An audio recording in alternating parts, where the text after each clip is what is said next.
Rudo was a slum dweller who often broke into the junkyards of rich people to steal usable things. However, when he gets framed for his foster father's murder and gets thrown into the pit where all the garbage of the world ends up, he is forced to fight gigantic monsters made of garbage to climb his way back up and get revenge. The world is divided into two parts. On one side, there is the pristine city with rich people living their best lives, and on the other side, there are the slums where people like him belong. The only constant is the pit, where all garbage ends up, including criminals. The rich people who live in the city casually throw away even slightly damaged items without hesitation. Like the woman who tells her daughter to throw away the puppy toy she just bought because it got damaged. She tells her that the toy will become ugly if they try to repair it, and they can just buy another one later.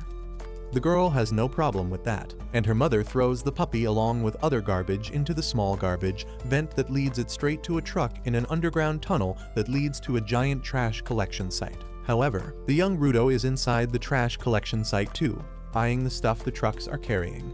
He sneaks into the trash collection site and enters one of the rooms, but unfortunately, one guard hears some sound coming from the room, and he immediately checks inside to find someone rummaging through the garbage. The guard barges inside the room with his gun pointed at the trash thief Rudo, calling him a disgusting degenerate who is threatening the beauty of the city by hoarding trash. Rudo doesn't even respond to this because he hears those things every Tuesday. But then the guard sounds the alarm, calling for backup. Just as more guards arrive there, Rudo throws some garbage bags at them, and the clean freaks can't handle some raw eggs on their uniform, so they just watch him climb up the vent without doing anything. Rudo comes out of the vent near the exit, but the gate closes on his face, and just then, more guards come there. Open fire! Stop here! What a bunch of shitheads. Yeah, I'm the threat, assholes. The next day, the news about the garbage raider spreads through the city, with the people blaming the slum dwellers for it. On the other side of the wall, the slum dwellers know exactly whom to blame because it is not the first time Rudo has entered the trash collection sites. They think that he will be caught one day, and most of them actually hope that he does. Rudo doesn't care about them as he sets his shop to sell the repaired goods he found. When his friend Chiwa arrives there to lash out at him, she asks him why the hell does he take such a big risk just to scavenge through the trash of the city people. And he replies that those rich bastards don't even care about throwing perfectly usable things. He feels sorry for the things they throw out, so he retrieves them. And since he can get some money by selling them, it is even better. Chiwa seems to understand him, but just then, 3 boys arrive there, clenching their noses as they say that someone reeks of garbage here. They tell Chiwa to stay away from Rudo, or she will smell like garbage too. They insult his thick black gloves that he has not washed since Obama was the president, and say that just one touch from them will give anyone rashes. One boy kicks the lantern Rudo just fixed, saying that no one will buy this garbage from him. He says that Rudo's hands are even creepier than the gloves, which is why he keeps them hidden. Rudo silently hears everything they say, but when one boy calls him the son of a murderer, he suddenly gets furious. The boys, however, don't stop, saying that the slum was made to imprison criminals and the people who live here now are their descendants. That is why they always try to keep their reputation clean, but Rudo's dad brought shame to them by becoming a murderer. Rudo can't tolerate the insults anymore, and he gives a death stare to the boys, who crap their pants and immediately run away, still cursing Rudo and saying that he will become a murderer like his dad one day. Rudo then quietly starts fixing the lantern again, and Chiwa tells him that she believes that he is a good person who will never turn out like his dad. He gets embarrassed on hearing that, but before he can thank her, Chiwa's attention goes to the puppy toy he got from the dump last night. Turns out, Rudo brought the puppy as a gift for her in the first place, but before he can give it to her and increase his Riz score, Chiwa's mom comes there and takes her away. Rudo heads home after that and finds his adoptive dad Regto waiting for him. Regto suddenly starts mimicking how nervous he was while trying to give the puppy to Chiwa, and Rudo turns red because he didn't spot him watching them. Regto tells him that they will talk about it later because first, they need to talk about Rudo's little trip to the junkyard. Regto tells him that he doesn't need to push himself so hard because they are not that broke. He thinks that Rudo feels a bit indebted to him because he adopted him after his biological dad was thrown into the pit for being a murderer. But Rudo says it is not like that. He tells Regto that he considers him family, and he is just trying to do his part. Recto simply tells him to be this honest with Chiwa too, and Rudo suddenly fumbles hard, injuring the gun wound from last night. Recto immediately starts giving him first aid and also changes the bandages around his hands while he is at it. As Rudo looks at his hands, he recalls how they have been injured for as long as he has known. People always judged him for that, and sometimes his wounds started hurting like hell out of nowhere. Then one day, Recto gave him the black gloves that magically suppressed the pain. After Recto is done tending to Rudo's wounds, he tells him to confess to Chiwa soon or someone else might swoop her away, and while the two of them are bantering about it, a creepy masked guy listens to everything from the streets. The next day, Rudo finally works up courage to tell his feelings to Chiwa, and heads towards her home with the puppy. But on the way, he comes across a scene that is not really rare in the slums. At the edge of the slums, there is the pit, where all garbage and serious criminals are thrown. Today, another criminal is being thrown into the pit and Rudo can only watch the execution, wondering what happens to the people inside the pit. Just then, Chiwa comes there, saying that it is quite a brutal sight, and Rudo panics because he was not ready to meet her yet. Chiwa suddenly starts talking about the executions and other stuff, and then she tells Rudo that she doesn't want him to get thrown into the pit. She says that there might be a lot of stuff that shouldn't be thrown out as garbage, but it is not a good enough reason to risk his life. Rudo replies that Recto said the same thing and Chiwa says that it is because Recto loves him too. Rudo takes a second to process that Chiwa said that Recto loves him too, and his brain with 2 MB RAM understands that Chiwa means that she loves him. She gets flustered on realizing that her words could be interpreted that way, but Rudo has already lost his mind. He falls on the ground, clutching his face, and then gives the puppy toy to Chiwa, saying that she might not want it because it came from the garbage, but he thought the puppy would be happier with her. To his utter delight, Chiwa accepts the toy, saying that she will cherish it, and Rudo is happier than he has ever been. He jumps and dances on his way back home, thinking that he needs to boast about it to Rudo immediately. On the way, he bumps into some guards who don't even bother with him, but he is curious about why they are in the slums. Anyway, Rudo reaches home and starts telling Rudo about what happened just as he opened the door. But he is left aghast when he sees Rudo on the ground with a creepy masked man on top of him. The masked man turns around to take one look at Rudo before plunging his knife deeper into Rudo's body. Rudo loses his cool on seeing this and charges at the masked man, but he gets hit so hard that he doesn't even realize when he got knocked out. By the time Rudo comes to his senses, the masked murderer has finished his job. He picks up a book from the floor and heads outside, briefly glancing at Rudo who tries following him, but then he hears Rudo's voice. Rudo is still alive somehow, and with his dying breath, he tells Rudo to run away. Rudo immediately goes next to him, promising that he will get help, but Rudo just tells him to run away and change this shit heap of a world into something better. With that, Rudo's body falls limp and Rudo can't process what is happening. Just then, the soldiers arrive there and they zap Rudo, believing him to be the murderer. They pin him to the ground as they tell him that he is being arrested for murder, and Rudo tells them that it was not him. The guards tell him that nothing he says matters anymore because they caught him red-handed. He keeps trying to tell them that the real murderer has just left the house and they can still catch him, but the guards don't even want to listen to him, so they just knock him out using the traditional method of punching him in the head. Soon, Rudo is taken to the scaffold to be executed for his crimes. Everyone from the slums is present there to witness him being thrown into the pit, and even some high-profile people from the main city are there. The judge tells Rudo that murder is one of the greatest crimes one can commit, and even though he killed a mere slum dweller, the punishment will not be reduced. He declares Rudo to be killed by throwing him into the pit, and the people start cheering on hearing this.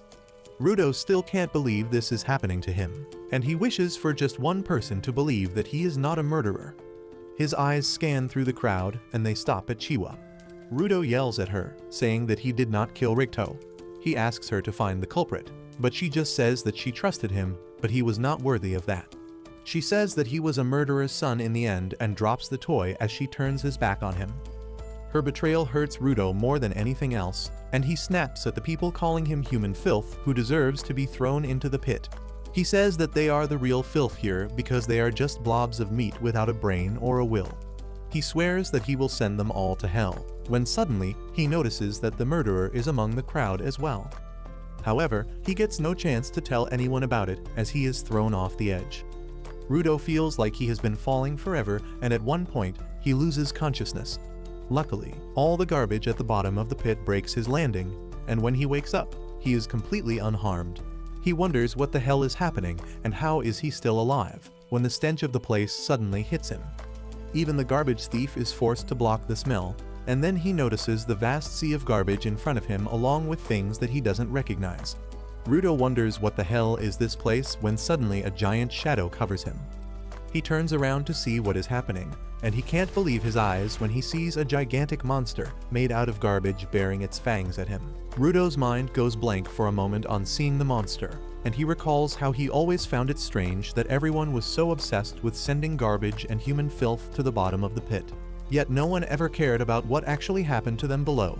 They didn't even think about what else could be at the bottom, and that bothered him more than anything else. However, he quickly snaps out of it and starts running for his life as the gigantic monster starts approaching him. Things suddenly take a turn for worse as the monster roars loudly, and as a result, more monsters pop out from the garbage pile. They start chasing after Rudo, who runs as fast as he can, but it is all pointless because he soon gets trapped. He wonders what these monsters are and if they are really piles of junk that can move on their own.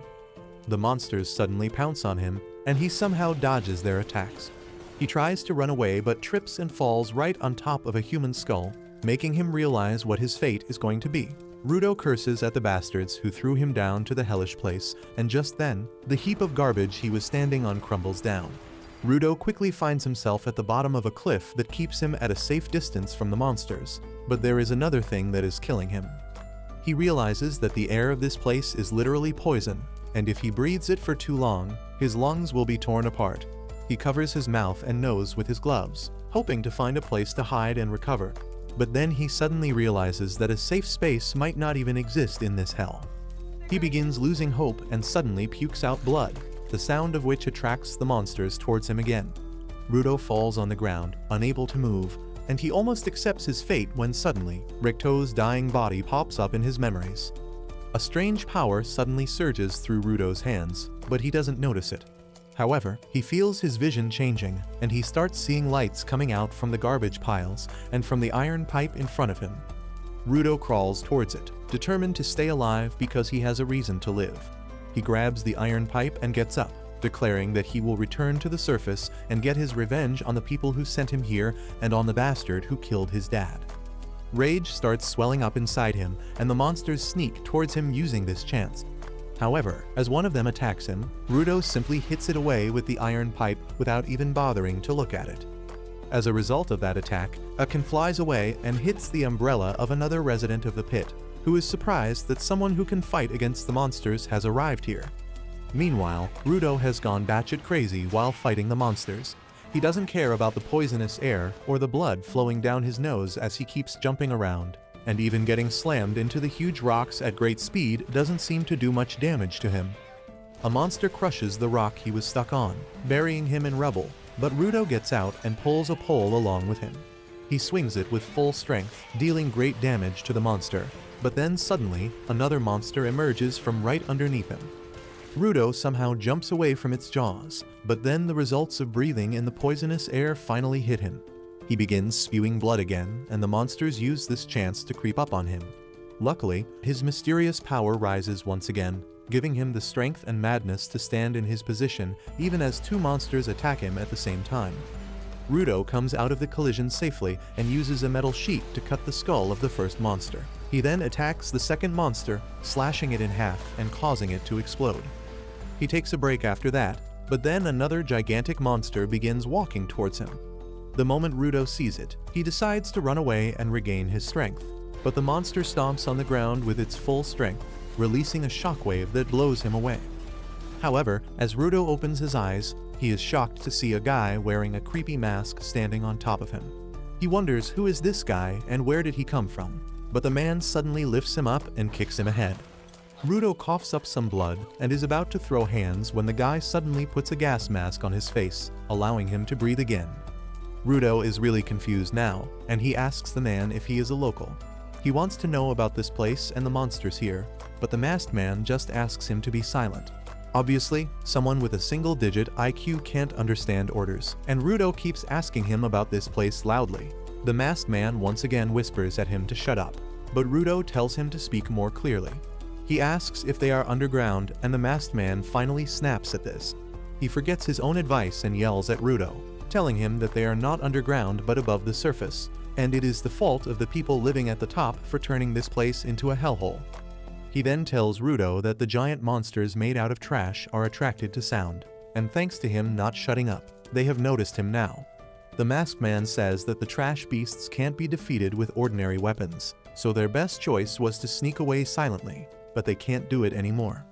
One monster reaches behind them by this point, and the masked man decides to deal with it before anything else. A golden energy suddenly emerges from his arm and coats his umbrella, transforming it into a weapon. The monster attacks them, but the masked man simply swirls his umbrella in its face, using it like a handheld blender to grind away the monster. The monster's pieces fall away everywhere, and they suddenly turn to dust. Rudo was already surprised by the strange power-up, but now he is even more curious about the monsters not regenerating after being hit by this attack. Just then, a huge horde of monsters arrive there, but the masked guy is confident that he can deal with all of them. He dashes towards the monsters, quickly blowing them up with his bladed umbrella, and then jumps up, using his umbrella as a parachute. Rudo wonders if this is some kind of technology the people in the pit use, or if it is unique to the masked man. Meanwhile, the masked man drifts in front of the last remaining giant monster, who suddenly spits a ball of acid at him. He blocks and scatters the acid with his umbrella, and the acid violently explodes on hitting the garbage patches. The masked man then uses the monster's head as a base to jump up higher, and after that, he pours more energy into his umbrella, increasing its size and destructive power. He dives towards the monster's head with that, cutting through him and the ground as well. Once that is done, the masked man heads back to Rudo, who asks him who the hell is he. The man removes his mask and introduces himself as Injin, a simple cleaner, but the very next moment, the sick air makes him regret his decision. Injin curses Rudo for making him take off his mask, and then suddenly, Rudo collapses. While he is unconscious, he dreams of an incident from his childhood. He had returned home after being bullied and pushed into the sewer by the other boys because he told them that objects are alive, and they didn't believe him. Recto asked him if he hit the boys back, and Rudo replied that he did not. He asked Recto if he was really telling the truth when he said that when an object is treated with care, a soul will eventually come to inhabit it. As Recto cleaned him up, he said that the story was just an old legend to make people cherish what they had, but personally, he liked to believe that everything had a soul. Rudo grew increasingly curious on hearing this and asked if the things around their house had a soul too, including his gloves. Recto just replied that if he treats them with care, they would have a soul one day. Rudo suddenly wakes up from his dream with that, and he finds himself chained and being dragged by Injin. Rudo curses him, telling him to let him free, but Injin says that he is just taking him to a safe place. Rudo doesn't care about that anymore because he wants to go back up to get his revenge, but those words make Injin stop in his tracks. He tells Rudo that it is impossible to climb back up to the place they call the sphere, which is basically in the sky, and it is constantly on the move. He then resumes dragging Rudo, saying that getting back is not possible now, and he should just calm down and accept his new situation. Rudo, however, refuses to give up, saying that he will get back to the sphere at all costs. He believes that Injin knows the way to go there but is hiding it from him, and he yells at him to tell him everything he knows or he will keep shouting till more monsters come. Injin is pissed at this, and he tells Rudo that he will tell him exactly what kind of place this is. He starts dragging him even more carelessly and finally takes him to a clearing in a canyon that is 100 times cleaner than the surroundings. Injin drops him there, telling him to have fun as he quickly leaves. Rudo curses him to at least free him, but Injin goes away without saying anything. Suddenly, a bunch of men wearing gas masks come out of the trucks, and they start heading towards Rudo. He wonders if they are the inhabitants of this place, and the people are also incredibly curious about him. Judging by his clothes, they wonder if he is from the sphere, and they creepily approach him with their questions. Rudo nervously tells them that he fell from the sphere, and the men suddenly throw away their masks. They seem really excited to see a living sphere dweller with them because they always found their dead bodies in the past. They get overly curious and begin examining Rudo's face, and he immediately moves away from them. The men tell him that they mean no harm and start untying him, which makes him think that they are much nicer than Injin. However, it all turns out to be a trap, and soon, Rudo finds himself chained really tightly inside a truck. He wonders what the hell is happening, but the men outside talk about how lucky they are to get a real living spherite because he will definitely fetch an enormous amount.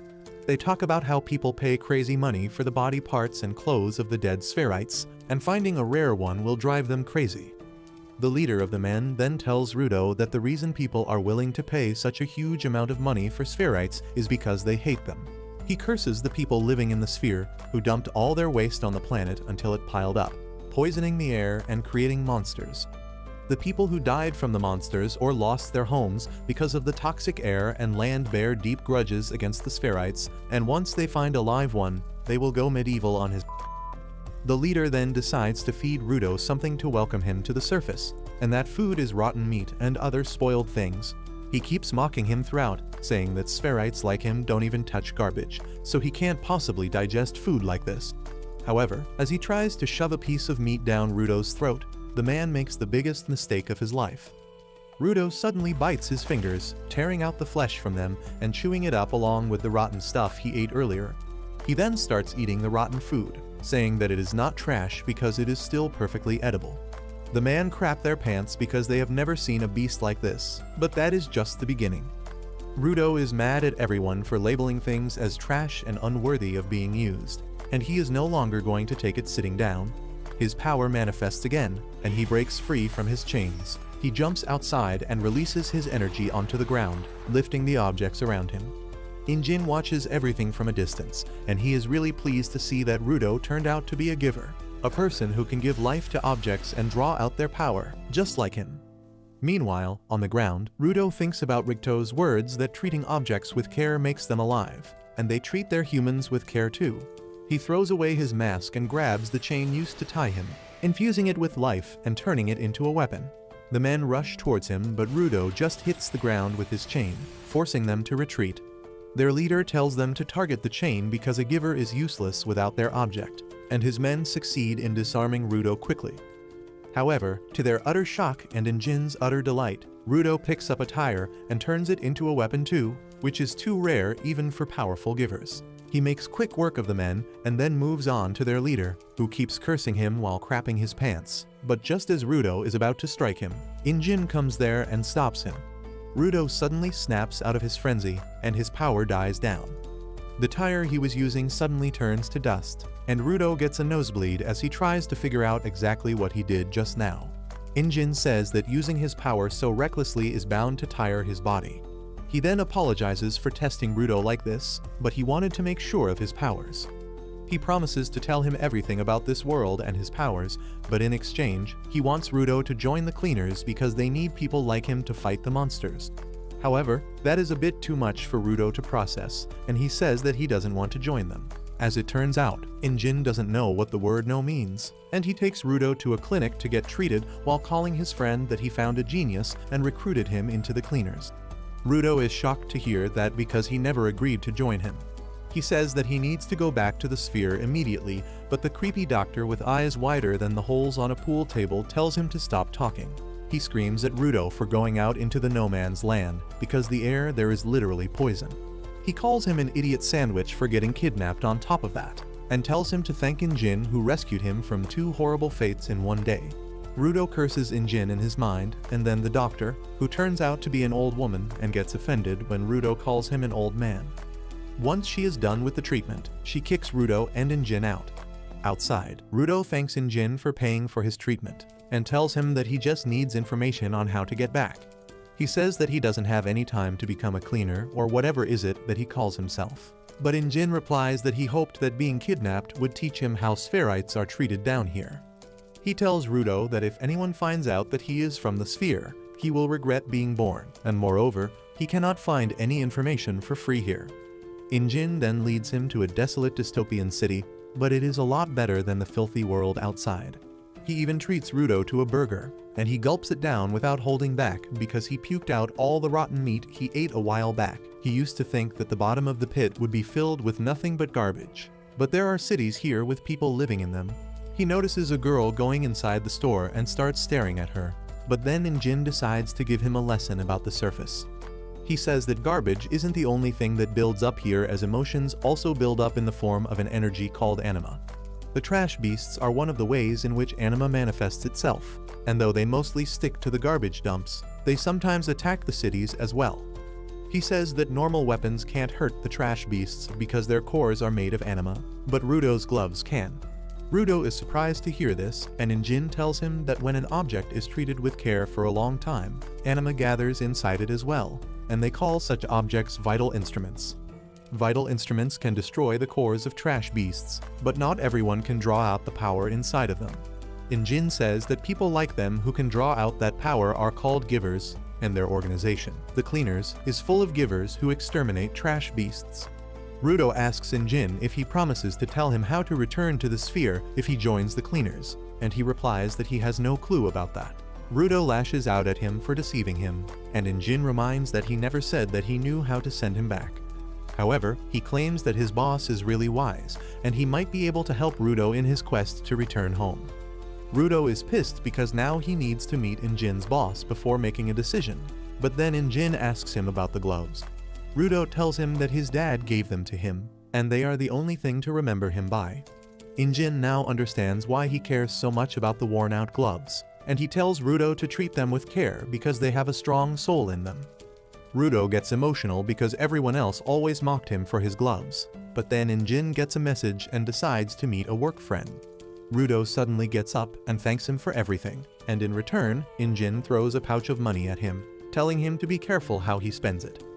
Rudo can't believe he is giving him money on top of everything he has already done for him, but Injin tells him that it is no big deal because he got the money by selling his clothes.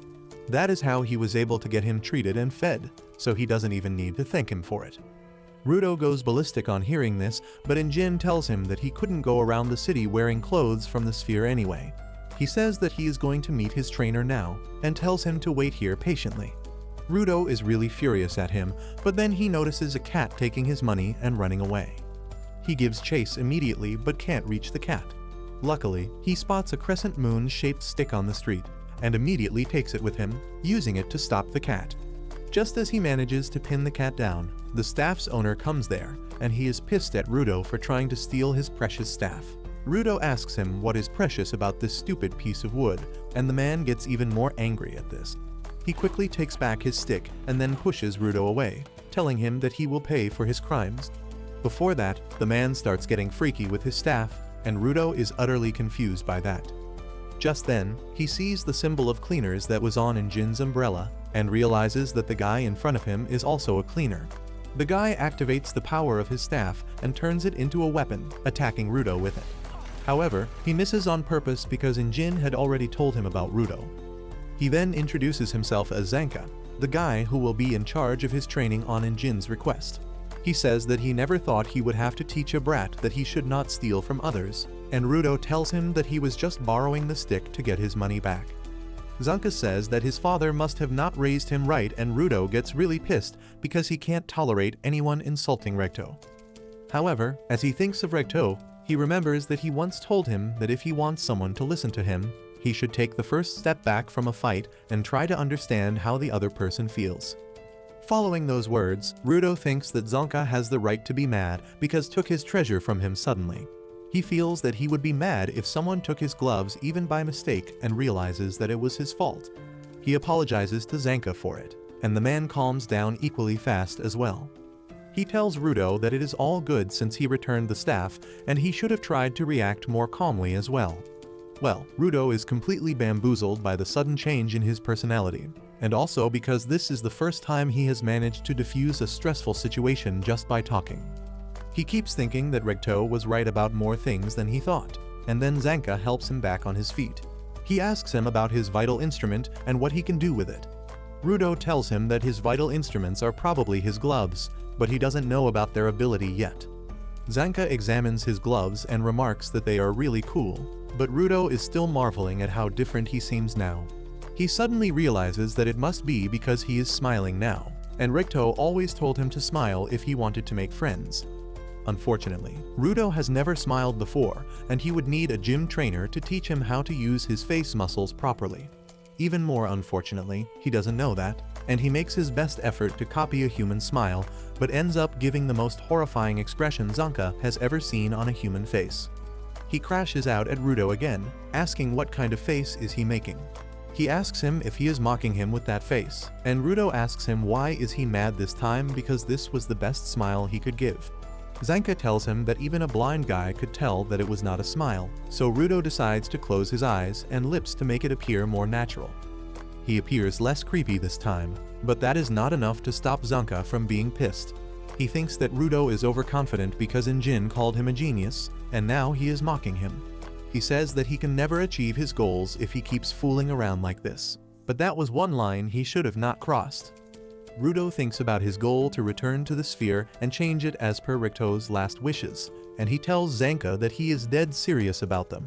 He tells him to stop insulting him, and Zanka draws his weapon out again, saying that they are not going to get along well. Rudo agrees with him and pulls out a metal rod from the garbage bin nearby, awakening its power. Zanka is shocked to see him use a random object as his vital instrument, and he realizes why Injin called him a genius. However, he is still confident that if Rudo has just natural talent, he won't be able to beat a mediocre person like him who has worked hard to reach this level. Rudo doesn't even notice that the taunt was a distraction till Zanka's staff falls right in front of him, missing him by a couple of inches. He is forced to dodge and run away as Zanka goes on the offensive and quickly pins him to the ground. Zanka is satisfied with his victory, but then he notices something on his face. He wipes it off and then smells it out of curiosity, only to find that it is poop. He freaks out as he realizes that the metal rod that Rudo picked up was a part of a toilet plunger. He tries explaining what a plunger is, but Rudo is not in the mood to hear anything, and he begins swinging around the plunger that is still full of somebody's dinner. Zanka panics and does his best to dodge the flying all over the place, and eventually, he runs away from Rudo. Rudo doesn't understand why he is so scared now, but it works in his favor anyway, so he gives chase, terrorizing Zanka with the plunger. After a while of running down different alleys like old Tom and Jerry cartoons, Zanka escapes to the main street with Rudo close behind him.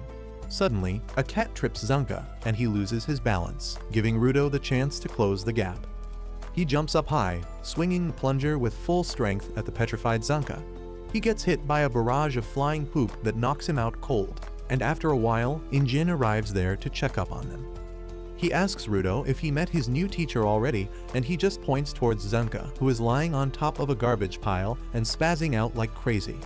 Injin helps him get clean and gives him a ride, but he can't stop laughing about how Zanka got done in by poop. Rudo is also traumatized on learning the truth about the weapon he was swinging around on the streets, and then Injin tells him that Zanka is a spoiled kid, and he never expected someone to deal with him like this.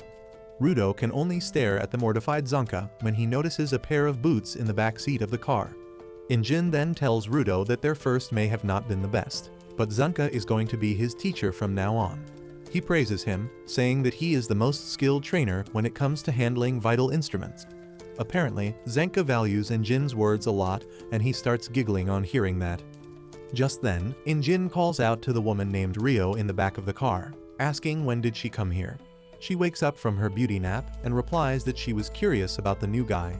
Rudo can only stare at him because she is quite pretty, and then Rio suddenly starts playing with his hair because they are quite unique, making him wonder if he accidentally came to heaven. While he is lost in his thoughts, Injin drives his car out of the city, leading them to the cleaners' headquarters situated in the middle of the wilderness. Injin drives past some destroyed cities and reaches a fortified tunnel passing through a huge rock wall. As they come out on the other side, everyone gets down from the car and Injin welcomes Rudo to the headquarters of the cleaners. Rudo is still in shock from Rio playing with his hair, and as he starts walking towards the building, a couple of flies start revolving around him. Inside the building, a tanned mommy receptionist is calmly reading a Playboy magazine, and Injin introduces her as Semu to Rudo. He says that Semu takes a look at everyone who joins them, but just as he is about to reveal her ability, she thrusts her fork at Rudo, killing both the flies in one hit. Rudo is dumbfounded at this, and then Semu welcomes him, saying that Injin told her everything about him, but she has to take a look at him personally to assess his potential. As she begins to focus on her glasses, Injin explains that they are her vital instruments that boost her vision, and if she focuses, she can see what a person is made of. This is news to Rudo, but he doesn't have much time to think about it as Semiyu awakens the power of her glasses and looks into his potential. She is shocked by what she sees and quickly turns off her ability. When Injin asks her what she saw, she tells him that Rudo is already athletic, so he doesn't need training in that matter. And he also has a good relationship with his vital instrument, though he needs some training to use it properly. Injin feels that there is more, and Semiyu says that Rudo has got poop on the back of his neck. He starts laughing on hearing this and then decides to take Rudo to meet the boss, but he glances at Semiyu while going because he knows she is hiding something. On the way, Injin tells Rudo that there are about 100 cleaners in total, including combatants, guards, and supports. However, they are always scattered around because of their missions, so most of them are not at the headquarters.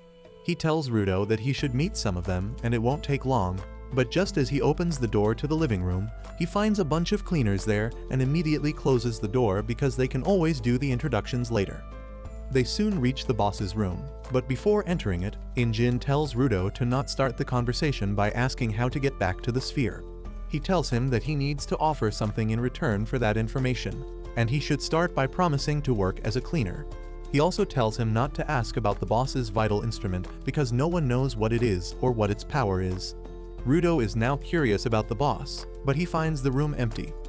Just then, Semiyu arrives there and tells them that the boss is out on a mission and won't be returning for a few days.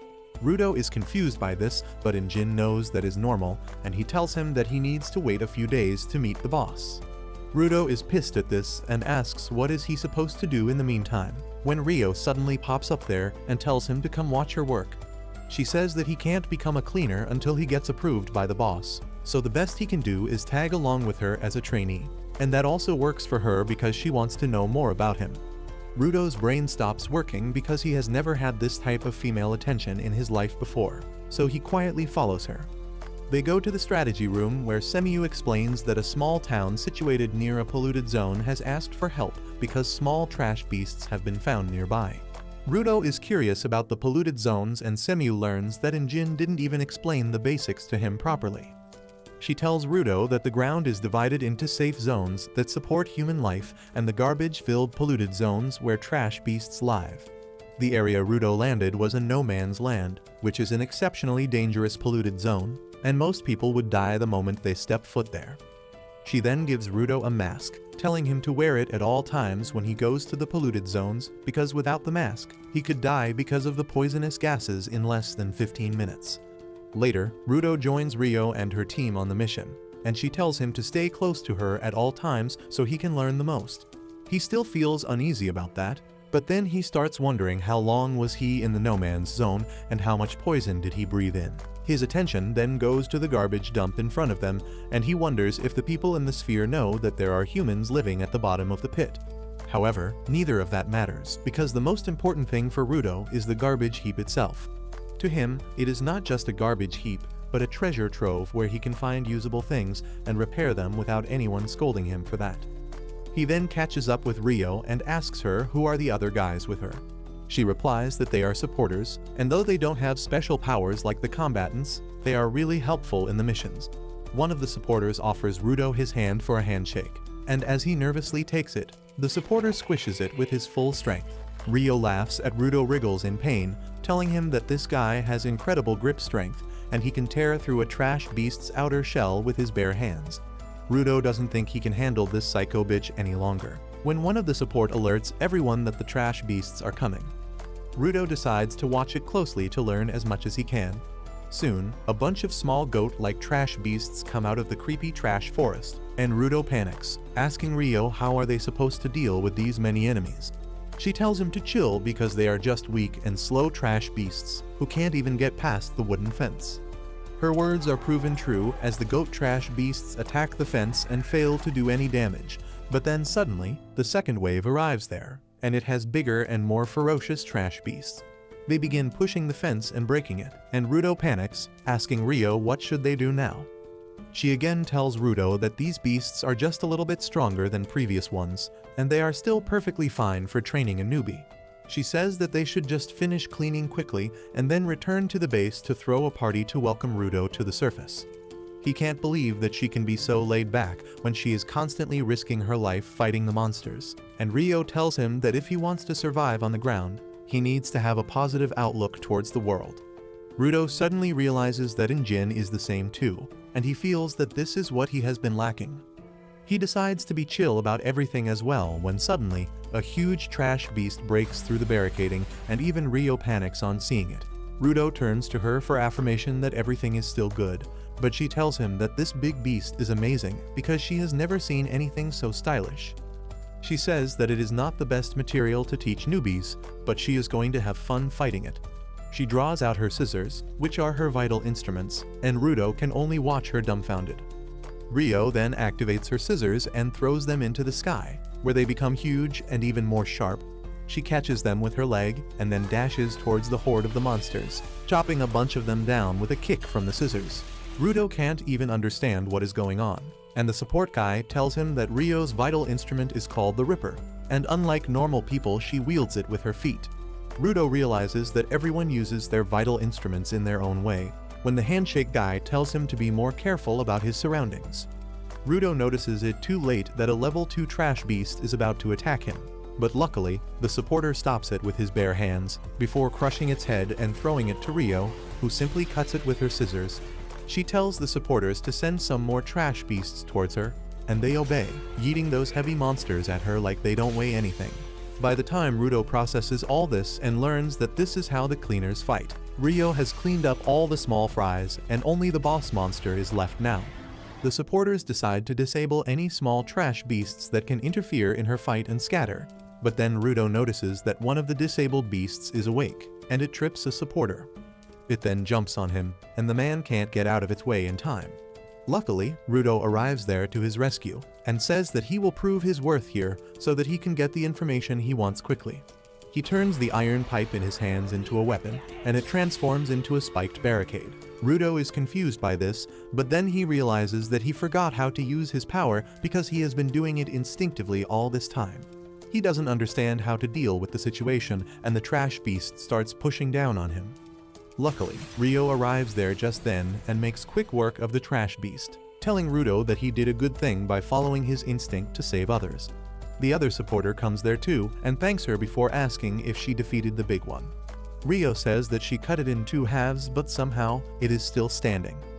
She doesn't understand how it could survive her attack when she is sure that she hit its core, but she decides to chop it up into small parts so that it becomes useless. The supporters decide to log information about a new type of trash beast that is immune to vital instruments, and they leave to warn the nearby towns about it. On the other hand, Rio dashes towards the giant beast and Rudo is left hanging in the middle because no one is telling him what to do. Meanwhile, Rio jumps at the trash beast and lands on its face before jumping over to its head and chopping off all the pipes protruding out of there. After turning the monster bald, she notices something glowing under her feet, and she realizes that it must be the core that the monster is trying to hide. However, before she can attack that, the trash beast starts moving violently enough to throw her away. It then reattaches the pipes back to its head and starts banging its jaw on the ground with great intensity. Rio still hangs on to it somehow, but the beast suddenly directs his attack towards Rudo and the supporters. Rudo just freezes as he sees the metal pipes coming towards him, but luckily, he doesn't take a direct hit. The ground under him is destroyed by the attacks, and as he falls, he begins to wonder what is he even doing. He thinks that he can't get revenge for Recto and the bastards in the sphere at this rate, and the darkness starts to consume. However, the support guy comes there to rescue him from falling into the hole, and also from giving in to despair. He carries Rudo on his shoulder, telling him that if he has a goal, he should not freeze and rather rush towards it while he can. He tells him to learn from the supporters who don't have any power, but they still keep doing their job. Just then, Rudo notices Rio chopping up the monster again, and judging by its screams, she realizes that she found its weak spot. She jumps high up and then drops down towards its head with great speed, piercing it with her scissor and tearing out its core. As she hits the ground and destroys the core, the monster suddenly turns to ash. The supporter immediately runs over to her, asking how did she defeat the trash beast, and she says that she stabbed something other than its core and it died. She holds a cardboard cutter in her hands, saying this was the thing powering the trash beast. and the support guy can't believe it because he realizes that the cutter is actually a vital instrument and it makes no sense at all for a trash beast to have one. On the other hand, the leader of the bandits who were planning to sell Rudo suddenly wakes up in a dimly lit room. He wonders where is he, when suddenly, the guy sitting on the sofa in front of him asks him the location of the kid from the sphere he mentioned in his sleep. Back in the cleaner's headquarters, Rio throws a party welcome for Rudo and soon, Zanka arrives there as well, still drowsy from his long afternoon nap. He asks Rio what is going on, and she tells him that they are throwing a party to welcome Rudo to the ground, but he is sitting quietly with his head down in a corner. Zanka asks why that cheeky bastard is looking so depressed, and Rio says that ever since his vital instrument bailed on him mid-fight, he has been gloomy and sad. Zanka thinks that's sad, but he moves on to the news about Rio facing a strange trash beast. She affirms, telling him that instead of having a core made of anima, the trash beast had a vital instrument as its core, and nothing could have prepared them for such a discovery. Rio says that since she couldn't do anything about it anyway, she decided to leave it to people above her pay grade and came back to throw a party instead. Meanwhile, Rudo is still sulking when the leader of the support team arrives there to talk with him. He introduces himself as Gris, and then tells Rudo that he did great yesterday. Rudo thinks that he did nothing at all, but Gris reminds him that he protected another supporter from a trash beast. Rudo says that even though he managed that, he couldn't use his power properly after that, and needed to be rescued by Gris and Rio. He feels frustrated because even on the sphere, he used to lose control all the time, and Ricto had to cover his ass later. Rudo feels that he is a total failure who can never live up to anyone's expectations, but then Gris suddenly thanks him, disrupting his chain of thoughts completely. He says that most newbie cleaners think of supporters as losers without real powers, but Rudo was different. Gris then talks about Follow, the guy whom Rudo saved. He joined the cleaners to become a combatant, but since he doesn't have a vital instrument right now, he is working as a supporter while treasuring an object, hoping it can become his weapon someday. Gris tells Rudo that he shouldn't think too much about getting stronger or fulfilling the expectations of others. He asks him what is the thing that he always wanted, even before things got bad in the sphere. Rudo starts thinking deeply about it, and Gris tells him that if he can find the thing that awakened the fire within his soul in the first place, he would be able to find his way. He then pats Rudo's head, telling him to believe in himself. Rudo gets emotional at this, but just then, Injin comes there and leans on him, spoiling the emotional mood. He asks Rudo why is he not eating anything, and then Rio and Zanka also come there. Everyone tells Rudo to join the party because he is the star of tonight, and also because the food won't last long at this rate. Rudo is deeply moved on seeing that everyone cares about him, and he follows them. As they are all eating, a guy suddenly plays some music and picks up some cans of paint. He starts spraying the wall, and Injin tells him to watch the guy called Gob carefully, because he does what he wants without caring for others. While Gob draws his art piece on the wall, everyone else complains, telling him to wait till they are done eating, but as told earlier, he doesn't give a shit. Meanwhile, on the ground floor, Mommy Semiu gets back to her desk, and she can predict that a call is going to come any minute. She picks up the phone the same second it starts ringing, and receives a request. She summons Zanka and a team of supporters to fulfill that request. But Zanka asks her what is Rudo doing with the group when he has not been officially admitted to the cleaners. Semiu tells him that the request they received is relevant to Rudo. She explains that the request is from a merchant who got attacked by a trash beast as he was crossing a polluted zone. He escaped with his life, but his precious cargo was stolen, and now he wants them to defeat the trash beast and retrieve the cargo. This is the part where Rudo is needed, because the cargo is a living spherite. Everyone is shocked to hear this, and Semiu says that it is really rare to see two living spherites on the surface at the same time, which means something odd is going on, and she wants Rudo to take a loot at it himself. Rudo starts thinking about it, and Gris tells him to control his feelings before making a decision. Rudo knows that he can't use his power properly, and that can make him a burden to the team, but he still wants to see the other spherite because it may give him a hint to return to the surface. He decides to tag along, and Zanka is not really pleased by this, but Semiu knows exactly how to get him to agree to everything. She says that this quest was initially meant for Injin, but he is busy with another request at the moment, and he said that he trusts Zanka to do it. That is enough to turn on the #1 Injin fanboy, and he cheerfully leads his group through the polluted zone.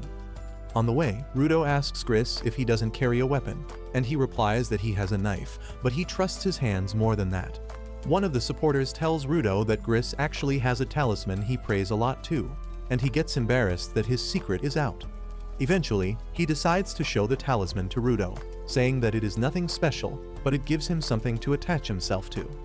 Just then, they notice a creepy guy standing behind them. The girl, whose pronouns are definitely Thatham, says that she is the merchant who hired them for this mission.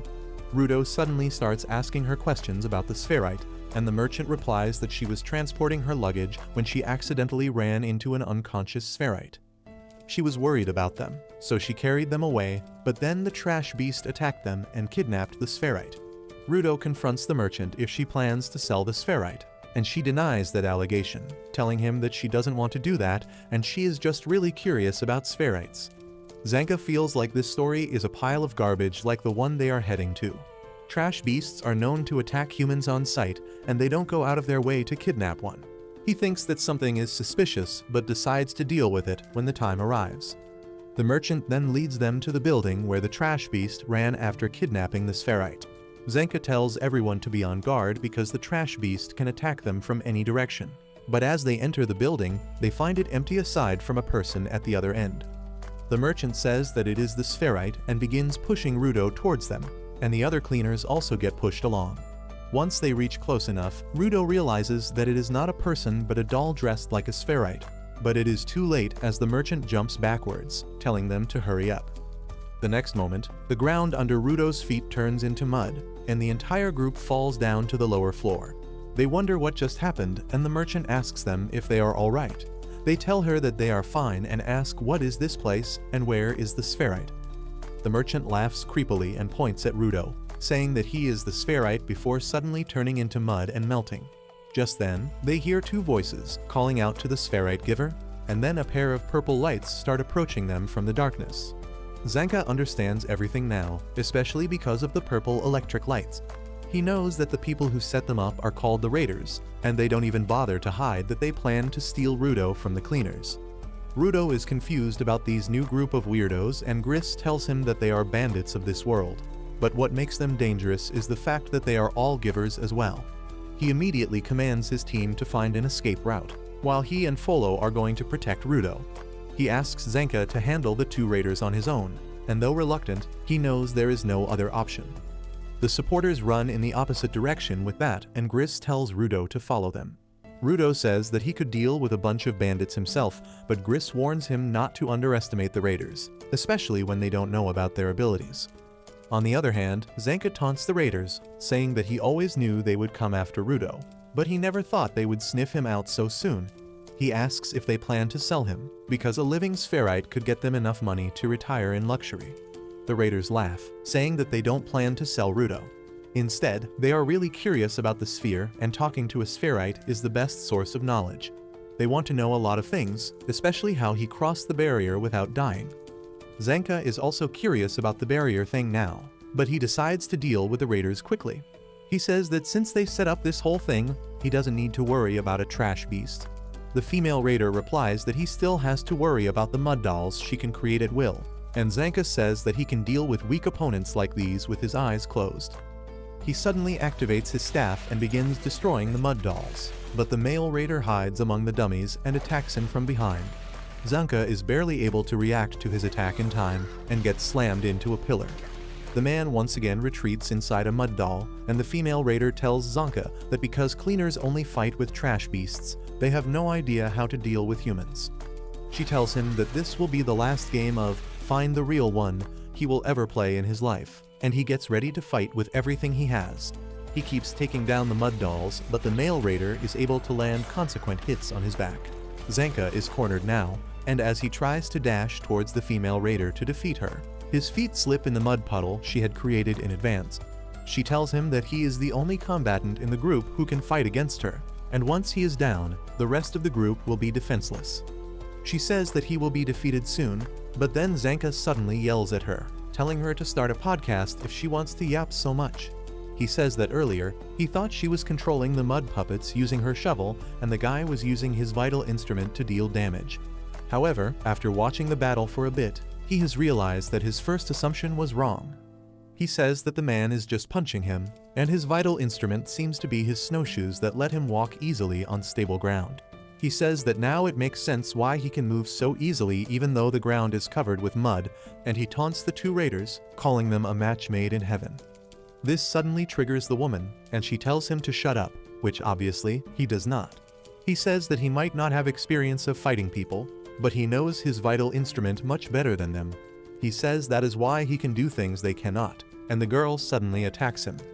Zanka hits his staff hard on the ground, letting a sonic wave run through the entire place. He can feel the changes in the vibrations as the sound wave passes through the mud dolls, and when it hits the one where the male raider is hiding, he immediately spots him. He then charges at full speed towards him, knocking him out with one hit before hitting the female raider too. As she loses consciousness, her mud dolls fall apart instantly, and Zanka says that they were just a bunch of noobs. However, the leader of the raiders suddenly appears behind him, saying that he should fight someone stronger if he is not satisfied. On the other hand, Rudo and others are still running as they try to find the exit. Rudo grows concerned because he can no longer hear the sounds of a fight, when he suddenly bumps into Gris, who has found an exit. He sends some of the supporters upstairs so that they can contact the headquarters and call for support. After that, he decides to return and check up on Zanka, when suddenly, he hears someone running towards them. Gris thinks that it is Zanka who finished his fight, but to his surprise, the leader of the raiders comes there. Everyone is confused, and then the raider begins staring at Rudo and matching his features with the description he got from the bandit that he kidnapped earlier. He suddenly jumps to the wall behind Rudo and clings to it like Spider-Man, saying that he has finally found the giver from the sphere. Just as Gris and others realize that the man in front of them is a raider, he crushes the wall with his claws, blocking the exit. The raider starts aura farming, and Gris tells him that if he harms Rudo, he will become an enemy of all the cleaners. He then asks him about Zanka, but the raider starts talking about how he got late in reaching here because he has got a terrible sense of direction. By the time he got here, the other guys were defeated, and he didn't like that because that was a waste of everyone's time. He then walks towards Rudo, completely ignoring Gris and his questions about Zanka. He tells Rudo that there is someone who really wants to talk to him, so he should come with the raiders for now. Rudo is on high alert when the raider suddenly grabs his mask and pulls it away, telling him that he doesn't need it because there are no trash beasts around. Rudo asks him what happened to the cleaner with the staff, and the raider says that he had a bad attitude, so he dealt with him. However, since he was strong, he didn't kill him and just knocked him out, but he might not enjoy the poison that much. The raider then uses his ability to awaken the power of his rings, turning them into metallic claws. He tells Rudo to come with him peacefully and no one will get hurt, but just then, Gris and Folo attack him. The raider easily dodges their attack and then does a handstand kick to send them flying away. He senses that Folo has the potential to become a giver, but Gris doesn't have anything like that, so he is not needed. Gris, however, gets up and tells the raider that he will protect his team at all costs, no matter who he has to fight. The raider realizes that he is a supporter and tells him that weaklings like him have no worth and they can't protect anything. Rudo gets worried about Gris and tells him to fall back because the fight will be too dangerous for him, but Gris doesn't reply. Instead, it is the raider who tells Rudo that his weak and useless friend is already dead. His claws have pierced Gris's heart, and he pushes them even deeper until they come out of the other hand. Rudo can only stare at the sight in horror as Gris's lucky charm goes flying, and his mind goes completely blank. The scene feels awfully similar to Ricto's death to him, and Rudo instinctively reaches for the pendant that triggers the memories of his childhood. One day, Ricto found him banging his head on the wall, and he immediately came to stop him. He asked Rudo what the hell he was doing, and he blankly replied that Ricto had told him to stop hurting others, but he had never said a thing about not hurting himself. Ricto grew even more concerned at this because he thought that Rudo had become calmer after the pain in his hands was subdued. He asked him the reason behind his agitation and Rudo replied that there was none. He only had an unexplainable anger inside him whose cause he did not know, but Ricto knew what was up. He realized that Rudo felt that his parents abandoned him, which created a feeling of worthlessness in his heart, and that gave birth to this anger. Ricto told him that he needs a purpose in life to get over that feeling, or at least things that he likes. So he patched Rudo up and took him to experience different things, from books to games to cooking, but nothing really caught his attention that much. However, just as Ricto was about to call it a day, Rudo saw a man throwing out garbage, and his curiosity woke up. He opened the gate that led to the main city and took out a mask from the garbage bag. Ricto followed him out of concern, but then Rudo suddenly started crying because he could relate to the garbage. Ricto asked him how does he feel right now, and Rudo told him that this mask is just a little broken and it should not be thrown out. He cried that it was unfair to throw it away when it still had so much life, and he wanted to fix it. Ricto realized that this was more than the projection of Rudo's issues, and he could truly see the worth of the things that others threw away. Back to the present, the pendant turns into a vital instrument in Rudo's hands, and the raider is shocked by that. Gris, who is somehow still alive, realizes the truth about Rudo's powers now.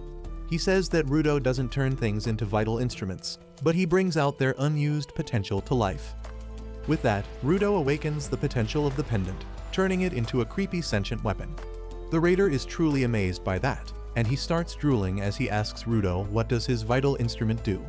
On the other hand, Folo puts Gris in a more comfortable position, but he is still in a very critical state. Rudo thanks Gris for showing him the path out of his depression, and tells him that without his help, he would still be stuck. However, now he knows what he should do, and he will start by kicking the raider's ass and proving that he was wrong about everything he just said. The raider likes his attitude and finally introduces himself as Jabber, saying that he likes nothing more than determined fighters and strong givers. He then attacks Rudo, and the two of them engage in a serious battle. On the other hand, Gris is still bleeding out and Folo is worried about him. However, Gris assures him that he will be alright. He then starts thinking about Rudo and says that he could not use his powers properly the last time because there were a lot of emotions that were clouding his true purpose. But this time, they don't have to worry about that. Meanwhile, Rudo is completely on the defensive, forcing Jabber to attack him and retreat when he can't find any opening. He tries to taunt Rudo into attacking him, but he simply asks him to attack him if he dares. Jabber tells him to be a bit more cheerful and enjoy the fight as he charges at him again, but Rudo just dodges his attack. Jabber attacks him again, and this time too, Rudo just dodges effortlessly. Jabber soon realizes that his attacks can't even hit Rudo, who explains that it is because of Gris's pendant. Gris prayed to the talisman that everyone should return safe from their missions, and that means it is a vital instrument that focuses on defense. Jabber gets that it increases the guaranteed dodge rate, but he tells Rudo that he can't fight back with this vital instrument. Rudo tells him that there is no need for that, confusing the raider. He explains that he has dodged everything without even moving from his place, and it is Jabber who keeps on moving around, so he can predict where he is going to move next. Jabber doesn't really care about his yapping, and he lunges at Rudo again. However, this time, Rudo uses another ability of his weapon that changes Jabber's trajectory by a little bit, but that is enough to completely throw him out of the loop. Rudo says that he can't use the talisman to attack, but he can use his fists, and then rocks Jabber's world with a strong punch to his face. Jabber turns out to be a pain enjoyer, and he is glad that Rudo finally attacked him. He complains that it is unfair that the game is rigged against him, but Rudo doesn't feel any guilt in using his vital instrument to pummel him after disturbing his balance. Jabber decides to change his strategy and attacks Rudo from behind, but the talisman still breaks his momentum and gives Rudo the chance to land a devastating blow to his gut. Jabber changes his fight pattern once again after that, damaging the surroundings to create a dust cloud that blocks Rudo's vision instead. Rudo is on high alert now, and then suddenly, a stone brick comes flying at him. He dodges it thanks to the talisman's power, but then Jabber cuts a pillar and sends more bricks towards him. Rudo dodges all of them, and just then, Jabber attacks him from his blind spot. Luckily, the talisman is ready for that, and it disturbs his movement again, letting Rudo smash him to the ground. Jabber gets back and decides to unleash his full speed, but even that is not enough to beat Rudo, who has unlocked Ultra Instinct thanks to the talisman, and he can beat Jabber whenever he gets close to him. He completely beats the out of him and forces him to use a wall to support his body. But Jabber starts laughing because he has not received this high-quality beating in a long time. He then tells Rudo that it is a good thing that he got to enjoy attacking him, because he will not be able to do it any longer. By now, Jabber has figured out that the talisman detects any attacks with hostile intent and moves them out of Rudo's way, keeping him safe. But when he sent the rubble towards him through the smoke, he found that the talisman doesn't react to that at all. Rudo doesn't get why is he yapping about that all of a sudden, and then Jabber tells him that his right claw has a powerful neurotoxin. He suddenly stabs himself with his claw, and Rudo gets even more confused about his motives. Jabber tells him that he will now lose consciousness and then rampage randomly, and he is sure that Rudo's talisman won't count that as hostile intent. He asks him to dodge that and then gradually falls asleep. Rudo can only watch him with disgust and shock, but then Jabber suddenly wakes up, and true to his words, he starts attacking indiscriminately. Jabber goes into berserk mode as he gets up while still being unconscious and lets out an eardrum-shattering howl. Rudo can only watch him in shock as Jabber suddenly dashes towards him while spinning rapidly and destroying everything in his path. Rudo somehow dodges the attack, and he can't understand how Jabber can be so strong even in this state. Suddenly, he notices that Folo and Gris are not too far away from their location, and if Jabber turns towards them, they both will die. So Rudo runs in the opposite direction to lure Jabber, and his gamble works. The berserk Jabber attacks him, and Rudo tries to use the talisman's power to stop him. However, that doesn't happen as he planned, and he has to block the attack himself before throwing the berserker away with a judo move. Despite breaking the concrete floor with his head, Jabber is still as blood-crazed as before, and Rudo thinks that battlefield experience and determination can make people do the unthinkable. However, an alternative idea suddenly springs in his mind, and he thinks that Jabber might be a masochist. He remembers the time when he used to get beat up by bullies on the sphere, but he didn't fight back because Ricto told him not to. The boys asked him if he was a masochist, but he didn't know what it meant that time, so he went back home and asked Ricto about it. Now that he knows that masochists are psychos who get off on pain, he thinks that if Jabber really is one of them, he doesn't know how to stop him. Anyway, Jabber charges at him with mindless fury, and Rudo can only try to dodge his attacks. He keeps running backwards as he attempts to block and evade the attacks, but Jabber is too strong for him. He manages to get past his defenses, but just as his claws are about to slash him, Zanka's staff comes flying there and pins him to the ground. Rudo recognizes the staff, and just then, Zanka comes there, struggling to stand upright, but determined to get even with the bastard who left their fight without even defeating him fully. Rudo asks him if he is even in the condition to fight, but Zanka tells him not to underestimate him. He then notices the vital instrument that Rudo is using and remarks that he finally seems to have gotten the hang of it. Rudo replies that it is not helping at all right because it can't block Jabber's attacks in his mindless state. Zanka understands the vital instrument reacts only to hostile intent, and Rudo is surprised that he already figured it out. Zanka tells him that while he was struggling to come here, he saw him fight from a distance and decided to figure out his fighting style because that would help in teaching him later. Zanka says that since Rudo can't fight with his vital instrument, and he can't move so well because of the poison, they don't have a way to defeat Jabber. However, he has an idea, and he asks Rudo to let him attack him just once. Rudo is shocked at that suggestion, but Zanka explains that since he can't move well, Rudo's vital instrument might detect his hostile intent and move him to the place where he wants to be. That way, he can reach Jabber and defeat him because Rudo doesn't have the option to attack him anyway. Rudo asks what happens if his vital instrument isn't triggered, and Zanka tells him to man up and take the hit in that case. Just then, Jabber wakes up and both of them get ready to face him. He charges at them, slashing the pillar they were standing near, but both of them make it out safely. Zanka tells Rudo to let the claws even graze him because that will quickly paralyze him. He is pissed at that and decides to attack Rudo to vent out his frustration. Luckily, the talisman works exactly like he thought, and it moves him straight towards Jabber, letting him hit the bastard away. Zanka is impressed by this, but Rudo is furious at him. Since the talisman deflected the attack, it means Zanka attacked him with hostile intent, but he claims that it was just a little test. He then walks back to Rudo, saying that they can work with this team. He positions himself to strike him again, and at the same time, Jabber gets back up. He dashes towards them, and then Zanka attacks Rudo, whose ability hurls him ahead instead. He once again gets close to Jabber and lands a devastating hit. Zanka is surprised that the talisman can be controlled so well by Rudo, and he can send him considerably far. He then attacks him again, and Rudo sends him towards Jabber one more time. Thanks to Rudo's control, Zanka hits him with a lethal combo that knocks him back to his senses. As Jabber sees Zanka in front of him, he gets a little excited, but the next thing he feels is Zanka's staff landing on his head, knocking him out for good this time. As Zanka lands on his feet after that, he stumbles to the ground. He thinks that they have won the fight, and Rudo also relaxes a bit, causing the talisman to deactivate. It suddenly turns to dust and crumbles like Thanos just snapped it out of existence, and Rudo panics. He tries to save the talisman since it belongs to Gris, but he can't do anything except watching it fly away. He starts having a panic attack, and Zonka wonders if the talisman got destroyed because of Rudo's ability or if there is something else at play here. Rudo, however, blames himself, and he suddenly has a mental breakdown that turns physical as he falls to the ground, writhing like a fish taken out of water. Zanka sees the claw marks on his back and realizes that he got struck by Jabber without either of them knowing. Just then, he notices Jabber poking himself with his left claw, and he suddenly stands back up, completely fresh. He looks around and says that he must have done a great job while he was out cold, and then heads towards Rudo. Zanka asks him to stop, asking how the hell can he move despite taking so much damage, and Jabber stops to monologue about his abilities. He says that his left claw has a powerful painkiller that takes away his pain and he can function normally again.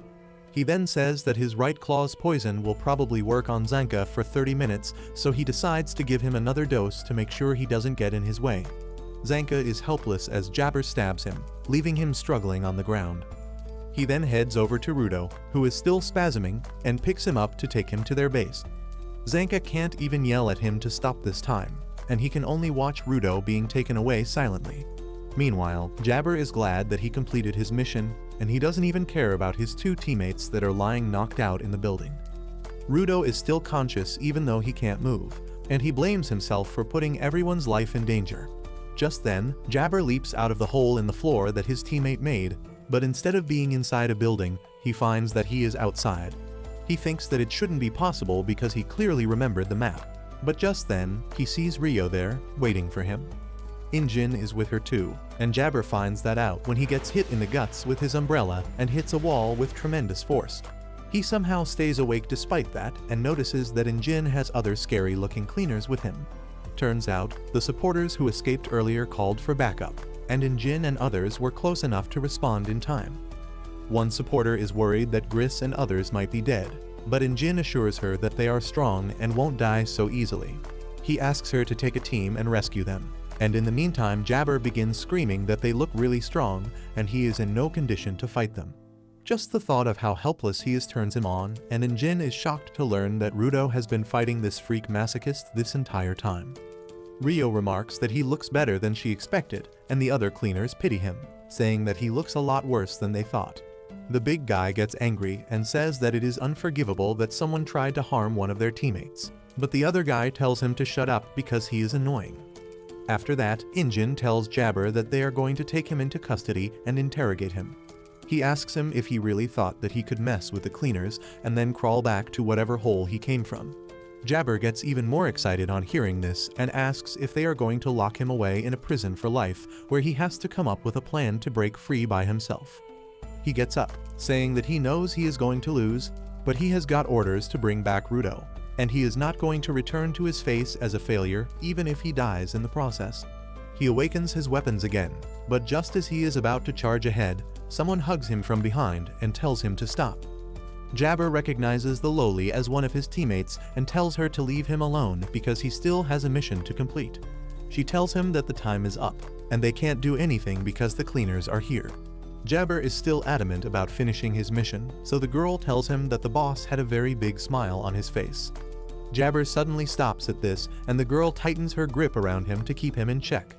Ultimately, he decides to listen to her and return home, and as he steps aside, the mystical manhole portal in the wall behind him becomes visible. Jabber tells everyone that he has to leave now, and asks them to give Rudo his regards because he must be knocked out due to his poison right now. However, Rudo is still in his senses, and he uses all his strength to get up and tell Jabber to stop because their fight is not over yet. Jabber is impressed by his tenacity, and Rudo tells him that he will pay him back for what he did to Gris and others. Jabber is happy to hear that and says that they will fight another time, but then he notices his gloves and the unique design on them. He excitedly remarks that their boss would be happy to learn that Rudo has got something from the special series too, and then enters the portal after the lowly. As soon as he puts the manhole cover on, the portal disappears and everyone is surprised. Later, Zanka and others are rescued from the building, and the poison wears off from Rudo's body too. He immediately rushes to Gris and finds that he is still alive despite severe blood loss. Rudo apologizes to him for wrecking his talisman, and Gris says that he really cared about it. Rudo is about to drown in guilt, but then Gris says that if his talisman helped him, it was really for the best. With that, the final bits of the talisman fly away too, and Rudo is not sure how he feels at the moment. Soon, everyone returns to the cleaner's headquarters and Rudo sits in silence by himself. Injin comes there and asks him why is he acting like a depressed emo brat when he should be happy because he finally learned how to use his vital instrument. Rudo suddenly snaps at him and says that he couldn't save Gris earlier, and he can't be happy about that. He says that he failed to protect Ricto in the sphere, and on the surface, he failed to protect the guy who saved his life. He feels like he is a loser no matter what he does, and Injin tells him that Gris knew what he was getting into, and he is always prepared for risks. He then asks Rudo to come with him so that they can pay their respects to Gris, who surprisingly is still alive. Rudo can't believe his eyes when he sees Gris sitting upright and thanking him for earlier, and Injin finally realizes that he was depressed because he thought Gris died. He starts ruffling Rudo's hair, and a nurse also decides to join him just for fun. Rudo gets embarrassed, but he asks Gris how can he be alive despite taking a poisonous claw straight to his heart. Gris tells him that it is all thanks to the medical team of the cleaners and especially the young medic named Aishia, who is the only giver they have with healing power. Aishia, however, is quite shy and has self-esteem issues, so she needs regular affirmations from Gris to believe him. After that, Gris turns to Folo, who kept him alive when he was bleeding out, and Folo falls to his knees. Finally, he turns to Rudo and thanks him for stopping Jabber along with Zenka. He also tells him not to worry about the talisman because if it helped save some lives, it did its job well. Rudo believes him this time, and he tells Gris that he is really glad to see that he survived. With that, Injin says that they now have to worry about the raiders picking fights with them on top of the trash beasts, but luckily, they got some information out of them. Just then, a tall, dark-skinned cleaner comes there talking about the border that Jabber mentioned, and Rudo asks Injin who this new guy is. Injin replies that he is the boss, and Rudo freaks out because he was not mentally ready to meet him. The boss greets Rudo and introduces himself as Corvus. He says that at first, he was going to reject Rudo when he heard that he wanted to join them just to get information about reaching the sphere. However, since he has already risked his life to protect the cleaners, he is one of them now, and Corvus has no objection to accepting him as a cleaner officially. Corvus then calls Rudo to his office to get his uniform, as well as to learn more about the border. He explains that the border separates the surface from the sphere, and anyone who tries to cross it dies. However, there are exceptions to the rule. Corvus begins reciting a story about a woman who lives in a no-man's land that is closest to the border. Once upon a time, a guy got lost there and met the woman. He asked her why did she live in such a desolate place, and she replied that she was watching the people fall from above. The women told him that there were some people who come and go beyond the border without dying, and that is their only hint for now.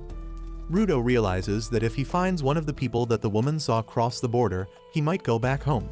Corvus tells him that it will be a highly dangerous journey, but Rudo doesn't care about that because he has to return home at all costs. However, he is a bit too excited for it and immediately starts rushing to the no man's land.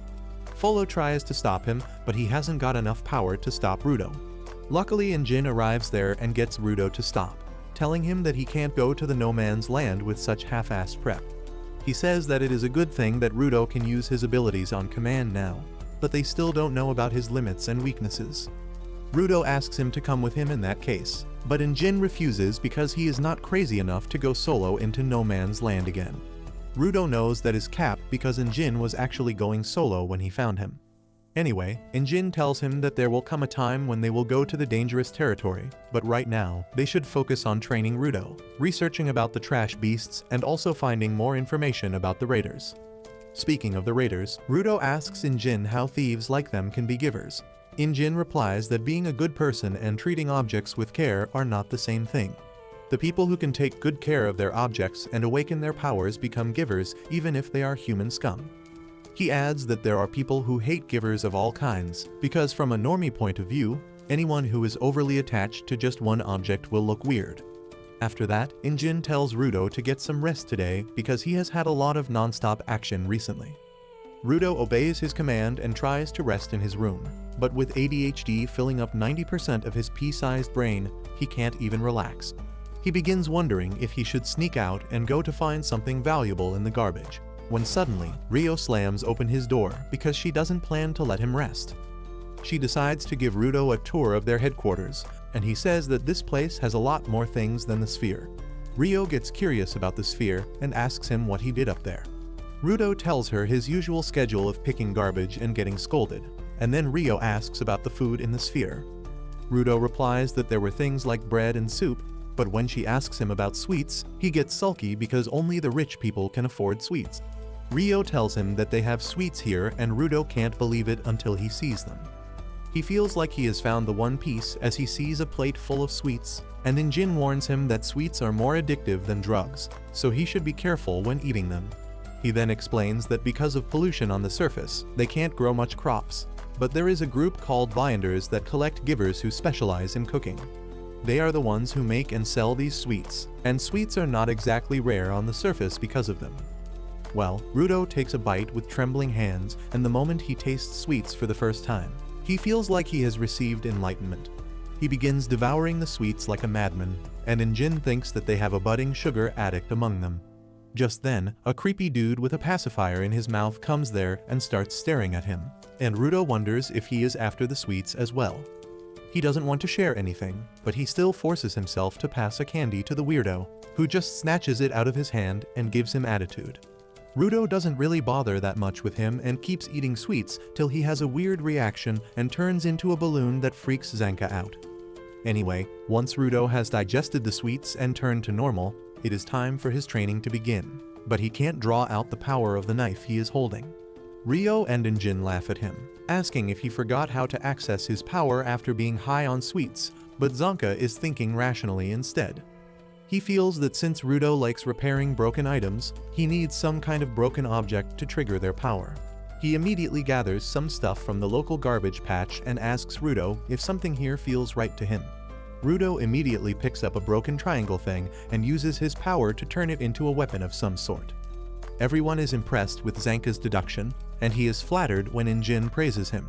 He then asks Rudo to try awakening other objects at the same time, and he manages to turn 2 more items into weapons. However, he suddenly has an intense nosebleed and collapses, and Injin remarks that he saw it on the day they first met.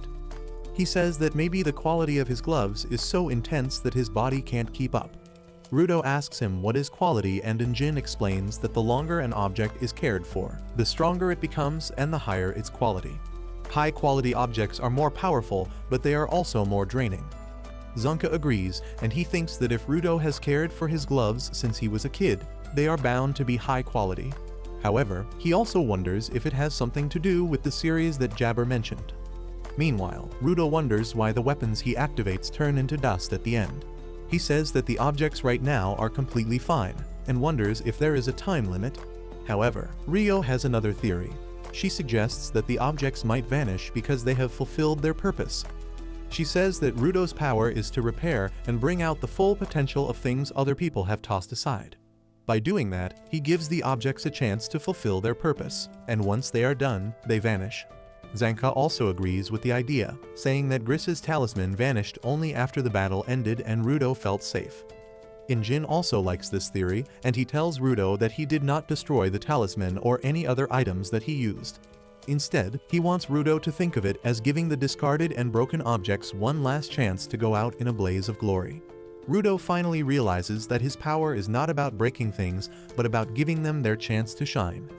Just then, Rio asks him about the series stuff that Jabber mentioned, and Rudo begins to wonder if there are more items like his gloves. Rio then asks him if his gloves have a name, and he gets confused on hearing the question. Rio tells him that when you love something you give it a name. Her scissors are called the Ripper, Injin's umbrella is called Umbreaker, and Zanka calls his staff the lovely Assistaff. Rudo is surprised to hear all this, and then Injin tells him to come up with a good name for his gloves soon. Later that night, Rudo is washing his gloves, and when he comes out of the washroom, he is shocked to see Rio lying on his bed. Rudo's flabber is gasted by this, and he asks her what is she doing here.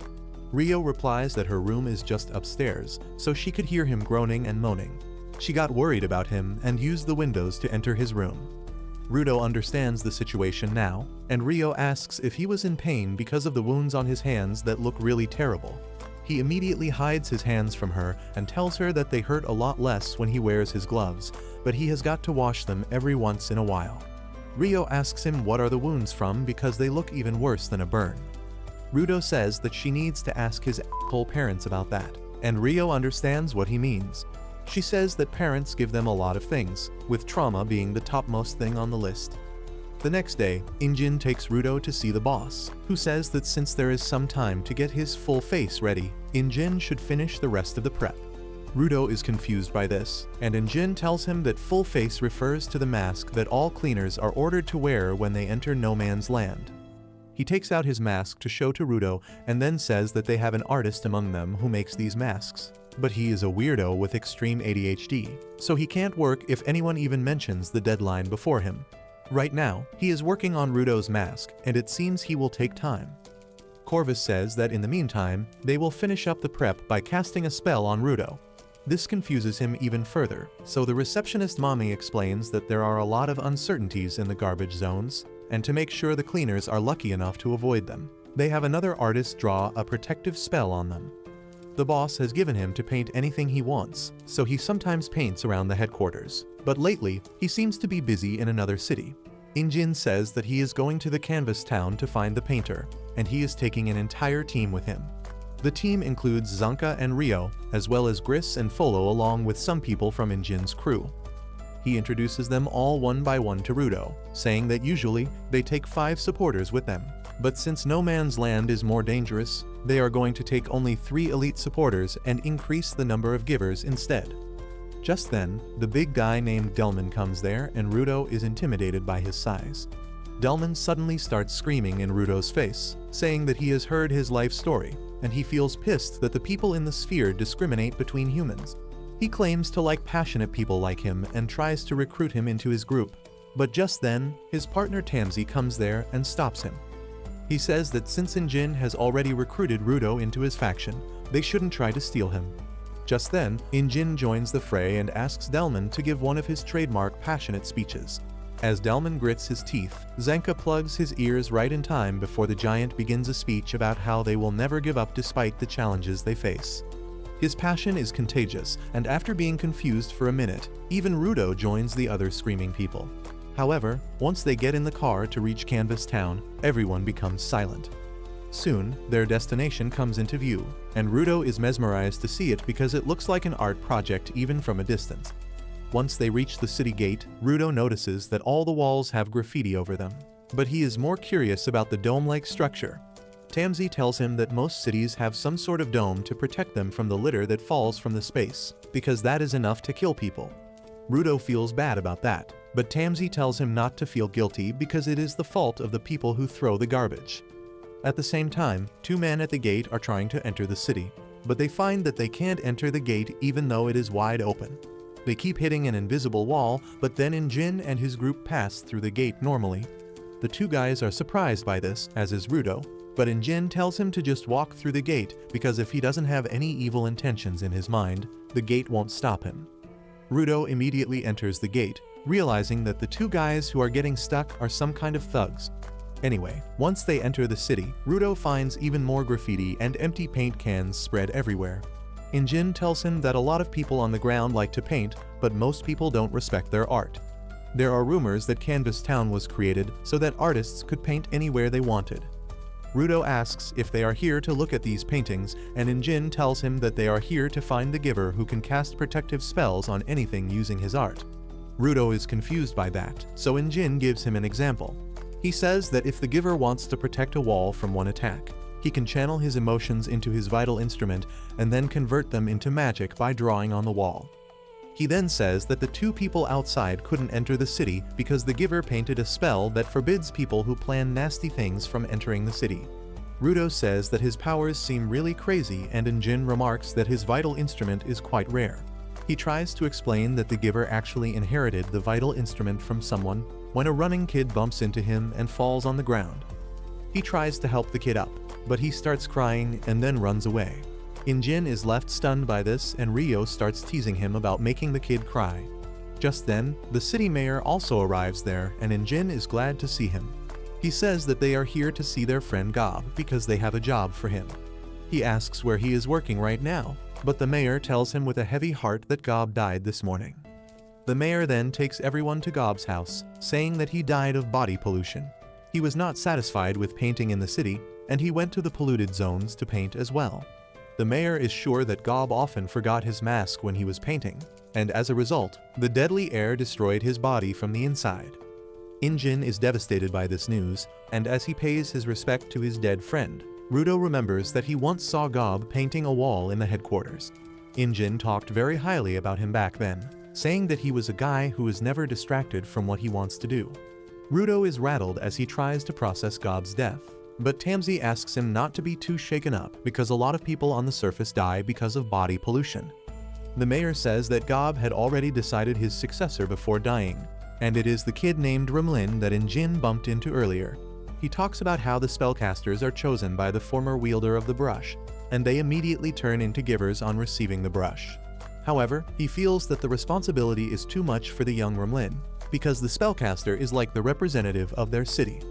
Rudo is shocked on learning this, but Folo and Tamsi tell him that passing down a vital instrument is very rare, but it makes sense since the power of the vital instrument has already been awakened, and the one to receive it just needs the potential to be a giver. The mayor then says that Rimlin and Gob were like siblings, so they will need to give the kids some time to recover from the loss.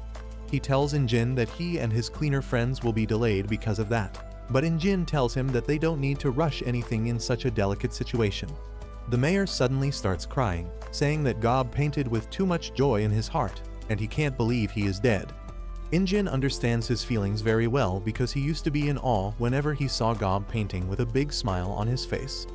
He decides that they will return later when things are calmer here, but before going, he asks Rimlin to take care of herself. However, she suddenly gets up, declaring that the time for being gloomy is over. That startles everyone and Rimlin immediately snatches the paintbrush from the mayor's brush and runs outside.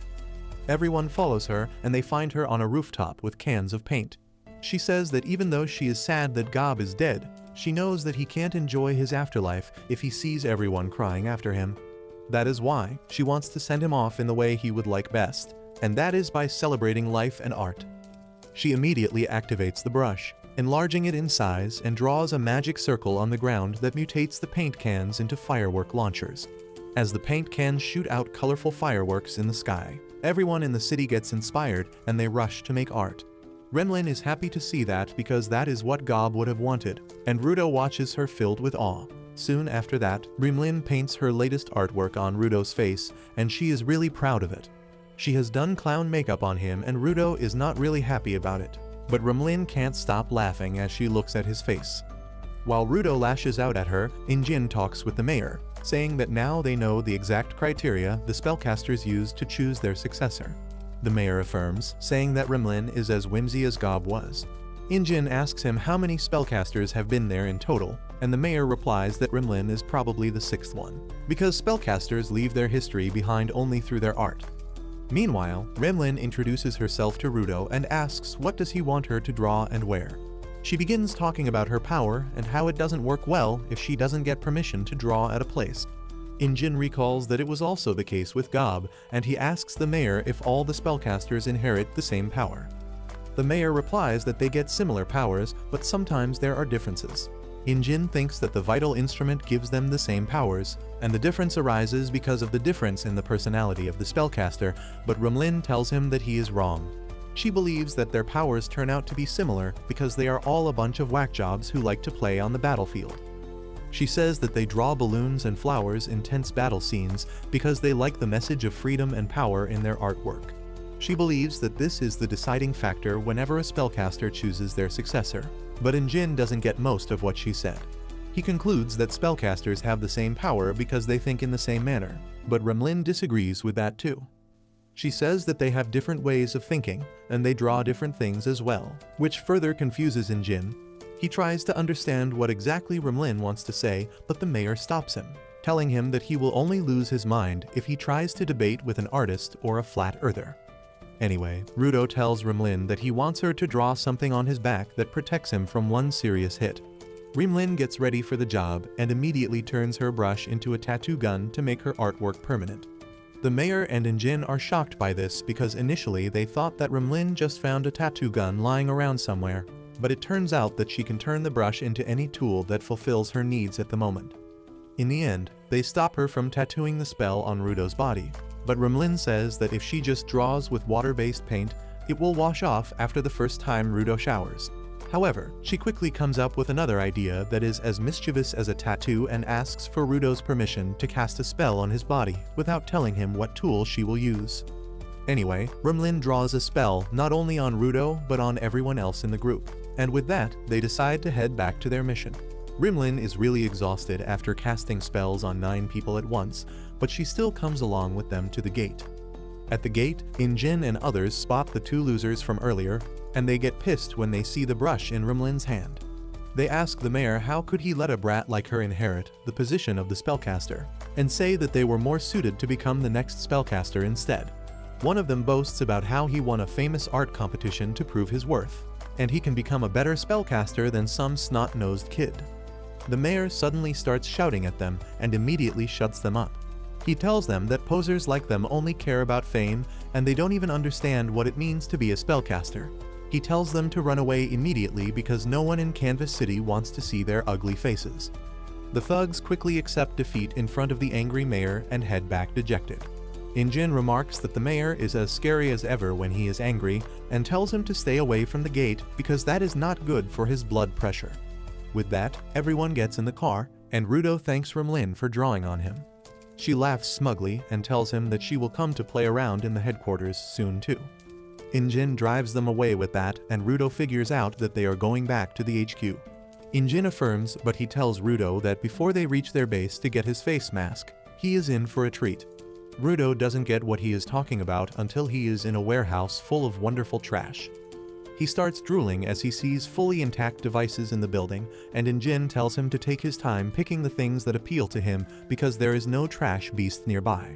Rudo goes batshit crazy as he dives into the junk pile, looking for the best things he can repair and use again. Injin just smiles as he sees firsthand how crazy Rudo is about garbage, but neither of them notice that the small TV on the top of the garbage pile is working, and it shows a vision of a man wearing gloves similar to Rudo's. Anyway, Rudo and others reach the headquarters soon after that, and they are greeted by a weirdo yelling that it is complete.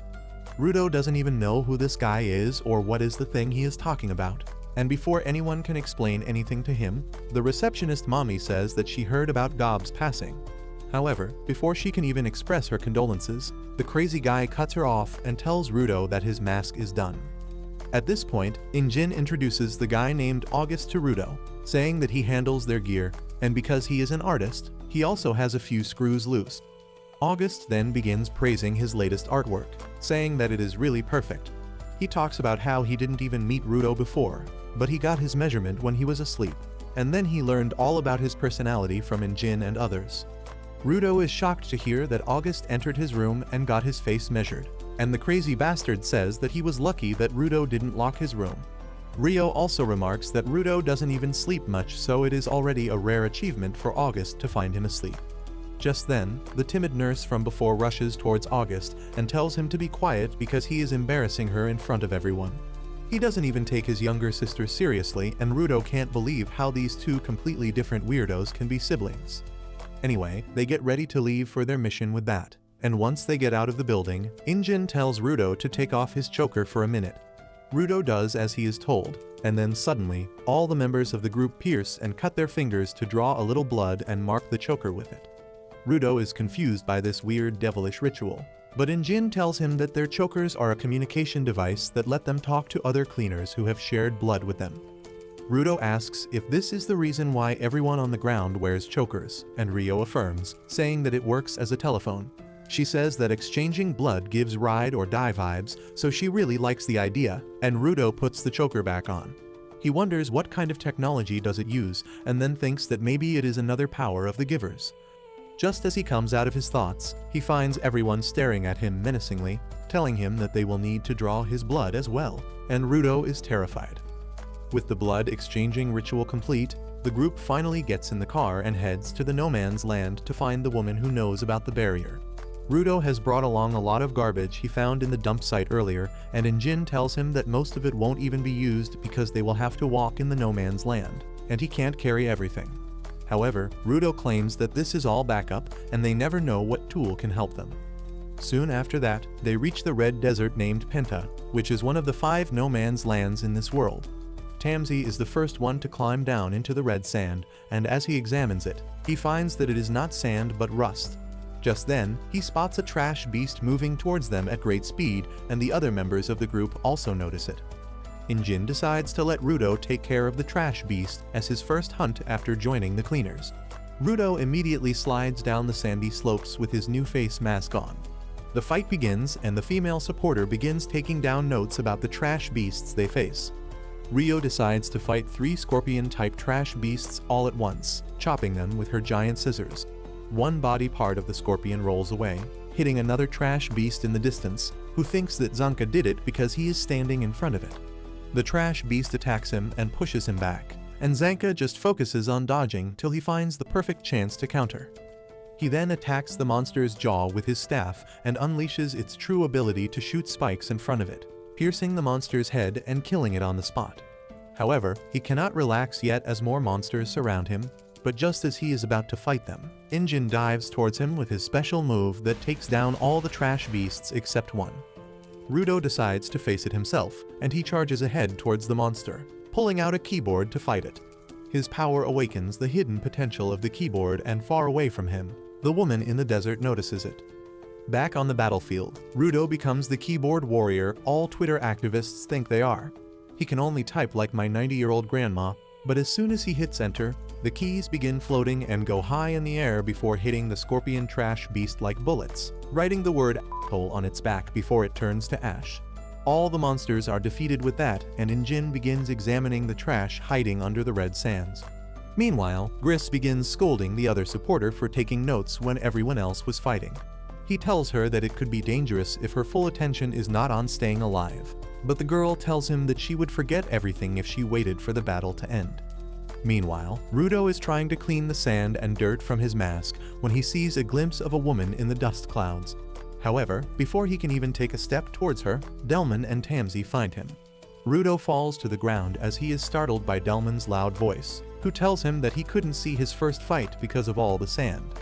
Rudo thinks that he is at least useful now, but then suddenly, Delman stops talking and starts staring towards something right ahead of him. Rudo also turns around and he is shocked when he sees a girl cheerfully walking towards them. Delman and Tamsi are on their guard as they see the girl who is not dressed appropriately for this harsh environment, and they say they couldn't even sense her presence. Everyone else also gathers around, and Injin wonders if she is the woman in the stories who has seen people come from the sphere and return. Zanka says that it is too early for them to find the woman, and Injin says that they should try to talk to her and ask for directions at least. However, Rio is a bit more direct, and she asks the girl if she has ever seen people coming from the sphere or trying to go back. The girl affirms, and Rio tells everyone that they have found the person they came here for. Injin says that they lucked out this time, and then the girl named Amo suddenly starts coughing. She tells everyone to come to her house so that they can talk in peace, because the air here is not good for their body. Rio grows suspicious of her and asks Injin if she should go alone and talk with the girl, but he decides that all of them should go. He feels that even if the girl is plotting something, they can talk it out, and if she really turns out to be a danger, it will be better if all of them are present to fight her. However, his plan fails terribly, and once they reach Almu's house that is full of soft toys and creepy dolls, Injin throws up and collapses. Rudo is the only one conscious now, and as he tries to understand what is happening, Almu grins mischievously at him. It all started 1 hour ago, when Rudo and his friends decided to follow Amo, unaware of her true plans. Amo leads them to her home, which is a really tall tower supported by rocks on all sides. Everyone is surprised by this because they never thought they would find a structure like this in the middle of the no man's land. But Rudo wonders if this tall tower can take him all the way to the sphere. Unfortunately for him, the tower is not as tall as he thinks. Amo opens the gates and asks everyone to come inside the tower. Once inside, they find a huge door that has been locked and chained tightly, and Gris remarks that he doesn't like the look of things in this place. Amo tells him that this is the living room, and it is really messy. but they should come to her room to enjoy her hospitality. They follow her through the suspiciously well-maintained tower, and on the way, Amo asks them to take off their masks because the nasty gas from the outside can't reach in here. She says that it is a little creepy and disrespectful if they keep wearing masks in her house. Once they reach her room, everyone removes their masks, and Amo is really amazed to see their faces. They are also surprised to see that her room is quite whimsy for her surroundings, and the female supporter notes that down too. Rudo wonders how she could get so many things in the middle of this polluted desert, but then Amo asks them what was the thing they wanted to talk about. Rudo shares a nod with Injin before approaching Amo and asking her if she can tell him more about the people that can move freely between the surface and the sphere. Amo doesn't like that topic and says that they should talk about their crushes and stuff instead. Everyone is dumbfounded by this, and Amo says that she likes people with a strong smell, and the smell matters to her more than the face. Rudo wonders if this is Tanjiro's long-lost sister, and then Amo takes a huge whiff to declare that the big guy at the back is the most attractive for her. She starts smiling like a maniac, giving Rudo the creeps, so Injin decides to take charge of the conversation. He asks Amo if talking about romance is the price she needs for giving them information. He says that they want to know about the people who can go back and forth between the ground and the sphere, and if she wants to talk about love and crushes in exchange of that, it is fine with him. Amo suddenly snaps at hearing this, and she begins screaming that all of them are selfish jerks who came here just to use her. She says that she was really happy that someone came to talk to her, but they probably wouldn't have come here if they didn't have another goal in mind. She starts spiraling out of control, and Injin realizes that he messed up. He tries to control the situation and suddenly tells Amo that he likes her, shocking all his friends. However, he messes up a second time by saying that, because even Amo can tell that he is lying. She crashes out, saying that she hates liars, so Injin decides to say the truest thing that comes to his mind at the moment. He tells Amo that she should cover herself up better because he gets distracted just by looking at her. Well, that was strike 3, and Amo fully loses it at this. She says that guys who want to control women's freedom are the worst, and activates her powers to fight against him. Injin had a feeling all along that the girl was a giver, but then Rudo notices that her boots have the same mark as his gloves. He feels a strange resonance to her power, and then suddenly, Amo tells Delman to shoot. Injin doesn't understand what she means, but as he turns around, he finds Delman holding a water hose towards him. Before anyone can understand what is happening, Delman shoots Injin, knocking him out with the high water pressure. Everyone is shocked to see this, and they ask Delman how could he do this, but he is clearly not in his senses. Rudo lashes out at Amo, asking what the hell did she do to Delman. He says that her boots have the same mark as his gloves, and he asks her about that too. But Amo completely ignores that part and goes back to her original question, asking everyone what kind of people they like. Everyone goes silent on hearing this, and Amo asks them why are they not talking because that is how communication works. She says that it won't be fun if she is the only one who is talking because she rarely gets guests here. Amo says that she loves guests except party poopers like Injin, and asks everyone to return to the conversation. Suddenly, Zanka starts walking towards her because he understands how to deal with the crazy girl. She only listens to the people who play along with her topic of her choice or the ones who try to stop her. Well, he chooses the second option because he is not letting anyone who harms his idol get away for free. He calls Amo a cow and says that she is his enemy, so he is going to crush her. Amo starts crying on hearing this and asks how he could call her the C word. She claims that he is being mean to her even when she didn't do anything bad. She says that she is really hurt, but Zanker realizes that an attack is coming, and he manages to dodge a heavy blow from Delman just in time.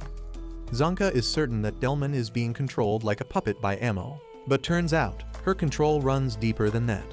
Delman suddenly starts yelling at Zanka, asking him how could he hurt the fragile girl with his harsh words. He stands in front of her, saying that Amo is the reason he fights, and he will not let anyone hurt her. While everyone thinks that he has been brainwashed, Tamsi claims that he really means what he is saying. He knows Delman well enough to tell that he is being serious right now, and that means he is acting out of his free will.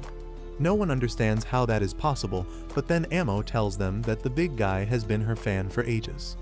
It still doesn't make sense to them because Delman won't betray his friends just for a girl. However, Amo insists that he will betray all of them just to help her.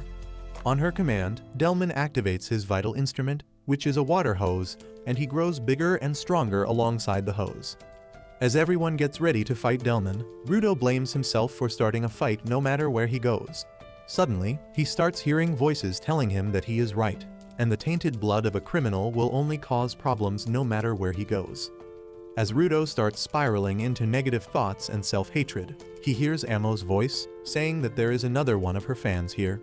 She says that she just wants everyone to stay here and have fun, but if someone tries to disrupt that fun, she will command her second fan to deal with them for good.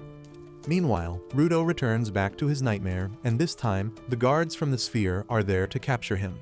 He starts panting and gasping for breath as he sees them, and then one guard tries to attack him. Luckily, Tansy snaps him out of it and saves his ass from Delman's attack at the same time. He tells everyone that Delman's vital instrument is a hose because he used to love watering plants and watching them grow big. Now, his vital instrument makes anything it hits absorb water, including human cells. As the human cells absorb too much water, they can burst like a balloon, killing his target instantly. But before today, Delman had never used that ability on humans. Tansy is sure that Delman watered in Jin from behind to knock him out, but no one can understand how he could do that without being noticed. Tansy explains that there are different settings on the nozzle and Delman must have used the silent nozzle setting to not get noticed.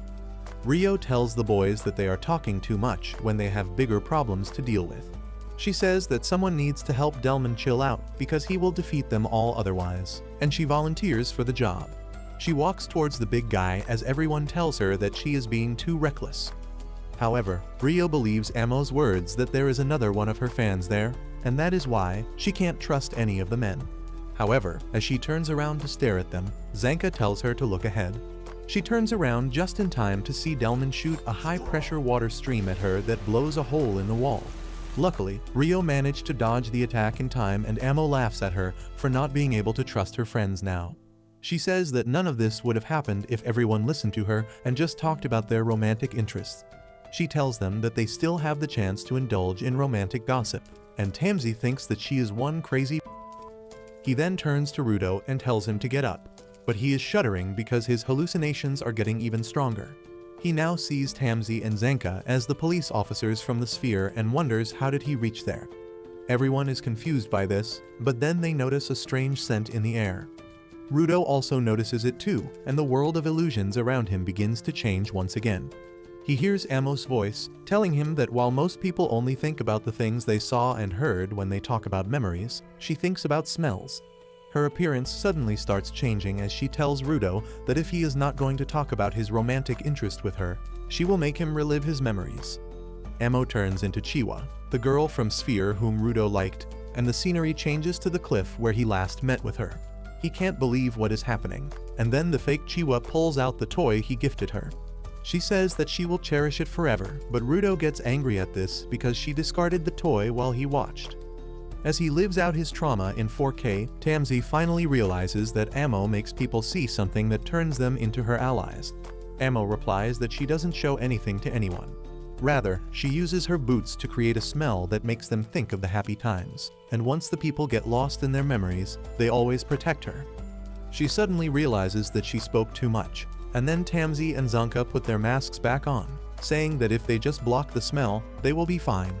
Zanka adds that not all memories of the people they love are happy, and if someone has started to hate the people he once loved, Amo's power would backfire on her. She gets pissed at this and calls him a moron for underestimating her. She declares that her powers only make people dream about the happy times, and at the same time, Rudo is dealing with an emotional turmoil. Even though he hates Chiwa for throwing away the toy, he can't get angry at her. The happy, lovesick feeling starts to overwhelm him, and he gets the sudden urge to protect her. He sees Tasmi and Zanka as two soldiers harassing Chiwa, and as she calls for help, he dashes towards her, knocking the two men away. Zanka yells at Rudo, but he is too far to hear his voice. He still thinks they are the soldiers from the sphere, and tells them that he is not the weakling that he used to be. He declares that he has the power to protect the people he loves now, and he will use that power to kick their asses. Zanka and Tansy realize that the situation is terrible now, but it soon gets worse. Rio and Folo get brainwashed by Amo's ability too, and they start walking towards her, saying they will protect her. Only Zanka, Tansy and Gris are in their senses now, And as they wonder how to get out of this situation, Tamsi decides to use his ability on his friends, even though he never wanted to do it. Meanwhile, Delman remembers the happy moments of his life when he used to grow plants with his wife because she loved them. She was happy when they managed to get their first plant to grow up to a decent size after a lot of efforts. But Delman wanted to fill their house with plants to show that hope could prosper even in a polluted world like theirs. Now, Amo's power makes him think that she is his wife and Rudo. Rio and Folo are under similar illusions as well. She asks Zonka and Tamsi if they still think they can beat her, and Tamsi pulls out his thread-reeling stick and turns it into a staff. Delman thinks that Tamsi and others are the bandits who hurt his wife, and he gets furious at them. He charges at them at the same time as Rudo and others, but Tamsi quickly activates his abilities, sending thick ropes in all directions. Within a split second, everyone is tied up in those ropes, but Amo doesn't think too much of it. She asks her fans to do something for her, and Rio struggles to get out of the ropes that only tighten around her legs. Everyone else does the same, and Tamsi tells them that the more they move, the more the ropes will tighten around them. However, none of them seem to stop, and Tamsi is disappointed because he thought that this level of pain would be enough to snap them out of it. Amo calls him an asshole for hurting his own friends, but she tells him that it will be useless because once someone has fallen for her, they will endure any amount of pain to help her. She laughs, saying that is about to get bloody, but then Tamsi tells her about his vital instrument. He tells her that it is a staff used to wind thread, and then immediately spins it, pulling all the ropes back to the reel. Everyone is dragged towards him along with the rope, and as it stops winding back, Rudo and others are stuck in a sturdy rope wall. Along with them, Tamsi has also caught Amo, who is now hanging upside down from the roof. Tamsi tells her to return everyone to normal, while Zonka is a bit disappointed because he didn't get to do anything this time. Tamsi replies that he called Amo a cow, which pissed her off, and that should count for something. On the other hand, Gris rushes to Tom, the female supporter who is checking on Injin. Gris is glad to see that she is wearing a mask, but unfortunately, Injin is still out of commission. Tom has put a mask on him just in case, and now they can just wait for the fight to end. On the other hand, Amo starts hurting because of the ropes, and she curses Tamsi, telling him that no one has been so rough with her in ages. She suddenly starts crying and begging for help, but Zenka thinks that no one is going to get free from the strong ropes. Well, that is not going to stop Delman and others from trying.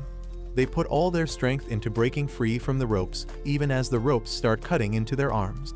Tamsi gets frustrated trying to hold back so that he doesn't injure his friends, and he decides to stop Delman first because he seems the most motivated to help Amo. He suddenly manipulates the ropes around Delman, causing them to spin rapidly. Delman basically turns into a super heavy Beyblade that drills through the floors until it hits the basement. However, that is not all that his special move did. Zonka barely clings on to a piece of the floor to prevent himself from falling to the same level as Delman. He tells Tamsi that he overdid it, because everyone else is a mess too. Rudo has an iron rod poking through his stomach, while Delman is buried in debris. Rio and Folo are also lying unconscious in a puddle of their blood, but Tamsi thinks that he handled the situation well. As Zenka lashes out at him for killing his own friends, Amo starts laughing at them, telling them that this is what happens with people who don't talk to her. She says that half of them are dead now because they didn't play along with her, and Zenka blames Tamsi for all of that. However, it seems that Rudo is still alive, and he pulls the iron rod out of his stomach. Tamsi turns towards Zonka with a menacing look on his face, and Zenka fears that he is also under Amo's spell somehow. However, Tamsi simply asks him if he forgot about that thing. Zenka doesn't even know what thing he is talking about, and Tamsi reminds him of the spell that Rumlin painted on all of them that protected them from one life-threatening hit. Zenka realizes that as everyone gets up and immediately feels better, and Amo can't understand what is happening. Suddenly, she finds Injin behind her, and he has swiped away her boots without her realizing it. Amo is so shocked that she takes a few seconds to react, and in that time, Injin says that he hates the people who don't wear socks with their shoes. Amo then suddenly lunges at him, telling him to return her boot because she won't forgive him if it loses the smell of that special person. Injin wonders what is so special about the smell, and he decides to try it out and takes a whip. He immediately regrets having free will, but Amo keeps fighting him to return the boot. Injin tells her that he will give it back if she cancels her ability and frees everyone from her control, and she replies that she can't use her powers with a single boot, so everyone is already free. While Rudo and others sit silently, wondering what was happening to them a few minutes ago, Delman pushes away the heavy concrete slabs pressing him down. Just then, Tamsi and Zanka walk towards him, and Delman asks them what happened here. Tamsi tells him that he was affected by Amo's power that made him think that she was someone very dear to him, and he fought really hard to protect her. Delman is shocked to hear that, but the part that hurts him the most is that his wife was still dead. For a moment, he had hopes that he could have her again, but now that reality sinks in, he is devastated. Zanka notices that everyone else who was affected by Amo's power is also depressed, because after their dream about happy times ended, reality must have hurt them a lot. Soon, everyone wears masks, and then Injin decides to return Amo's boot. While everyone wonders what to do with her, Injin says that though her power is crazy, Amo is just a helpless little girl otherwise, and he doesn't feel good about hurting her. He doesn't want to take away the boots that mean so much to her either, so he thinks that teaching her not to hurt others might be the best thing for now. However, Amo suddenly starts acting bratty again, telling them to take responsibility for thrashing her house. Zanka gets pissed at her attitude and tries to lecture her, but then Rudo takes off his mask and starts walking towards her. Amo asks him if he just can't get enough of her smell, but little does she know what Rudo is actually planning. As soon as he gets close to her, he smacks the out of her with a punch. Amo goes through the shock of being hit before the pain sets it, but Rudo doesn't give her a chance to fight back. He climbs on top of her as he begins to rock her with his fists, but luckily, Injin and others manage to stop him and save the girl's life. Some sort of curse begins to awaken inside of him, and as Gris tells him to stop, he takes a moment's break.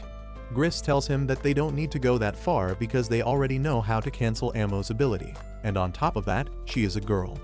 Rudo tells him that he doesn't give a shit if Amo is a girl because the Hammer of Justice is unisex. The curse begins to consume him as he asks Gris if he is supposed to let Amo hurt and kill the people he cares about just because she is a girl, and Gris yells that he doesn't mean that. He tells Rudo that it is wrong to hurt a powerless girl, and Rudo replies that Amo is a giver like all of them, and she was this close to killing them all. He says that she deserves even worse pummeling for her actions, and then Injin finally decides to join the conversation. He tells Rudo that he understands his thought process, but then asks how are they supposed to get information out of Amo after he has beaten blood, snot, and tears out of her. Rudo realizes that one fraction of a thought at a time, and when his pea-sized brain finally computes all the information, he can only stare at Injin's face. Injin takes him outside to have a talk and asks Tom to patch up the girl in the meantime. Once they are outside, Injin sits silently and Rudo grows increasingly nervous. He asks him why is he not saying anything, and Injin replies that there is no need for it as he has already realized everything. Rudo explains himself by saying that the entire time he was in the sphere, he was asked to endure it. No matter what people said to him, he had to control his temper and hold it in. However, once he reached the surface, he realized that he would lose if he kept holding back. But now, after beating the crap out of Amo, he realizes that he has gone back to his default settings. He is the same impatient and violent boy who would attack anyone without a second thought if they hurt him. He shouts that he is still a violent brat and any growth he thinks he has gone through is just an illusion. Suddenly, Injin says that he really likes women who are smarter than him, having incredible curves and a forgiving personality. Rudo is completely dumbfounded at this, but Injin continues, saying that he doesn't really do well with kids and women with complicated needs because he doesn't need any of their emotional baggage. He can't hide stuff like that from anyone, and that is one of his bad character traits. Injin tells Rudo that this was just an example, and adults have a lot of bad stuff in their life that they need to grow out of. He says that realizing this is the first step to becoming an adult, and he was made aware of his faults by someone else. Compared to him, Rudo realized everything by himself, and that means he is on the correct path to grow as a person. Rudo stares at Injin in awe on hearing this, and he tells him that they should apologize to Amo later. Meanwhile, Tom has patched up Amo, and she apologizes for Rudo's actions, saying that they didn't know he would go so far. She then takes off her mask, telling Amo that she wants to be her friend and they can talk about anything she wants. Amo remarks that Tom will become a good mom, and then she starts talking about her mom. Amo says that her mom was a great mom, and she was the reason she met her first love and got her treasure. Her mom also showed her the angel who travels between the ground and the sphere. Tom just treats all of that as gossip. But then she suddenly realizes that Amo is willing to talk about people who can travel between the two worlds. As Amo stares at the sky, she remembers her childhood, when her mother was her only family. One day, as they were traveling, Amo spotted a crow that she found really cute. However, her mother told her that the crow would never love her, so she should forget about it. Amo trusted every word her mother said, and she began yelling at the crow, calling it ugly. Anyway, her mother dragged her along, telling her that she was going to meet a person who would love her a lot. She soon brought her to a super shady-looking guy in the middle of the street, and Amo's mom told her that this gentleman would be the one who would love her for the rest of her life. The little and innocent Amo knew no better, and she trusted her mother's words. The guy, who was clearly a creep, began smiling at her, and Amo started getting butterflies, thinking that he would really love her. She didn't even understand why the man would give her mother money, but she was too happy to think deeply about it. The PDF file took her to the tower in the middle of the no man's land, which was his personal hideout since he didn't get an invitation to Epstein Island or to Diddy parties. Amo forgot about her mother as she began to live a life of comfort with him, and the ugly bastard groomed her constantly. One day, she asked him how did he have so much stuff, and the man replied that he was a trafficker, so he would always have more than he wanted. Then suddenly, he went off the rails and began yelling that all other people in his line of work hate him. It was nothing new for Amo, and she watched the budget Diddy cry that they must be jealous of him because he is the only trafficker who is also a giver. The man then told her that they should do their usual ritual again so that he could calm down, but Amo didn't want to. She told him that her heart beat really fast and she had trouble breathing when they did the ritual, but the old creep told her that it was because she was in love with him. Amo's body had created no new brain cells ever since she was sold, and she believed him. She let the PDF happily diddle her, and then started giggling, thinking that this must be how first love felt like. She then found the old pervert whispering something to his boots when suddenly two masked strangers entered the room. The freak started yelling at them and told them to get out because this room was reserved only for him and Amo. However, as the masked weirdos ignored him and walked towards Amo, he decided to teach them a lesson. He activated the power of his boots and threatened to attack them. But one of the masked men moved super fast towards him and ended his miserable life with one punch. He then took off the boots and presented them to Amo, telling her that they would suit her better. The other weirdo told her that the boots would fill the void in her heart, and Amo accepted them after sniffing them for a bit. The masked men then walked to the crack in the wall, and one of them suddenly sprouted wings of light to fly to the sphere. Amo was awestruck on seeing this and thought they were angels, but they were gone before she could speak to them. Just then, the old pervert woke up and Amo eagerly told him that angels are real. However, instead of listening to her, he pushed her away, telling her that the boots belonged to him. He asked her how dare she try to take them and began stomping on her. Amo was stupefied at this, even though this was not something new for her. She was used to getting beaten by the old pervert when she didn't obey him, but other times, it didn't feel like anything. Right then, she felt a loud thumping in her heart, and she wondered if it was because of the boots. The boots began resonating with her, and she decided to trust the words of the masked angel that they suited her better. She decided that if the boots suited her better, they belonged to her, and suddenly, she was able to awaken their power.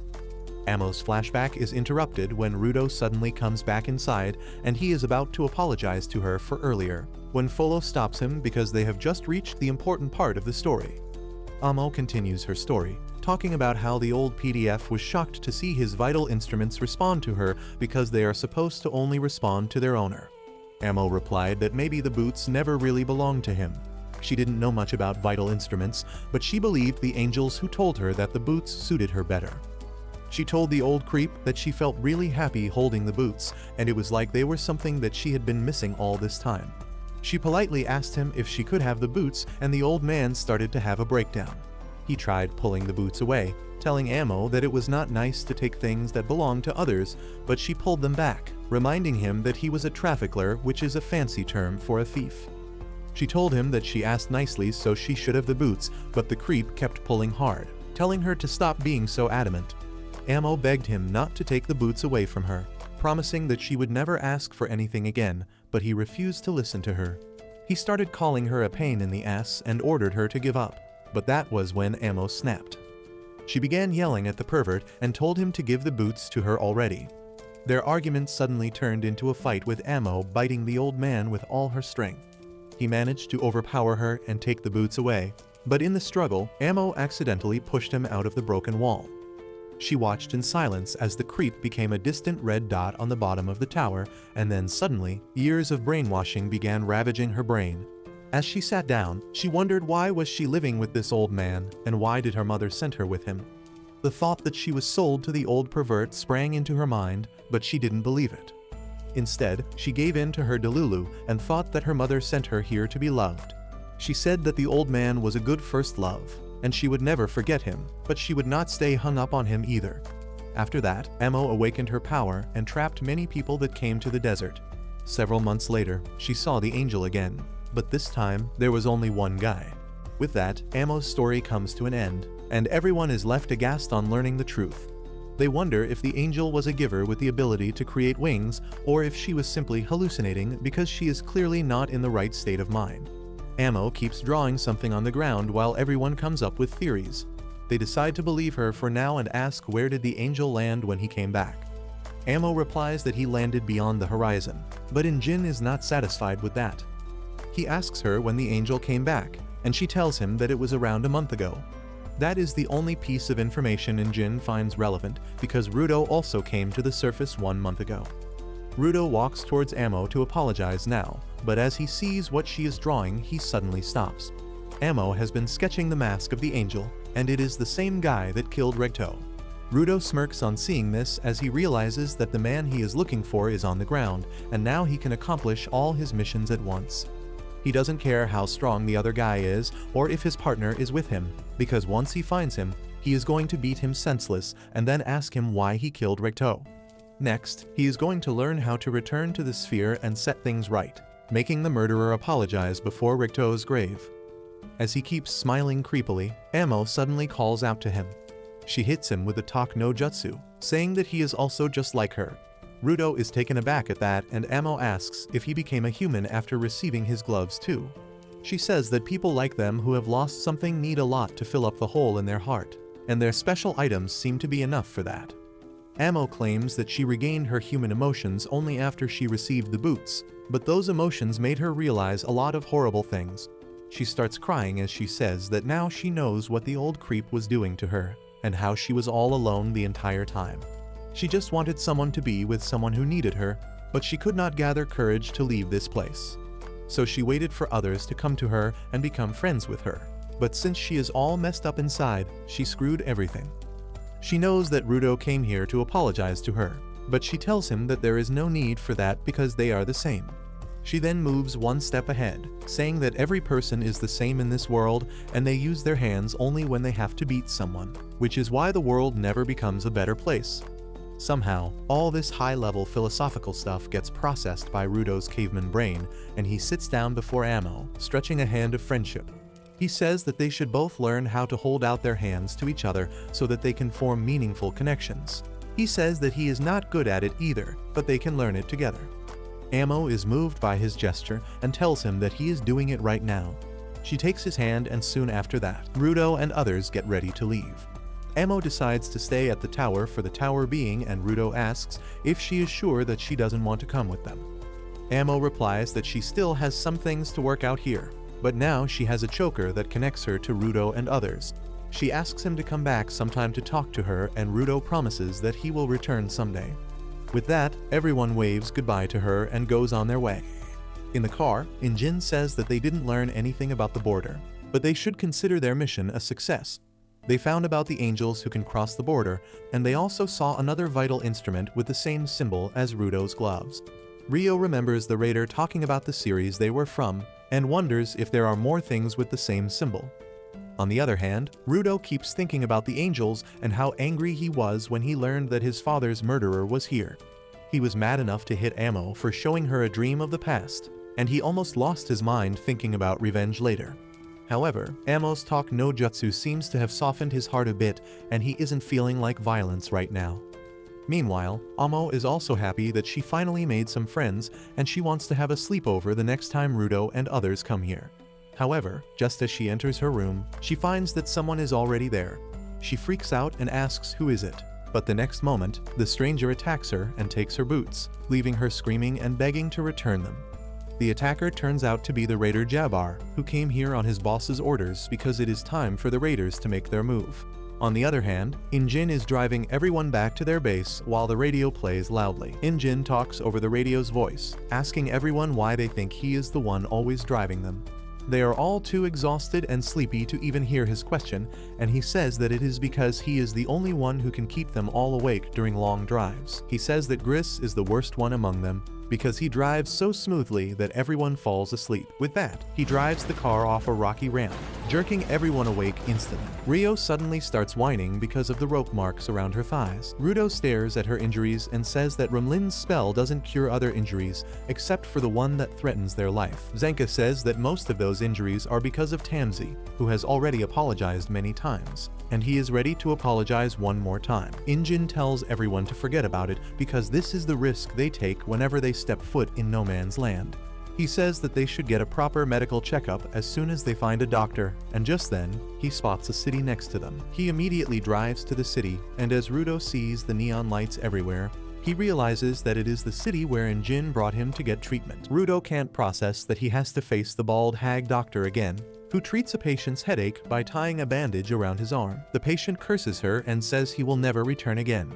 But the old woman doesn't give two about wimps like him. Rio has heard that Injin always visits the old doctor whenever he comes to this city, and Zanka thinks that he just finds her character amusing. However, Injin tells them that the old woman is more amazing than they think. Once upon a time, when she was still in her prime, she was the pioneer who developed the method to treat body pollution in humans. He talks about how she used to be a normal person, but dealing with too many polluted people, and things ended up turning her into a psycho who can't talk without shouting. The old woman has had enough of this, and she tells everyone to call her Alice Stilza. Rudo feels that he has heard the last name Stilza somewhere before, when suddenly, Alice's grandson barges in, telling her that the cookies she baked suck. Rudo realizes the loudmouth guy as August, the artist who made his mask, and as he walks ahead, he sees the timid healer Aishia trying to stop him. Rudo finds it hard to believe that these two are connected to Alice, and Aishia begins telling him that the old lady is actually their grandmother. Their parents are dead, so she is their only family, and she often visits her to learn more about treating patients. August keeps on interrupting her while insulting his grandma's cookies, who tells him that he should stop eating them if he hates them so much. Soon after that, Aishia and Alice treat everyone's injuries, and their family drama continues. Zanker realizes that August can't talk without shouting because of his grandma's influence, and Aishia is the only normal person in the family. Anyway, August starts asking Rudo how his mask performed in the no man's land, but he is too busy eating cookies. Anyway, Injin decides it is time to return to the base, but August and Aishia leave before them. August warns them that the cloud is passing by and they should find cover, and Injin thanks him before he rides off. Rudo wonders what the hell he was talking about, and the answer is soon in front of his eyes. As their vehicle takes shelter under a dome like rock, trash starts falling from the sky like rain. Rudo can only stare at it with his mouth wide open, and Injin tells him that it is the sphere dropping garbage from the top. Luckily, it always follows the same route as it passes over them, so people have developed cities in areas that are far away from its trajectory. However, since the trash is falling from such a great height, its exact destination is really hard to pinpoint, and a lot of people die because of the falling debris. Tamsi adds that everyone on the surface hates the sphere dwellers for this, but anyone who tries to get revenge dies at the border. Rio agrees with him, saying that it is a mystery how Rudo and the angels crossed the barrier without dying. Rudo begins thinking deeply about it and says that he saw something when he was falling down. Tamsi is curious to hear about it, but Rudo doesn't remember anything clearly. The only thing he can tell them is that it felt like TV static flowing through his body and weird white lines that seemed to take the shape of a person for a brief moment of time. Rudo is snapped out of that creepy memory as Injin's choker rings. He finds that Miu is calling him from the headquarters, and she tells him to take the back route this time because they are currently dealing with some pests. Jin immediately changes the route, and Rudo asks him what was Semiu saying earlier. They reach a destroyed city, and Injin hits a metal plate with his umbrella, unlocking a secret entrance to the headquarters. He tells Rudo that this is the back entrance, and as the pests that Semiu referred to are just bandits. At the same time, the bandits are armed with rocket launchers to destroy the cleaners' headquarters and capture the spherite they are hiding. Their leader fires a rocket at the building, thinking that it will be really easy for them to enter the building and catch the spherite, who will fetch an incredible price in the black market. Rudo learns about this too, and he tells Injin that they should immediately head back and help the cleaners defend the headquarters. Injin sighs, saying that they don't even need to do anything, but he is a bit disappointed that he didn't get to fight much in the no man's land, so he decides to beat up some bandits. On the other hand, the bandits are confident that the cleaners will listen to their demand after the warning attack. He loudly tells the cleaners to hand over the spherite if they don't want a second hole in their building. Mew speaks to them through a loudspeaker, saying that she finds it refreshing to see cowardly insects like them attacking from the front. The leader of the bandits says that they like to fight fair and square, but that is a big fat lie. Another team of bandits is trying to break into the building nearby, and the leader just wants to buy time for them. He tells Mew to stop stalling them and hand over the spherite, but then Mew suddenly remarks that she is not a woman. All the bandits are bamboozled on hearing this, but turns out Mew was just pranking them. She tells them that they are so easy to fool, and the bandit leader gets pissed. Mew doesn't even allow him to rage out and asks him to quit right now because he can't do anything. He confidently says that he blew off the top of the building just now, but as the smoke clears, he finds that the building doesn't have a single scratch on it. Just then, the other bandit team arrives there after their tools were destroyed while trying to break open a window. Mew tells them that they can't enter the cleaners' headquarters without permission, and the only person who can give them permission is the ultimate shut-in, who is shivering in his room just thinking about the unwanted guests. Suddenly, Mew opens the door, telling the bandits that they will never get permission to come inside, so she came outside to finish them off. The leader of the bandits gets pissed at this, and immediately fires a rocket at her, but Mew awakens the power of her glasses that allows her to see the world in slow motion. She casually dodges the rocket and then grabs it, turning its direction and sending it towards the bandits. They don't even have time to panic fully as the explosion takes down half of them in an instant. The remaining bandits open fire on Mew, but she dodges the bullets like I dodge my responsibilities and rushes towards the bandits, taking them down with swift and powerful kicks. She knocks them all down in a couple of seconds, and Injin is disappointed to see that there is no one left to beat anymore. He says that Semyu is too good at it, but she replies that they were just low-level thugs and she would unalive herself if she couldn't beat them so easily. She then grabs one of the bandits by his hair and asks who the hell told him that they have a spherite. The bandit is unconscious, so he can't answer her,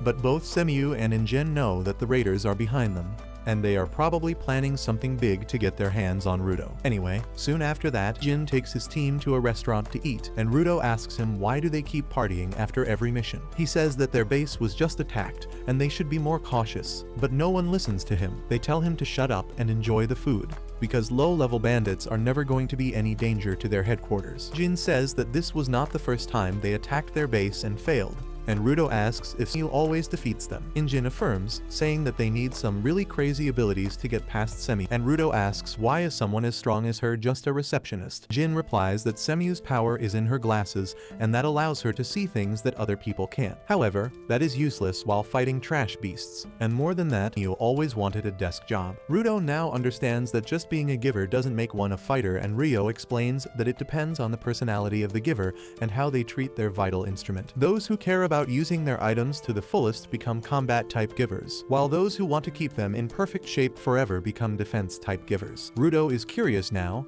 and he says that he wants to see more types of givers to figure out how their powers work. Tells him that he is lucky because some people with really unique powers are on their way here. And just then, a girl wearing a Pokemon onesie comes and breaks through the door. She strikes a pose and declares that Team Child is here, and behind her, the other two members of her team are present. As soon as Rudo sees the creep with a pacifier in his mouth, he remembers the time he had to share sweets with him, and he immediately hides his food because he doesn't want to share it this time. The Snorlax greets Rudo, saying that they are meeting after a long time, but Rudo doesn't even remember meeting her before. This breaks her heart, and she reminds him that she was there in the room when he first introduced himself. Rudo is confused because he still doesn't remember her, but just then, the leader of their team comes there to introduce everyone. He introduces the girl as Gita, the angry brat with the pacifier as Santa, and himself as Bro. He says that they should get along well from now on, and Gita immediately jumps towards Rudo, asking him more about the sphere, but he is creeped out by her. Bro and Injin tell her not to talk about the sphere outside the base because anyone can be listening to them. Injin says that the bandits who attacked them yesterday got to know about Rudo from some stranger at the bar,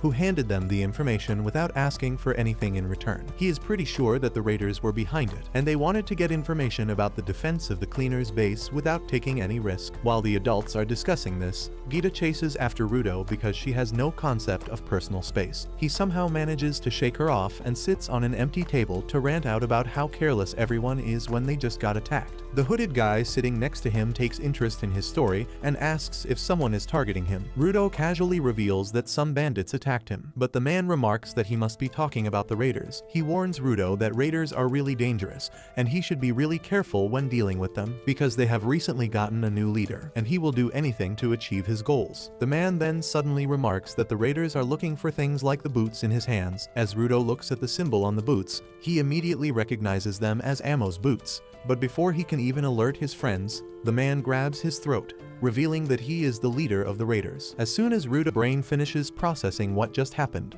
he attacks the leader of the raiders. His friends have also noticed it by now, and they rush to back Rudo up. However, the girl with the raider boss uses her power to open a portal to their base right behind his head, and he dodges at the last moment, letting Rudo get sucked into the portal after him. Injin tries to grab onto Rudo, but he can't stop him from getting sucked in, and all the cleaners with him are instantly pulled inside the portal as well. The girl vanishes and the portal deactivates, leaving only Gris and the supporters behind. As Rudo and others crash land in the enemy base, they begin wondering since when did the raiders become confident enough to attack them in public. However, Rudo's attention is fixed on the raiders, who are ready for a showdown with the cleaners for his gloves. As the raiders and cleaners stare each other down, Rudo furiously asks the raiders where is Ammo. They don't even bother to give him an answer, so Injin tells them that they won't be able to capture Rudo because everyone is here to back him up. Zadal, the leader of raiders, doesn't respond to his taunt and instead pulls out a watch from his pocket. He reminds Rudo that just now, he was worrying about how relaxed the cleaners were, but he was wrong because everyone on the surface is always on high alert. He knew they would not leave Rudo alone, and bringing them here was a part of his plan all along. The clock strikes 12, and then suddenly, a huge wave of garbage is released from the sewer pipes at once. Rudo is too stunned to even move from his position,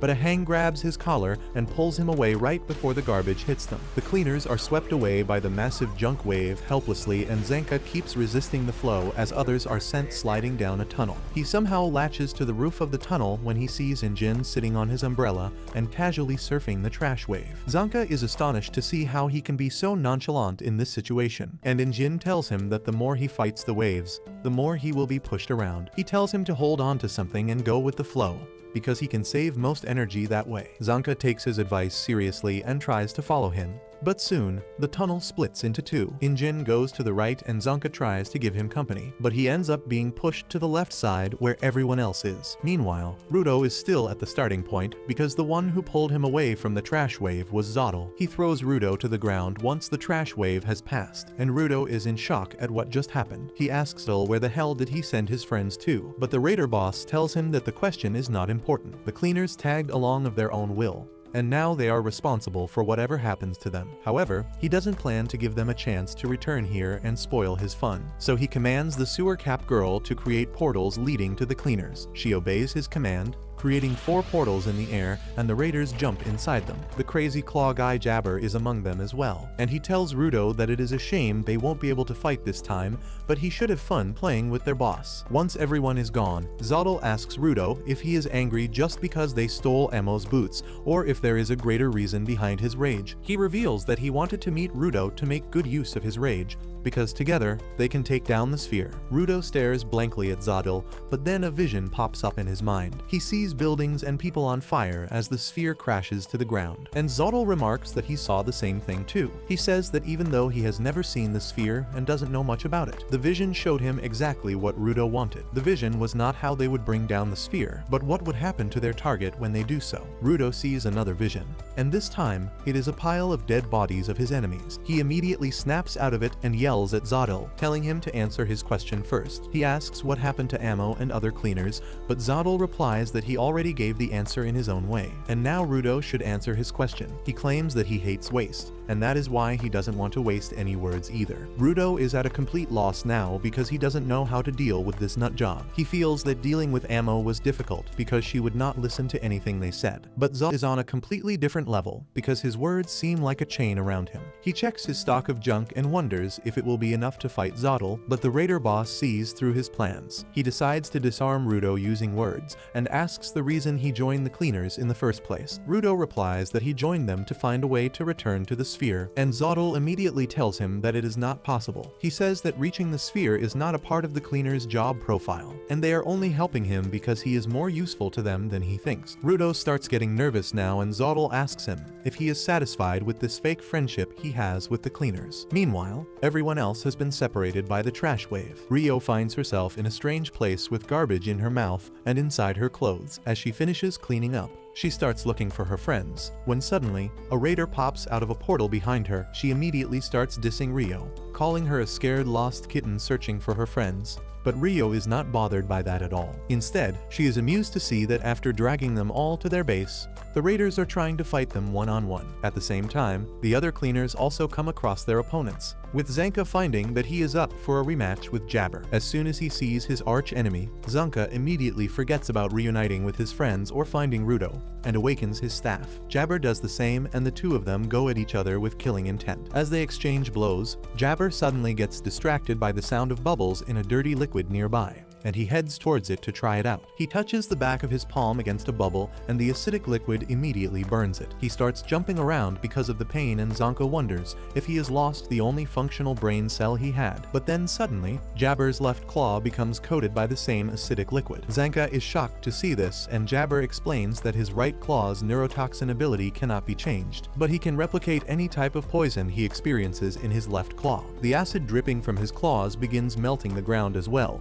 and Jabber asks him to try his best to dodge it. He then swings his claw, sending a barrage of acid droplets towards Zanka, who can only wait for them to hit him. Meanwhile, Gita rolls out of a sewer line and enters an empty space, but surprisingly, Zottel has nothing planned for her. She is disappointed that she is all by herself, but then suddenly, she hears someone approaching her. It turns out to be a cockroach, and Gita gets really excited to see it. At the same time, Rio also sees a cockroach and freaks out, but then she acts cool in front of her opponent, saying that she is not afraid of insects, but roaches creep her out. The blonde mommy gets upset at her for getting creeped out by mere cockroaches when she is a cleaner, but Rio tells her that she is still reacting normally because they have a guy on their team who once passed out after getting poop on his clothes. Zanka, the guy in question, has just taken Jabber's acid attack head-on, and instead of dodging, he placed himself behind a pool of the acidic liquid. Jabber is surprised that he didn't dodge, but Zanka coldly replies that it was not going to knock him out, so it is pointless to dodge such things, and also he is more comfortable with an acid shower than having shit on his clothes. He then tells Jabber to enjoy an acid shower himself,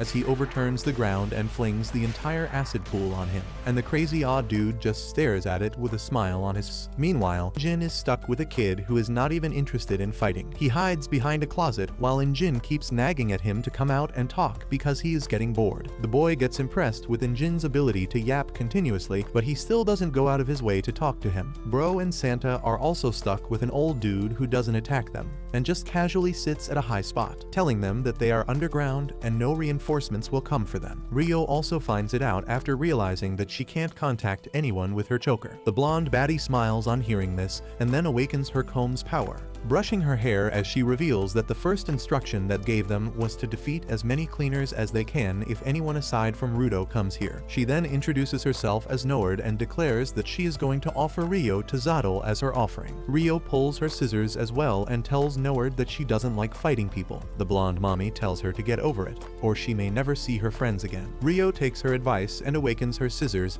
immediately dashing in for an attack. Nord dodges her first kick, but Rio manipulates her scissor next to chop off her hair, forcing her to back away. She realizes that it will be hard to dodge Rio's attacks, while Rio is confident that uses her hair to fight, which is a really bad matchup against her scissors. She rushes towards Nord again, who keeps brushing her hair without even bothering to look at her. On the other hand, Zanka keeps watching the battlefield eagerly, waiting for Jabber to pop out of the acid pool somehow. When he doesn't come up, Zanka gets impatient and taunts him to come out. He begins wondering if Jabber really died from the acid, because he survived a lot worse in the past. He goes over to his location to check what is going on, and as he suspected, Jabber is still alive and giggling inside the rubble. He suddenly pushes through the rubble with giant claws acting as a shield. Jabber spreads his claws, smiling menacingly as he declares that it has been too long since someone was able to draw out his full potential. Well, he regrets doing that now, because if Jabber was not fighting at his full potential till now, it means he must be incredibly strong. Zanka starts tweaking as Jabber tells him to release his full potential as well, because there is no way all he can do is swing his funny staff. Back at Rio's location, She suddenly finds herself on the ground, unable to move. Her entire body hurts as if she has been struck by lightning, but she doesn't understand how that could happen when she just touched Noward's hair. She can't figure out her power, so Noward decides to explain it to her. She says that it is a common fact that hair accumulates static electricity when rubbed with plastic, and her vital instrument is a comb made out of plastic. That means her hair is full of static electricity,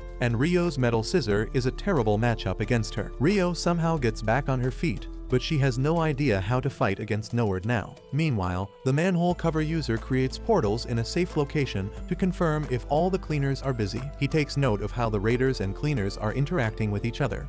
But when he gets to the raider with Bro and Santa, he panics, realizing that the old geezer is revealing some crucial information to their enemies. Santa keeps staring at the old man with a frown on his face, and Bro tells him to stop frowning all the time, because that will make his face all wrinkly when he grows up. Santa doesn't stop and gives him a mean side eye, but Bro understands that he wants to ask how did they end up in this situation when they just went out to eat at a restaurant. Bro tells him to think of this as an emergency job, and then reminds him that he was the one who jumped into the portal first because he was worried about Rudo. Santa gets pissed on hearing that, and Bro immediately apologizes because he knows that the little guy is sensitive about such things. The old raider softly smiles on hearing them interact and asks Bro if the little kid is his child. Bro replies that Santa is not technically his son, but he has pretty much raised him. Bro asks the old man if he can tell them the way out of this place because Santa will get sleepy if he stays up past midnight. The old man finds Santa quite cute and asks if he wants to be friends with him. Santa curses him in his mind as he glares at him,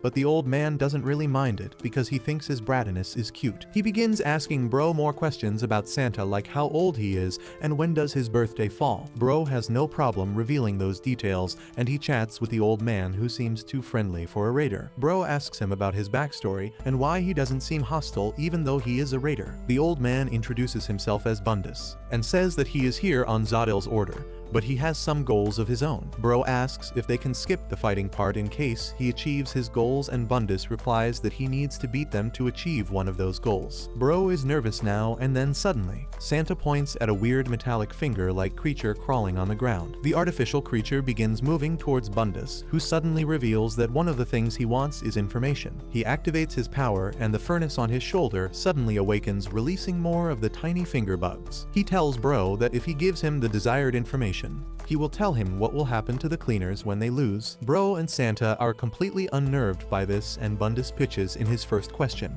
asking them to tell him more about their leader Corvus. Meanwhile, Corvus is in his office, and he sees his door open because he has an eye at the back of his head. Semiu barges into his room, telling him that they have an emergency. She tells him that Injin's entire team, as well as 3 members of Team Child, have been kidnapped by the raiders, and they have no idea where they are right now. Gris and the supporters reported the matter to her as soon as they returned to the base, and now they want Corvus to mobilize everyone to find their missing teammates. Corvus doesn't react to the news at all, and Semiu lashes out at him, telling him to at least wear his choker because that would make it much easier to contact him. Corvus calmly tells her to gather everyone who is free right now while he goes to an information broker to find where Rudo and others have been taken. Back in the raiders' base, Bro asks Bundus what exactly he wants. The old man says that he will repeat his question in more simple words so even a smooth-brained idiot can understand, but Bro is not talking about that. He believes that Bundus wants to find crucial information about the cleaners by asking seemingly harmless questions. Bro refuses to tell him anything that could harm the cleaners,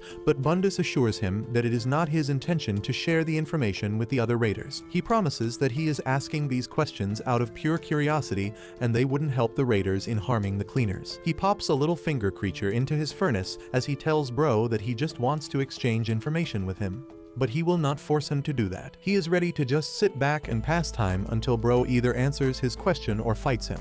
But if he waits too long, it will be bedtime for little Santa. For some reason, Santa's bedtime is a bigger concern to Bro than the security of cleaners, and he agrees to answer some questions. Bundus immediately shoots out his first question, asking him about Corvus' favorite food. Bro is dumbfounded on hearing that, and he stammers as he replies that Corvus probably likes sweets. Bundus immediately asks about Corvus's age next, and Bro tells him that no one has ever mentioned it. He gets even more confused and intimidated as Bundus asks about the things that Corvus does for fun.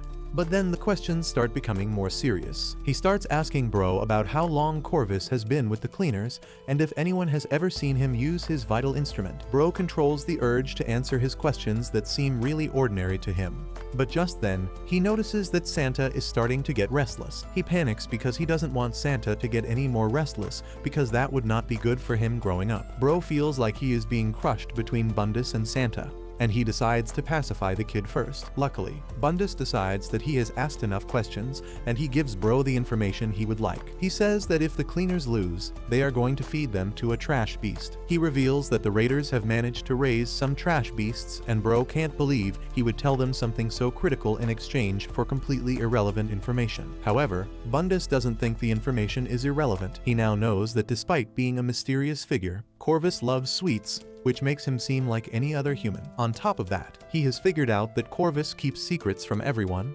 and that is quite interesting for him. Meanwhile, at another location, Jabber tells Zanka to stop holding back and reveal his true strength. He is pretty sure that Zanka is just like him, and he has an evolved form of his vital instrument he keeps hidden. Jabber starts yapping about how he fought with a lot of people stronger than him, and now he has to hold back all the time because no one can satisfy him in a fight. He says that he feels the most alive when he can't win no matter how hard he tries, and he has high hopes from Zanka. He begins jumping up and down as he asks Zanka to show him what he is hiding. Zanka sighs, acting cool and confident, but inside, he knows that he is screwed because he is out of ideas. Back at the starting point, Zodal thinks about the trash that falls from the sphere. Seeing all the things that are still usable, he feels like the sphere is a place where people have plenty of things, and he always pictured it to be completely different from the ground. He even saw some animal corpses among the trash that were not found on the surface at all. That made him think that people living on the sphere must be different from them, but now that he looks at Rudo, he wonders why both of them have the same look in their eyes. He remembers how Jabber told him that he and Rudo smelled the same.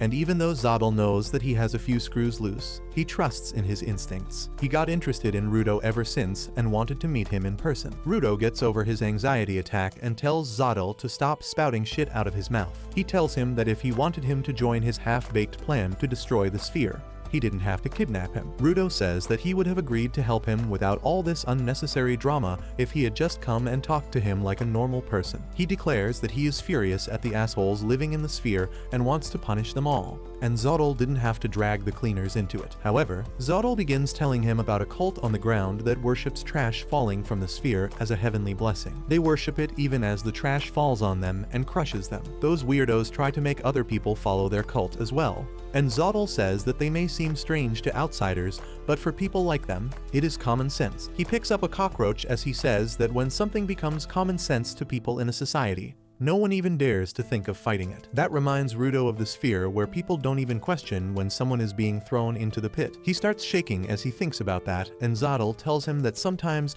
it is the corrupt people who create the notions of common sense that can brainwash other people into doing what they want. He says that most people can't come out of that brainwashing, but there is a way to undo that. Zodal says that the way is to shock them with reality in such a way that they are unable to avert their gaze from it. He suddenly starts eating the cockroach, and Rudo stares at him in horror and disgust. Zodal finishes eating the roach and says that the shock to their belief system brings out the true instincts of the people. He believes that Rudo already got that shock when he fought Jabber, and that makes him think that the person Jabber is fighting right now is in for a shock as well. He thinks that the shock may awaken something inside him, but it is also possible that the shock is too big for him to bear. Meanwhile, Jabber dashes towards Zanka, who calmly stands in front of him, thinking that he is once again dealing with a genius. Compared to Jabber, Zanka finds a mediocre giver, and he feels that there is no way he can beat him. He feels that he is in deep shit right now, but even though he is facing someone much stronger than him, Zanka doesn't want to give up. He wants to prove that a hard-working mediocre guy can beat a natural talent,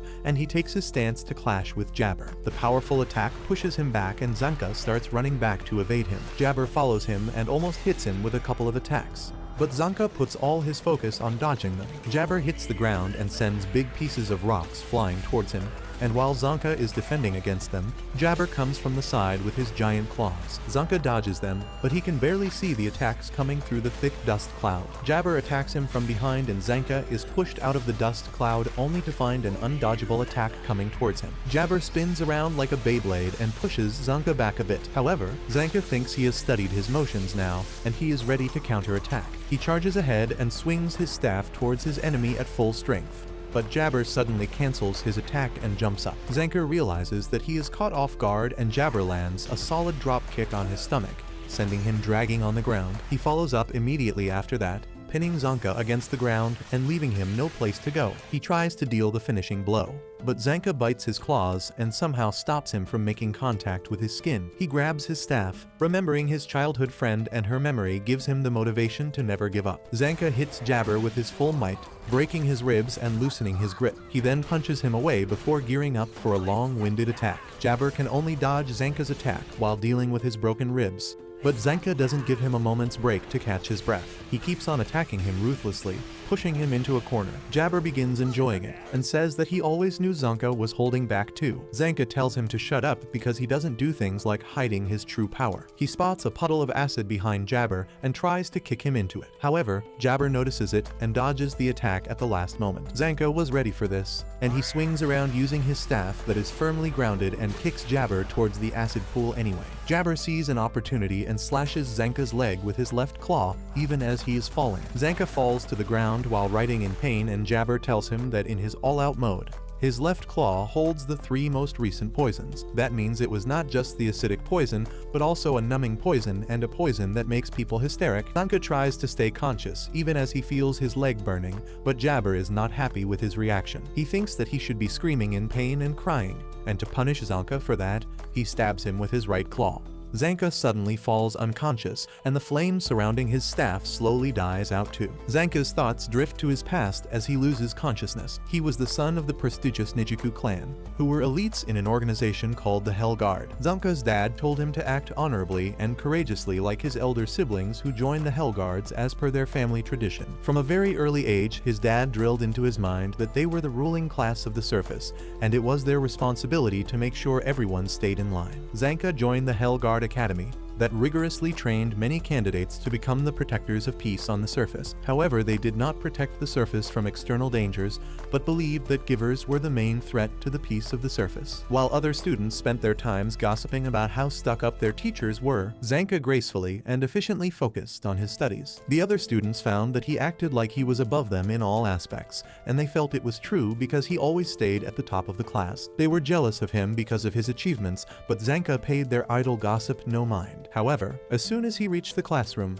he would show his true colors. He was pleased to hear other students gossip about him because he didn't want to be compared to any of the losers in his class. Behind that graceful perfection was an insane amount of hard work, and Zanka was sure that he would graduate from the academy at the top of his class without any competition. One day, their teacher came to the class and started talking about how the number of crimes committed by givers was rising recently. The main job of Hellguard was to keep them in check, and for that purpose, they were always willing to nurture talented people. The teacher then called in a special student to join the class because she had shown great talent in her entrance exam. As soon as Zanka saw the white-haired girl walk into the classroom, he knew that she was a real genius, and just one glance at her made him realize that he would never be able to compete with her. His fears were confirmed very quickly as in the first sparring session of the class, the new student Hayo defeated everyone, including Zanka. The teacher praised her abilities and said that she could easily take the Golden Throne, which was a special privilege given to the best student of the year. Hayo, however, didn't even react to the praise. She kept a serious expression on her face and walked away, touching some nearby branches, and this pissed off the other students. They had learned that Hayo was from the slums, and they felt she was already acting like she was better than all of them. They began bad-mouthing her, saying that she was overconfident just because she was a little skilled at fighting. They called her fighting style odd and claimed that she didn't even know the fundamentals of Hellguard training. Everyone kept making excuses that they lost only because Hayo had a weird fighting style, but then they realized that Zanka had also lost to her. They turned towards him to see his reaction, and to their surprise, he was standing like a statue with a very subtle grin on his face. He smiled and told his classmates that Hayo was quite strong, and he couldn't beat her even if he was used to her style. Instead of complaining, he declared he would head back to training immediately, and the rest of the class felt like petty losers for not accepting their defeat. However, Zanka went to a water basin first to vent out his frustration. He gripped the sink with all his might and bit his lip so hard in frustration that it started bleeding. The scenes of his fight with Hayo played in his mind, and he remembered how she constantly kept him on the back foot. He could only dodge and block her swift attacks, but once he made a wrong step and fell from a tree branch. it was all over for him. Hayo used the dust cloud around him to obscure his vision and then shattered his staff before getting on top of him and putting her dagger at his neck to clinch victory. Zanka still can't believe that he lost to a girl who didn't even look like she was trying hard. He slams his head onto the wall, telling himself that he only lost because he hasn't put in enough effort yet. He reminded himself that he was the number one in his class, and he would surely get even with Hayo the next time. Suddenly, Hayo came there and told him that he was bleeding. Zanka was taken aback on realizing that she was here and wondered if she heard everything he said. He wiped off his blood and started acting cheerfully, saying that he thought she had gone back to class. Hayo told him that she was just searching for drinking water and went to the taps, and Zanka decided to act as cool as he could. He started by praising Hayo, saying that she was really great. He told her that she is already a candidate for the Golden Throne right after joining the academy. And Hayo asked him what was the benefit of sitting on the throne. Zanka had never thought about that before, so he told her that it was something that many famous people had achieved, and many of them were currently big shots in the Hell Guards. He said that it brought great fame and prestige to the person who sat on it. But Hayo was not satisfied with his answer. She repeated her question, asking him what sitting in the seat will get him. She asked if his entire reason to sit on the chair was for people to find him interesting. Hayo walked away with that, and Zanka was left standing speechless as his entire belief system was challenged by one question from her. After that day, Zanka began to observe Hayo more closely. He knew she was the real deal, and everyone else in the class, including him, was just a wannabe. He saw how everyone changed in response to Hayo. One girl cut her hair in the same way as her to mimic her appearance, and another girl tried to act friendly so that she could learn her techniques. The guys were mostly jealous of her talent and spent their time talking behind her back, and Zanka felt pathetic because he didn't know how he felt. One day, their teacher brought in a variety of weapons to the class and told all the students to pick the weapon that they felt was the right fit for them. He lectured the students about the importance of trusting a weapon that matched their intuition,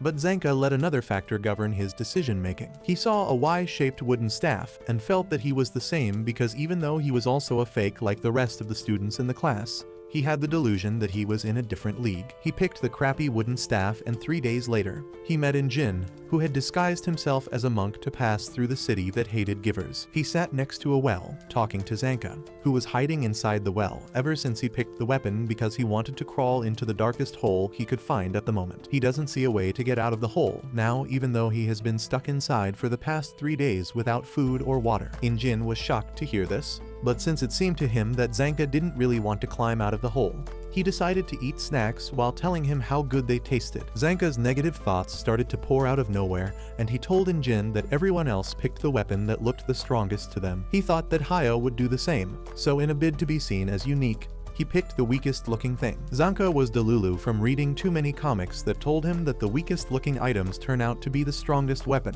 So when reality hit him like a truck, he realized that he screwed up big time. Turns out that the staff he picked wasn't even a weapon. Someone from the school staff made a mistake and put a random stick in the pile of weapons, and Zanka picked it up like a total moron. Everyone looked at him with disgust and disappointment, and if that was not enough to shatter his confidence, he saw Hayo picking an ordinary sword instead of anything fancy. That made him feel like crawling into a hole, and he suddenly started laughing, calling himself the greatest piece of shit among a pile of poop. His deranged laughter soon turned into self-pity, and he wished that he would drop dead because that would be better than being as lame as the stick he picked up. He said that a mediocre guy like him could never beat someone with real talent. But that was what irritated Jin. He told Zanka that even a mediocre person can become better than a natural talent. He said that he doesn't need to be a natural talent to reach his goals, and he knew that Zanka had not yet given up because he was still tightly holding the staff.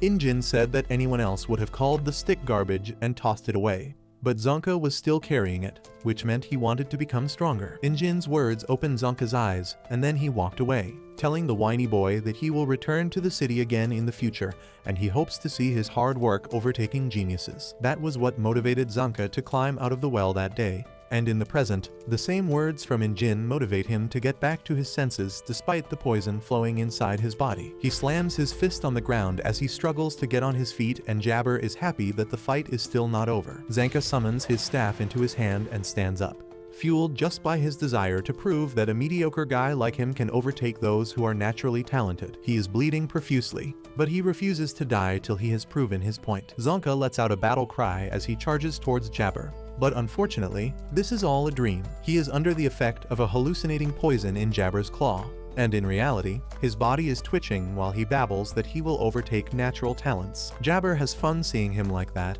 and he begins to dance to the rhythm of Zanka's babbling. He scoots closer to his body, telling Zanka that he got the hallucinogenic poison from a guy who tried killing him with it. It makes the victim dream situations that seem like real life, and then the victim vomits out their gut till they die. Jabber suddenly cries in pain as the broken rib hurts him, and he blames Zanka for it. Even then he feels that Zanka should have tried harder to give him a more enjoyable fight. He says that maybe another cleaner would have been more fun and starts walking away, but then suddenly, the poisoned blood starts filling up Zanka's eyes as he starts laughing maniacally. Jabber the maniac finds it really amusing, and he lays down next to Zanka, asking him to reveal what is he dreaming about. He suddenly starts laughing alongside him, and Zanka soon starts crying in his delirious state. On the other hand, Gita is climbing through the sewer holes to reach new locations, but unfortunately, she has not been able to meet anyone till now. She is disappointed by that, but at least she has got the cockroach she found earlier with her. Suddenly, the cockroach flies away, and as Gita chases after it,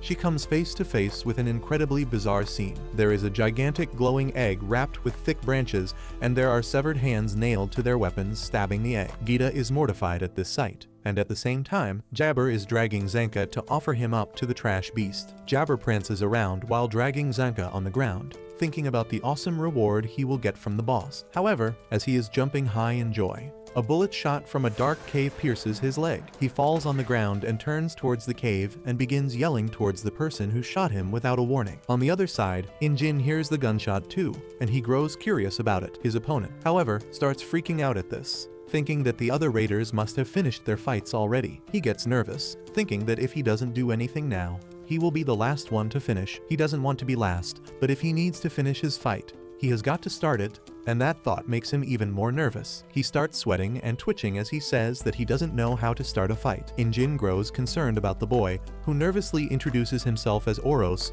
and reveals that Zotl told everyone to turn the cleaners into offerings. However, he specifically told him to do it before anyone else. Now Oros fears that if he doesn't come first like Zotl wanted, he will have to face his demonic side, and he is absolutely terrified of that. He begs Injin to start the fight already while nervously stomping on the ground, saying that this is the only way he can actually fight. Jin acts like he is thinking hard about it, and Oros gets hopeful to receive a positive answer.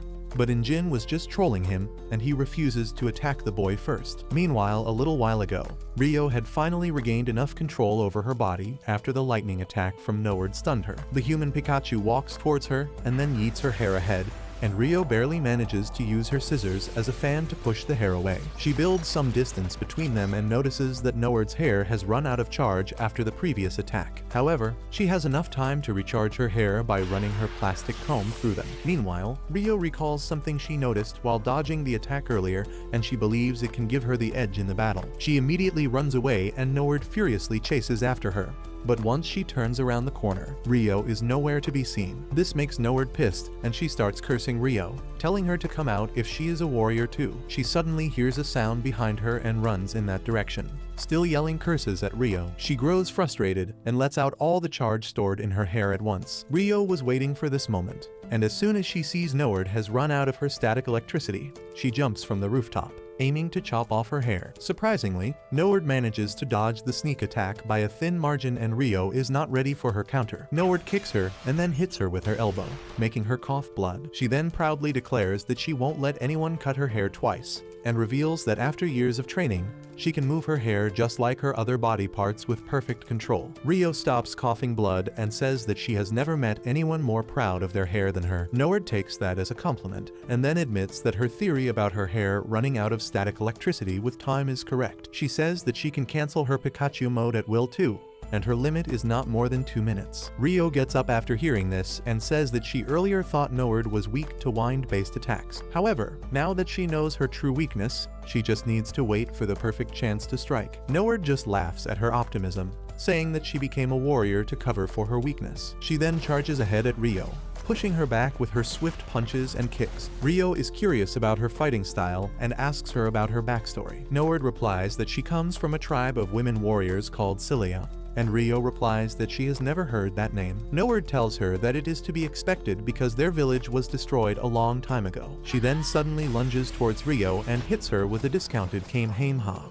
Rio manages to block the attack with her scissors, and Noword tells her that a big weapon like this is not suited for her small frame. Rio immediately deactivates the power of her scissors, saying that they are the perfect weapon for her. She then puts them back in their holster, telling Noword that she is also quite skilled at hand-to-hand combat. Both the girls take their stance and then dash towards each other, clashing at full strength. Noword manages to push Rio back with a kick, and then chases after her relentlessly to not give her even a single moment to get back into the fight. She thrashes the room with her bare fists while following Rio, who keeps dodging while studying her moves. They soon get back to their starting position and Rio decides to fight back. She matches the intensity and strength of Noword's attacks and then finally finds a chance to land a solid jab at her face. However, Noword immediately regains her balance and forces her to back away with a swift blow. She then immediately charges her hair to attack Rio, who dodges the lightning hair and then awakens her scissors to attack. Noword dodges her initial attack and then pushes her away right as her hair runs out of charge. Both of them dash towards each other again and keep exchanging blows on equal grounds for a long time.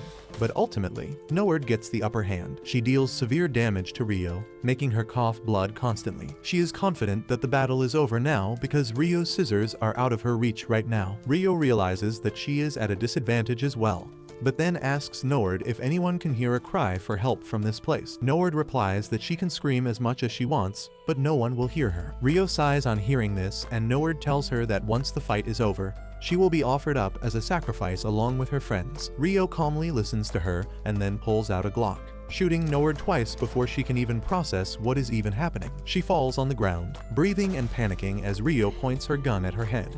Noword asks her why the hell does she have a gun, and Rio sits on top of her, saying that Injin told her that she couldn't kill people anymore. That's why she was trying her best to end this fight without killing Noword. Rio tells the Pikachu mommy that she was just too strong for her, and now she needs to use her gun. She thanks Noword for confirming that no one can hear her screams from here, because Injin would be mad at her otherwise. She declares that she will do whatever it takes to protect her teammates, but then makes it clear that the scissors are her only vital instruments. She cherishes them a lot and has sworn never to smear them with blood again. But the gun is fair game. Rio says that it is a farewell gift from her previous boss, and Noword panics on realizing that the redhead used to be an assassin. Rio gets really close to her face as she says that it will be their little secret. She then tells Noword that she is really lucky because Injin has her on a leash right now, and he has ordered her not to kill anyone. That is why Rio is going to spare her. But she has already wounded her leg and shoulder, making sure that she can't move. She tells Noword to ask the manhole cover user to rescue her. But before that, she wants to know the location of the rest of the raiders so that she can save her friends. She points her gun at Noword again, threatening to shoot if she doesn't give an answer. But ironically, she knows nothing about the location of other raiders. She tells Rio that only the manhole cover user and Zotl know the location of all the raiders, and Rio doesn't know how to find them. As she starts patching up herself after the fight, her thoughts wander off to Rudo. She was always really curious about him, but her curiosity was not entirely harmless. She just wanted to know how he would end up. But after seeing him extend a hand of friendship and understanding towards Ammo, she thought that she should leave him alone for some time. A few minutes after that, Rio finds Jabber and shoots him through the leg.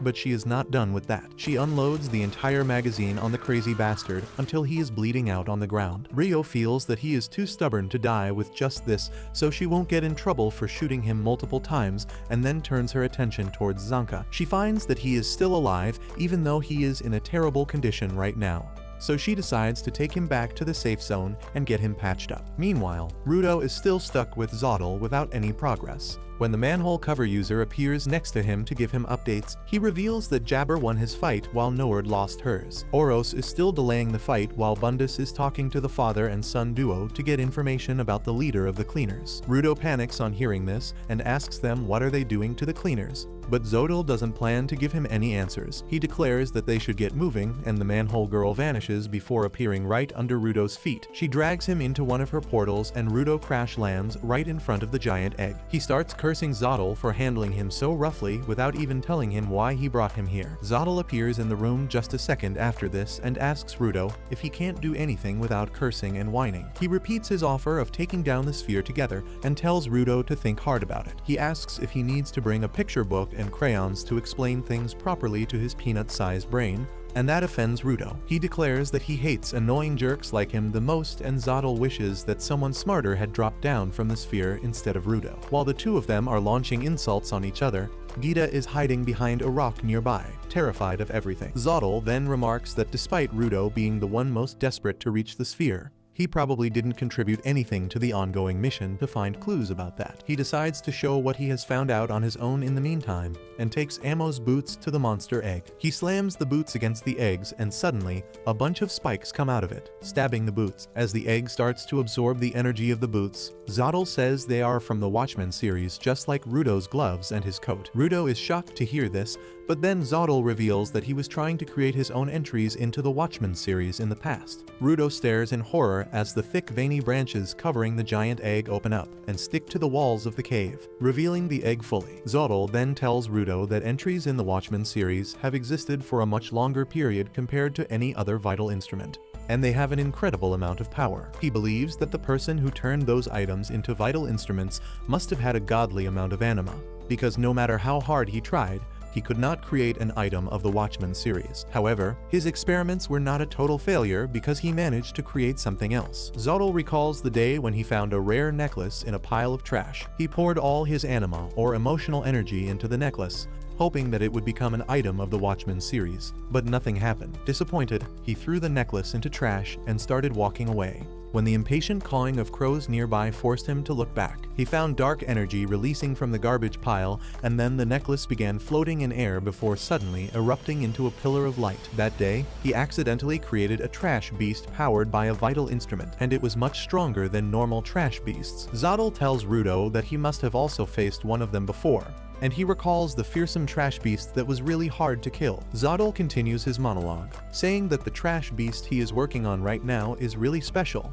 and it will fly them to the sphere so that they can destroy it. His words remind Rudo of his childhood in the sphere. Everyone called him creepy because of the terrible wounds on his hands, and they judged him for being the son of a murderer. They hated him even though he had not done anything wrong, and hoped that someone would throw him in the pit before he became a serial killer like his dad. Luckily, Rudo was there for him. He told the young Rudo that he didn't need to pay any attention to what the losers were saying because they knew nothing about him. He told him that if people started to know him, they would stop hating him, and those words helped Rudo calm down. However, anytime someone called him the son of a murderer, he had a breakdown and his arms started to hurt really badly. One day, as Rudo came back home, he found Rudo groaning and writhing in pain because of his injuries. Rudo immediately cleaned his wounds and wrapped them, and then started feeding Rudo with his own hands, telling him that things would be better soon. Rudo's kindness helped Rudo feel better and forget his pain for a while, but that was only a temporary solution. The pain returned soon, and Rudo wanted to help Rudo somehow. Coincidentally, he had a worn-down book with the symbol of the Watchmen series on it, and after thinking seriously about it, Rudo decided to take some extreme steps. The next day, he returned home tired and battered, bringing along the Watchmen series gloves that could help Rudo subdue the pain in his arms. Rudo only remembers the dark look on Rudo's face now, and as he puts more pressure on his memory, he finally recalls the Watchmen series symbol on the book. That snaps him out of his little nostalgia trip, and he sees the trash beast absorbing power from Ammo's boots. Zotl says that Watchmen series items really are in a different class, but it seems that just the boots won't be enough to power the trash beast. However, Rudo is not even thinking about that. He asks Zotl if there are more vital instruments in the Watchmen series besides the 3 they know of. He wants to know how did Rudo get a part of that series for him in the sphere when the rest of the parts are on the ground. Zotl also notices his confusion and says that he now understands that Rudo knew nothing about vital instruments before he reached the surface. He finds it really odd that someone from the sphere would have them, and on top of it, he is shocked to see that Rudo still has his sanity despite using the Watchmen series gloves. Zotl looks absolutely menacing as he thinks about it,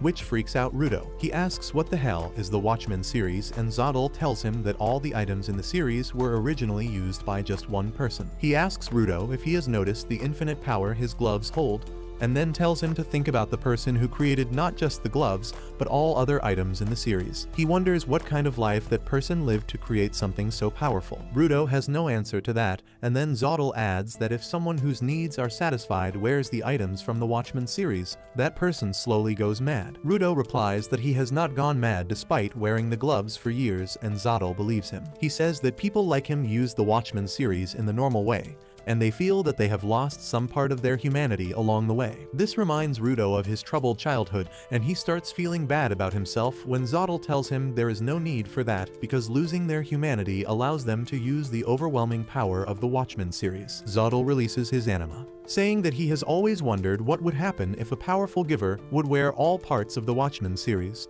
He declares that he needs to know the answer to that question to achieve his goals, and he has been experimenting for that ever since. He sends his anima into the Trash Beast's core, activating it while telling Rudo that it is the same Trash Beast that he first created. He reveals that the instrument that he failed to turn into the Watchmen series item that day only became an egg-like Trash Beast, and he evolved it by offering other vital instruments as a sacrifice. He releases even more energy, telling Rudo that everything he has done has been for the sake of the experiment. He brought the cleaners here so that he could absorb their vital instruments and make the Trash Beast strong enough to destroy the sphere. Rudo finally realizes that they are inside a gigantic Trash Beast right now, and it is waking up right now. Zottel tells him that he is right, because they will cross the border with the Trash Beast's help. He wanted the cleaners on the Trash Beast when he did that because the greater the number of people they have, the greater the chance that someone will survive crossing the border. Rudo is mortified on learning this, and then Zottel tells him that he has been keeping a keen eye on the weather report as well, since the storm of rubble has just passed nearby.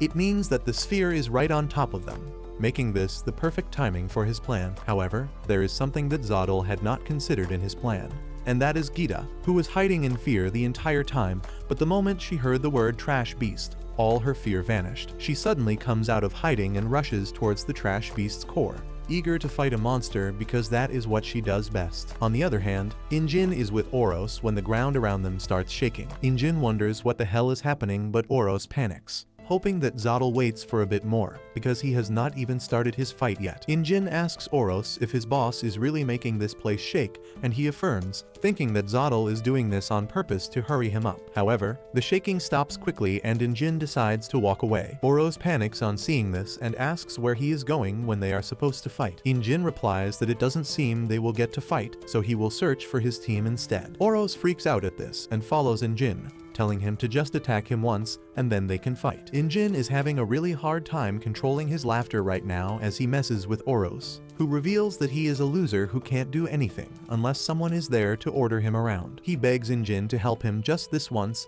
and he decides to take advantage of this situation. He replies that unless he knows where his friends are and how to find them, he won't be in the mood to fight. Oros walks right into his trap and tells him that if he can smash his vital instrument hard against the walls, he should be able to reach other rooms quickly because they are inside a huge Trash Beast. It takes Injin a full minute to process that statement before he gets hit by a nuke's worth of shock. Oros asks if he feels like fighting him now, but Injin turns him down yet again. At the same time, Bundus, Bro, and Santa also feel the ground shaking. Bundus feels that Zottel should have waited a bit longer because he has a lot of questions that he wanted to ask the father-son duo. Bro, on the other hand, starts panicking because he thinks that the earthquake is caused by Santa impatiently stomping on the ground. He is fully convinced that Santa has gotten so impatient and frustrated that he can cause an earthquake just by tapping his feet on the ground, and Bundus can't tolerate this level of delulu in anyone. He tells Bro and Santa that they are inside a Trash Beast right now, and it will fly them across the border. Bro is dumbfounded on hearing this,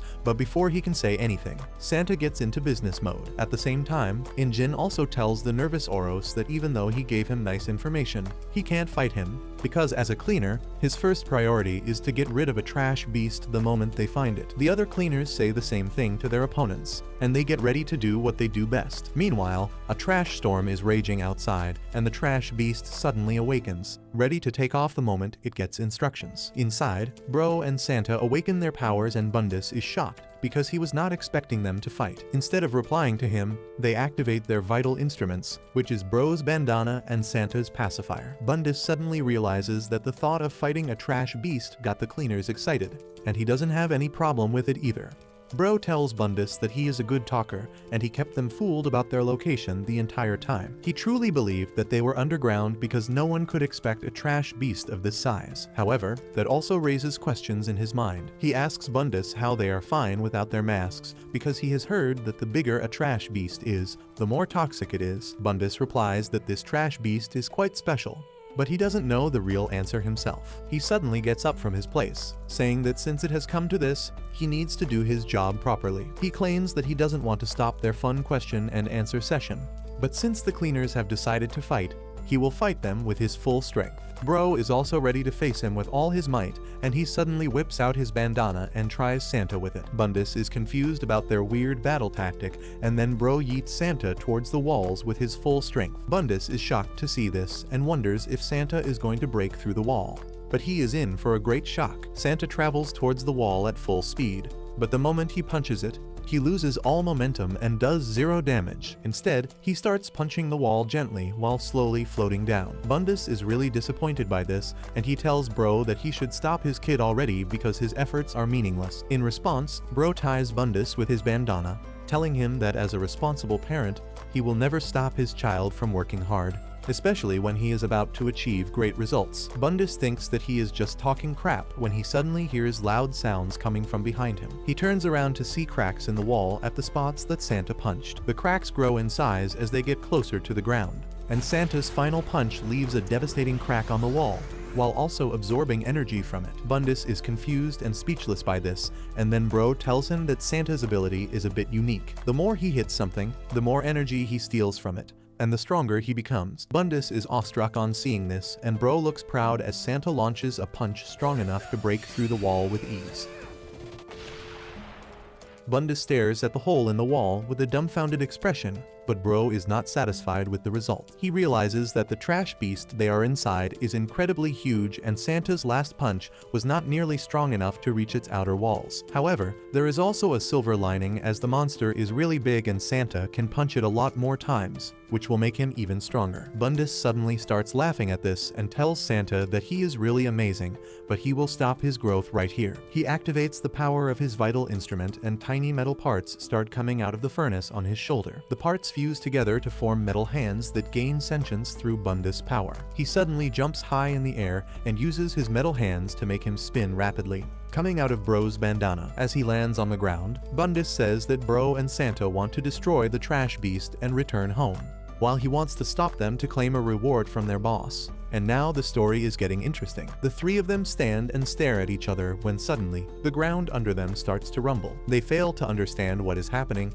but then the rumbling stops for a few seconds, and then the entire place is flipped to the side. All of them begin falling as the gigantic trash beast starts awakening and flapping its wings. Bundus realizes that they are in trouble at this rate, while Bro keeps looking for Santa in the pile of the falling rubble. He is shocked when he sees Santa scared because of heights and falling rubble, and immediately activates his ability. He pulls Santa close to himself and then tells him that they are going to make it out of here alive and then go home just like one particular day in the past. Hearing that suddenly turns Santa's worries into confidence, but Bundus has not given up yet. He jumps on the falling rubble to reach close to them, declaring that he is not going to let them get away. However, the moment he reaches them, a car hits them, and when Bundus opens his eyes after the collision, he finds himself inside the car, and through the unique sense of humor of the universe, Bro and Santa are in the front seats. The three of them first stare at each other, and then start freaking out on realizing that they are inside a car that is nosediving into a very deep pit. Bundus notices some rubble in their way that is going to hit them,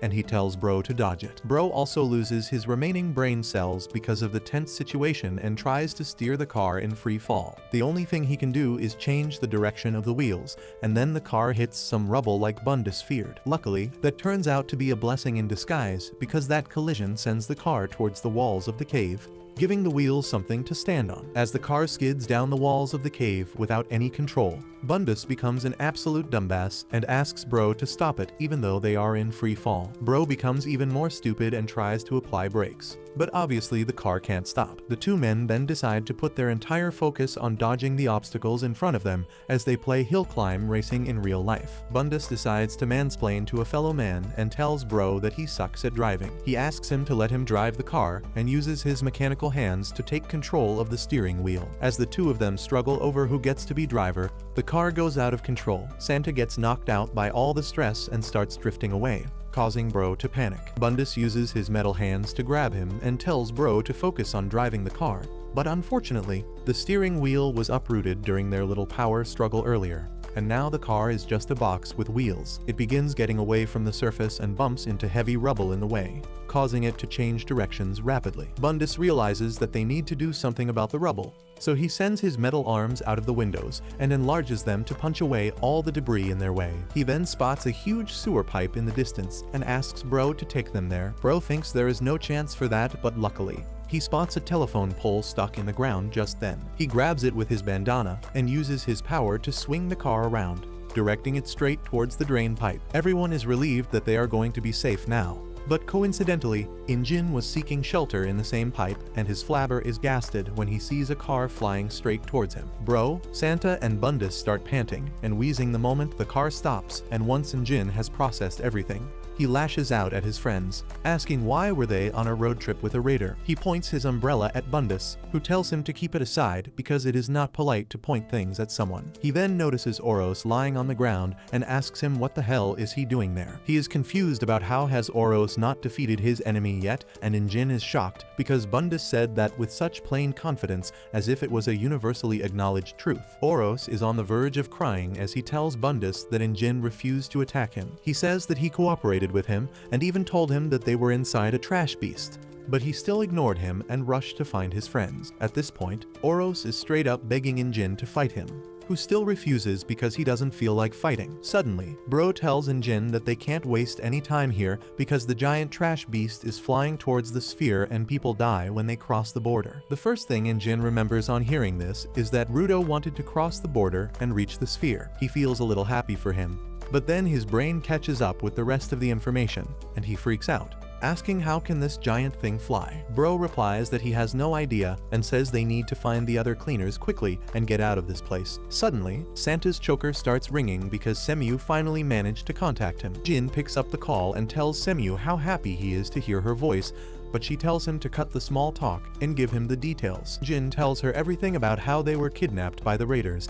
and now they are inside a giant trash beast that is trying to cross the border. Semu lashes out at him, telling him to act like a cleaner and clean the trash beast quickly instead of complaining. She then asks how everyone could be kidnapped when he was with them, and Injin is intimidated by her rage. Semu then asks why couldn't she contact them if they were not really underground, and Injin has no answer to that. Mid-answer, he spots Bundus staring at him creepily, and he changes the tone of the conversation, asking Semu if she can reach Zanka and Rio right now. She tells him that they are still out of reach, and Injin realizes that there are more mysteries in this place than he likes. He tells Semu to not worry about it because he will make sure all of them escape this place together. She asks him how will he even find them when he can't contact them through his choker, and Injin begins telling her his backstory. He says that his name was given to him by someone he owes a huge debt to, and in an ancient language, the word Injin means someone who connects people. He declares that he will act as the umbrella under which everyone can assemble, and Semu decides to trust him with that. She declares that she has pinpointed his location thanks to the information he gave and the information their boss got from his source. She has already sent backup to help him,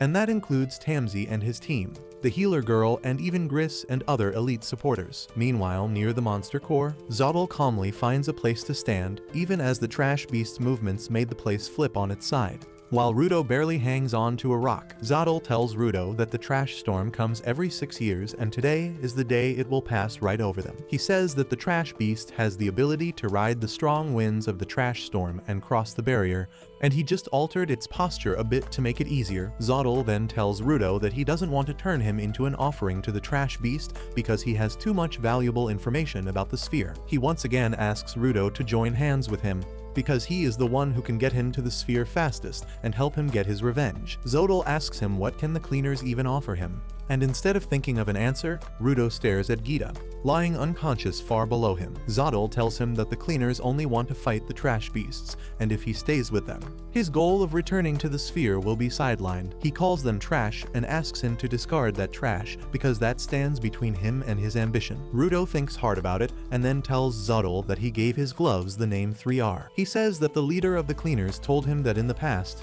people used to say a phrase called reduce, reuse, recycle when they faced a great environmental crisis. That phrase meant to inspire people to use things better to generate less trash. and that is the perfect name for his vital instrument that does exactly that. Rudo declares that nothing in this world is a waste, neither things nor people. He says that even his meeting with Zotl was not a waste, because that made him realize that he has friends who will always come to help him if he is in trouble. This pisses of Zotl, but Rudo continues, saying that even though he was a sapphire who couldn't do anything right, they still accepted him and treated him as one of their own. He says that the only people who cared about him after Recto were the cleaners, and he is not going to abandon them. He calls Zotl a loser who will never understand those things, and then declares that even though he still wants his revenge, he won't be satisfied with just that. Rudo suddenly leaves the rock and begins falling to the ground, telling Zotl that he will live with the cleaners, have fun with them, and then happily get his revenge. This makes Zotl furious, and he jumps after Rudo, activating the power of his coat to quickly catch up to him. He grabs Rudo by the throat, saying that everything he said was a waste of his time, and he will make him regret his words. Rudo replies that Zotl is just salty because he is jealous of his friends, and Zotl asks him where are his friends when he needs them the most. Suddenly, the wall behind them is opened up by a massive explosion, and Injin comes out of the dust cloud, floating using his umbrella and telling Zotl that Rudo's friends are here to pick him up. A few moments earlier, when Injin declared that he would become the umbrella under which everyone would gather, Bundus scoffed at him, asking if he really thought he could do that. He told him that such a thing would not be possible inside a trash beast of this size, and Injin replied that it is easier to create a big show than he thinks, and they only need to put a lot of power into it. Bundus asked him if he thought his power was enough to take him out of this place, and Injin told him that he had already said everything he needed to say. With that, he took the leap of faith and jumped out of the pipe, using his umbrella to generate friction against the wall and slow down his fall. He then suddenly activated the power of his umbrella and turned it into a drill to quickly pierce the inner walls of the trash beast. Bundus was stunned speechless on seeing this because Injin had figured out the direction his friends were in. He wondered if the cleaners have some special technology or ability that lets them find their friends, and at the same time, Bro and Santa started swinging around like Spider-Man and following Injin's trail. Bro answered Bundus, saying that the cleaners have no special means to find each other, but he trusts Injin because his hunches are mostly right. Injin is proven right yet again as he reaches the room where Rudo and Zotl are. Zotl immediately stops his attack on Rudo and retracts his power as he sees Injin, and remarks that he did great in finding him, but just one more enemy is no match for him. Right at that moment, the rest of cleaners come out from the hole he drilled. Rio thanks him for creating the path because she was getting lost otherwise. Injin says he is glad to see that she is fine, but then he notices Zenka, who is barely alive. On the other hand, Bro asks Gita what is she doing on the ground, and she tells him that she hit her head somewhere, and now she feels like sleeping right here. Zotl gets distracted by this, and Rudo uses this chance to get away from him. He tells Zotl that all his friends are still alive because they have the power of friendship on their side. Rudo is done with Zotl's yapping about the experiments and declares that his plan will be foiled any moment now because the monster core is right in front of them and all the cleaners are here. Zotl's expression turns cold and menacing on hearing this, and he tells Rudo that before the cleaners can damage the trash beast's core, it will cross the border, and they will see what happens then. With that, the trash beast utilizes the cyclone and begins lifting itself upwards. On the other side, Injin notices that Rio's attire has changed, and she is no longer hiding her gun. He asks her if she killed anyone, and she freaks out as she tells him that she hasn't taken anyone's life as she drops Zanka on the ground, knocking him out once more. Suddenly, the trash beast changes its posture slightly, and the core room's angle is changed, forcing everyone to move along to regain their balance. Zotl is pleased that the trash beast is on the move already, and he tells Rudo that now they are in a race against time to see if they can cross the border in time. Rudo suddenly dashes towards the trash beast core, telling Zotl that he can yap as much as he wants, but the way to stop him is really simple. He remembers that they fought a trash beast with a vital instrument as its core, and they just need to destroy it to stop the beast. He pulls out an item from his bag and activates its power, turning it into a super-powered nail gun. Rudo shoots at the trash beast's core, and Injin excitedly tells Rio that Rudo is also using a gun, but she is still busy processing the fact that they are instead a trash beast. However, before Rudo's attack can hit the core, a set of metallic arms block it off completely. Zotl menacingly declares that neither his experiment nor his training is complete yet, and then Bundus comes out of the ground. He once again introduces himself, but this time tells everyone that he is actually a raider in training. Bro is shocked to learn that this old geezer is actually still a newbie, and then Bundus decides to show everyone what he can do with his ability. He flexes his metal arms and says he will stop everyone alone. Injin and Rio glance at each other and then rush straight towards the core. But Bundus sends one arm each in front of them at impossible speeds and stops them both. Bro and Santa follow suit and rush towards the core. But Bundus uses another pair of arms to stop them. After that, Rudo also tries the same thing. But Bundus stops him with his fifth arm and tells everyone to stop trying the same thing. He then reveals that his metal hands are like prosthetic arms that became part of his body once he crossed certain ages. He asks the cleaners if they can get past his arms and then reminds him that he has not even used his sixth arm yet. At the same time, the manhole user goes to Noward, telling her that the other newbie is fighting hard right now. She asks her if she is going to give up like a pathetic loser right now, and Noward gets pissed as she declares that she is not going to let things end like this. Back in the core room, Rudo feels that there is an incredible big distance between him and the core because Bundus is standing in front of him like an impenetrable wall. He keeps shooting the nail gun at him, but Bundus stops everything. He blocks Rio's tricky attacks too. But then Injin decides to drill his way through Bundus and his arms. Bundus decides to use another hand for him, stretching out his fingers that connect to the palm with a rope made of light. He explains that he awakened this hand when he was 20 years old and then spins the fingers rapidly, turning the golden rope into a lasso that ties down Injin's umbrella. Rio decides to assist Injin by cutting the ropes, but Bundus uses the sixth arm from his 40th birthday that grows in size and blocks her attack. Injin and Rio pull back and attack him again, but Bundus holds them back without any issue. While he deals with Bro's bandana using the hand he awakened on his 18th birthday that comes armed with razor-sharp claws. He uses the fifth hand he awakened on the 35th birthday that turns into creepy monsters which keep Santa running for his life. Bro starts panicking because he realizes that Bundus basically has multiple vital instruments, and he is sharp enough to guess the fighting style and weakness of anyone within seconds. He figured out the best hands to stop the cleaners, and they can't get through a seasoned veteran like him easily. He thinks that if Gita joined the battle, they would win soon, but she is currently sleeping. Meanwhile, Zodal just observes the fight from a distance, and he thinks that Bundus is doing quite well. He feels that the cleaners think that Bundus is using multiple vital instruments, and as long as they keep thinking that, they will not be able to get through him. Just then, the manhole user appears next to him and informs him that she retrieved Jabber. But he is no longer in the condition to fight. Zodal thinks that he should get away from this place soon, and Injin seems to notice his intentions. At the same time, Bro attempts to turn the tides by trapping the monster hand terrorizing Santa. However, the claw hand cuts the bandana, and another hand smacks him away. Bro realizes that Bundus is smarter than he seems because he is not letting the cleaners work together. He knocks down Santa, who can't deal with the creepy monsters, and keeps Injin constantly on the edge by trying to snatch his umbrella away. Meanwhile, Rio is still going solo because she is not going to lose in this real-life game of rock, paper, scissors. At the same time, Rudo tries to sneak in behind Bundus to attack the core, but Bundus has placed a finger on him to track him, and he immediately attacks Rudo as soon as he discovers the finger. He uses a huge hand to send Rudo crashing through some rocks, and thanks him for giving him a chance to use his talents fully. Rudo starts panicking now, wondering how high has the trash beast flown up by now, because if it crosses the border, everyone might die. He feels that there is no way to get past Bundus because he is really strong,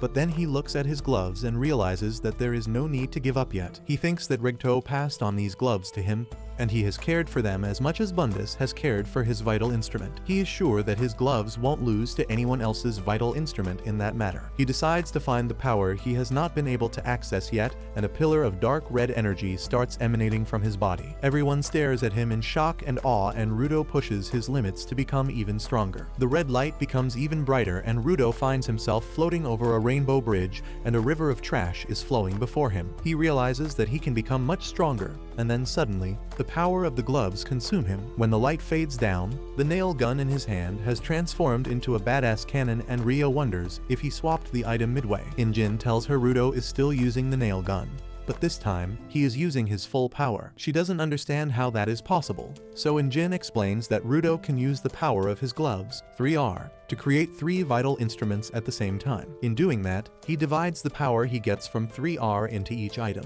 However, if he channels the entire power of 3R into one item, he can take it to its ultimate form. Rio starts worrying about Rudo on hearing this because he passes out each time he uses up his power, but Injin knows that he is not thinking that far right now. Bundus also realizes that Rudo has already said screw you to the consequences of his actions, and that makes him incredibly dangerous. He gets ready to stop him with his full power, and then Rudo shoots the ultimate nail gun. sending a spear-sized nail towards Bundus at supersonic speed. The old raider manages to block it using all his arms, but still struggles to contain the momentum. He realizes that even though Rudo has power, it is still unrefined, and he is confident that he can stop it. However, Rudo is not done yet, and he sends a step nail to help the first nail that is stuck. The step nail hits the stuck nail from behind, and the heat and pressure their collision generates is strong enough to shatter Bundus' hands. He is devastated on seeing his vital instrument get shattered, and Rudo has a moment of realization right before the nails get deflected and hit the wall instead of the core. Injin says that Rudo took down the old geezer, and now it is their chance to take the core down. Suddenly, he feels an intense killing intent coming from behind him and turns around to see Zotl staring down the cleaners. Meanwhile, Rudo gets a nosebleed and falls on the ground, panting to catch his breath. He sees Bundus lying on the ground in front of him, saying that even though he knows that he can fix his metal hands, seeing something he cares so much about shattered like this breaks his heart. Rudo feels bad for him, and as he loses focus, the nail gun suddenly turns to dust and crumbles. Injin notices this and realizes that Rudo is feeling too sympathetic for the enemy's destroyed vital instrument, and he wants him to do that later. Just then, Zotl tells Bundus that he did great and asks him to come join them. Bundus is shocked because he failed to stop anyone, but Zotl tells him that he deserves it because he showed the true extent of his abilities. He says that they are almost at their first checkpoint because the trash beast is getting close to the border. Zotl then says that they have gained a lot of information from this mission, and he is satisfied with their progress. He decides that it is time for them to ditch the ride, and Bundus gets up to join his side. Rudo is shocked to see him go, leaving the shattered bits of his vital instrument behind, and Bundus just points at the furnace on his shoulder, and the shattered bits start flying towards it. He says that his metal arms are made from the broken parts of the original prosthetic arms he used, and the bit on his shoulder is apart from the original, and he has special attachment to it. He declares that this is the core of his abilities, and he can fix the metal arms using it. Rudo feels played on hearing this, and he wants the sympathy he gave the old man refunded. He yells at Zotl and tells him to stop running away, but he replies that he planned to get out of the trash beast from the start. He is sending the cleaners to the border as guinea pigs, and if they can make it through alive, he will start working on another trash beast to carry him to the sphere. Rudo starts cursing him, and Zotl tells him that he should have destroyed the core of the trash beast when he had the time just now, because now the other newbie raider has joined the fight. Just then, a lightning bolt fills the space behind them, and they turn around to see Nord unleashing her full power as she comes back for revenge on Rio. Everyone is stunned to see the ultimate evolution of Nord, and Rio wonders how can she return back to fight despite getting shot twice. Meanwhile, Zotl realizes that Nord has pulled all the stops, and she is going to use her entire power, even if it affects her teammates. He tells the manhole user that they should get out before Nord's power hits them. Before going, Zotl tells Rudo to see what a person can achieve after they have discarded everything precious to them. He declares that when the fight ends, he will come back to collect all the entries in the Watchmen series. Rudo chases after him, telling him to stop. He yells at Zotl to tell him what he did to Ammo, but the raiders vanish into the portals without saying anything meaningful. The portal vanishes by the time Rudo reaches it, and while he is calming his frustration about it, the rest of the cleaners are facing Nord. Nord realizes that Zotl has abandoned her and ran away to safety, but she doesn't mind that. Instead, she accepts her fate as Zotl's pawn and decides to show him what she can do when she unleashes all her power. She declares that she will give everything her hair has in store to the cleaners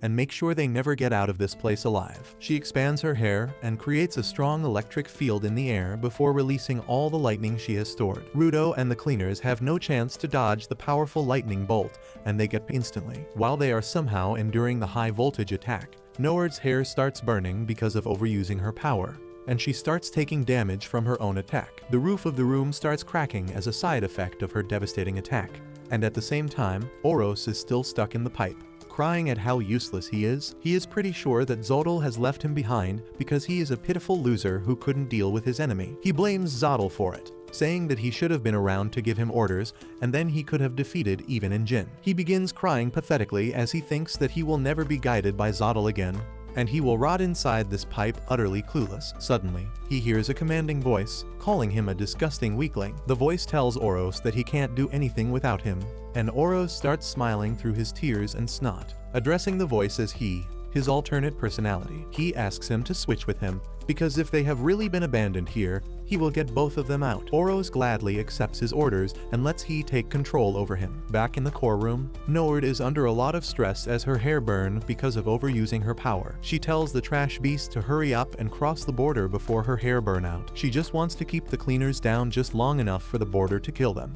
And then, instead of conserving her strength, she increases the power in her lightning bolts. Everyone hits the ground under the pressure of the lightning bolts, and Rio realizes that the time limit Nord had on her power during their fight was to protect her hair from damage. She thinks that she should have killed the Chubarbi when she had the chance, but right now, she can't move a single muscle. She starts losing consciousness and hope, but then suddenly, she notices someone moving ahead. It is Rudo, who is crawling forward despite the lightning bolt pressing him into the hard ground beneath him. He has already covered a lot of distance, and Nord is shocked to see him move. She asks how the hell can he move when she is sacrificing her precious hair to stop him. She gets worried and insecure that even her sacrifice is not even to hold him back, but the only thing Rudo tells her is that he is going to smash the core. He yells that he will destroy the core and stop the trash beast, and Nord is intimidated by his intensity. Suddenly, the cracked part of the roof starts crumbling even more and begins sucking the air out of the room. Nord turns around to see the worsening condition of the crack, and Injin realizes that it was the crack created by Rudo's previous attack. He thinks that since they are in the middle of the trash storm,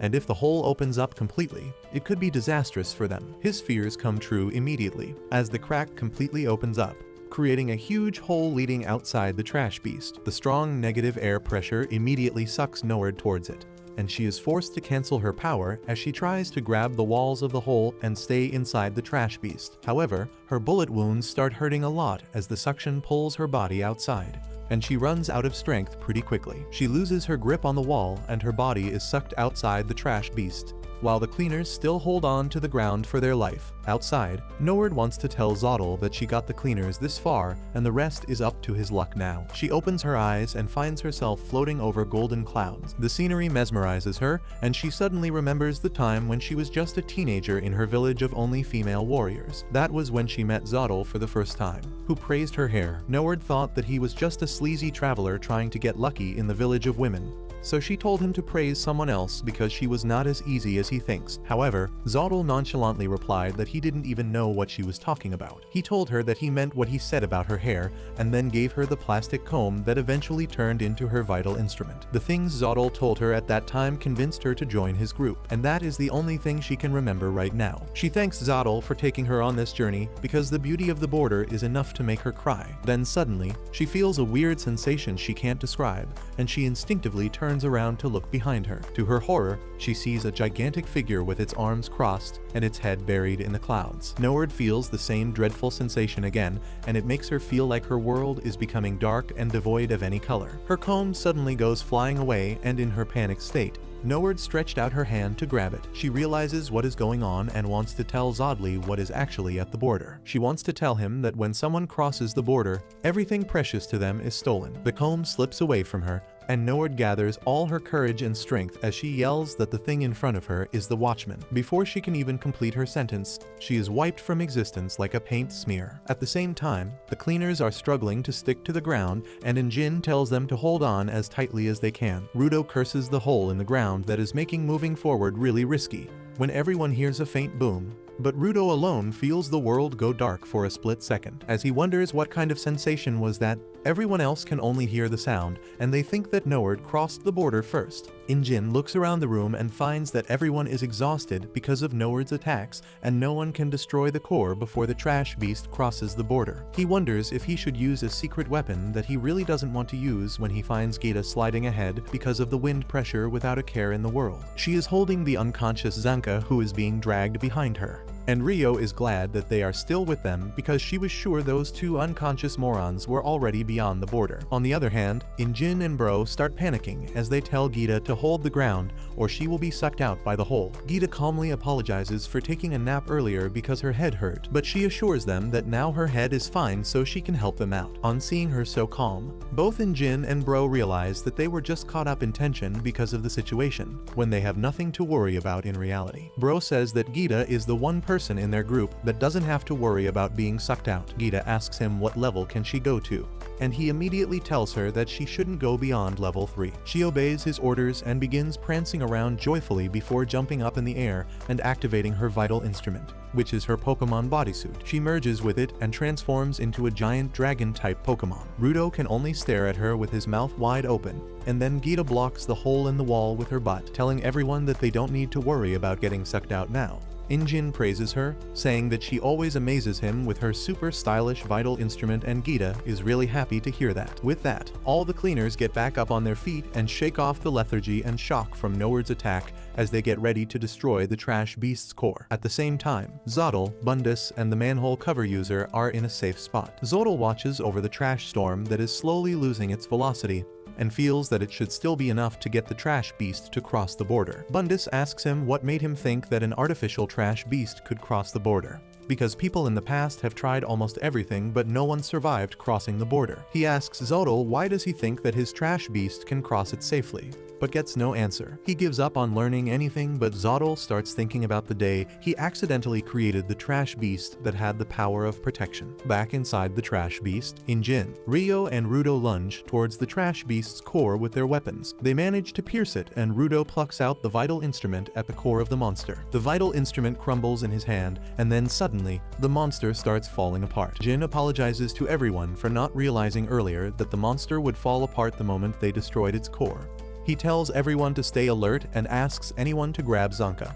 Gita is already on the mission, and she grabs Zanka in her jaws while telling all other cleaners to climb on top of her because she is soft and squishy, so she should dampen the impact of the fall. Everyone climbs on her, and before Rudo can do that, he notices Amo's boots. He first gathers those boots and then heads towards Gita, but he can't grab her properly with just one hand. He loses his grip and slips down, but luckily, Injin grabs his hand with his umbrella's handle and pulls him up. With that, Gita breaks through the walls of the Trash Beast and heads in another direction. Meanwhile, the Trash Beast starts breaking apart completely, and it crashes on the ground behind them, sending Gita and other cleaners away with its shockwave. They make a crash landing too, but luckily, no one took any damage because of Gita's soft body acting as a cushion. However, Gita immediately throws a tantrum on being buried under stinky trash, and everyone is thrown off her back. They quickly put on their masks and plop down on the ground to relax, and being the only responsible adult in the group, Bro tells them that they shouldn't stay too long in a polluted zone. Injin replies that ever since they returned from the No Man's Land, he hasn't been able to catch a break, so he might fall asleep on top of trash now. Hearing about the No Man's Land makes Rudo realize that the raiders never told him what happened to Amo, and he gets concerned about her. He begins going through all the things that Zottle told him, but there was not a single mention of Amo in his talks. He tries really hard to find any clue, but the only thing he learned about from this entire incident was the existence of the Watchmen series. All the pent-up exhaustion finally starts catching up to Rudo, and he feels really tired and sleepy. He wishes to eat something sweet before passing out, when suddenly, the backup forces arrive. Gita is the first one to pick up the sound of their car, and soon everyone is attentively waiting for the backup. Delman scares the sleepiness out of Rudo's body by shouting that he was really worried about him, and at the same time, Gris asks if anyone is seriously injured. Injin tells him that Zanka has taken the most damage. Meanwhile, Gris walks to Rudo, saying that he is really glad that he is fine. Rudo looks at his face, and in his delirious state, he calls Gris Big Brother and then immediately collapses. After a while, Tamsi and others stand above the walls of the city where the raiders had set up their base. Delman yells that until now the raiders only meddled in their plans,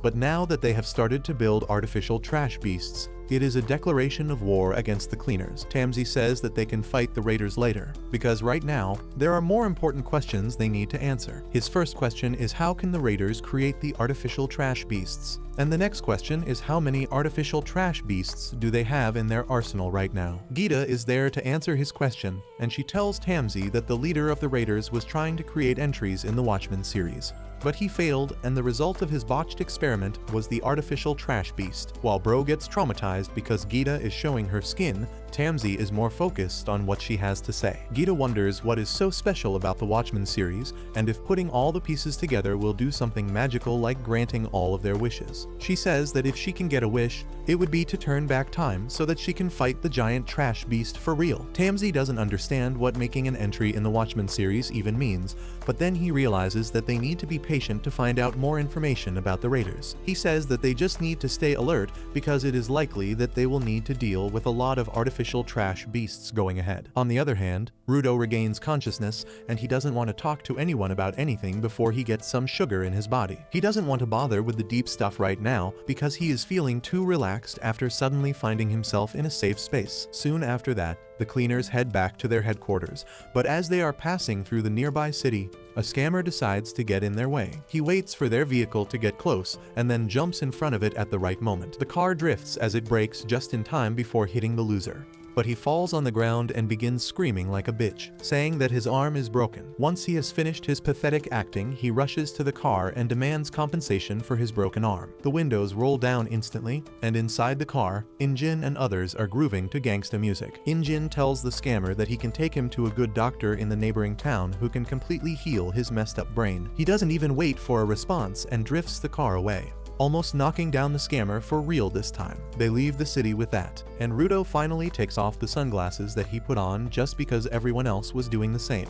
Delman yells at Injin, telling him to learn how to drive smoothly from Gris. He says that Injin's rough driving style only gives creeps like the one they just met an excuse to sue them. Injin replies that he doesn't drive like Gris on purpose, because when Gris takes the wheel, everyone falls asleep. Folo immediately comes in support of Injin, saying that after the incident with the raiders 2 days ago, everyone fell asleep as soon as Gris started driving, with Rudo being the only exception. Injin remarks that Rudo is quite impressive to stay awake when everyone else was looking like a corpse. Rudo, on the other hand, is still stuck on the sunglasses and asks why did they both wearing them inside a car. No one answers his question and Delman begins telling Injin that the music is too loud. Injin replies that Delman is the last person who can lecture him about being loud and Folo yells at both of them to shut up. Rudo gets disappointed because he really wanted to know the reason behind the sunglasses, but now he has no hope of learning it. Soon, the group reaches the headquarters and they begin heading to the common room with some shopping bags. The weirdo named August approaches them and starts complimenting Rudo's dressing sense and the brand he is wearing.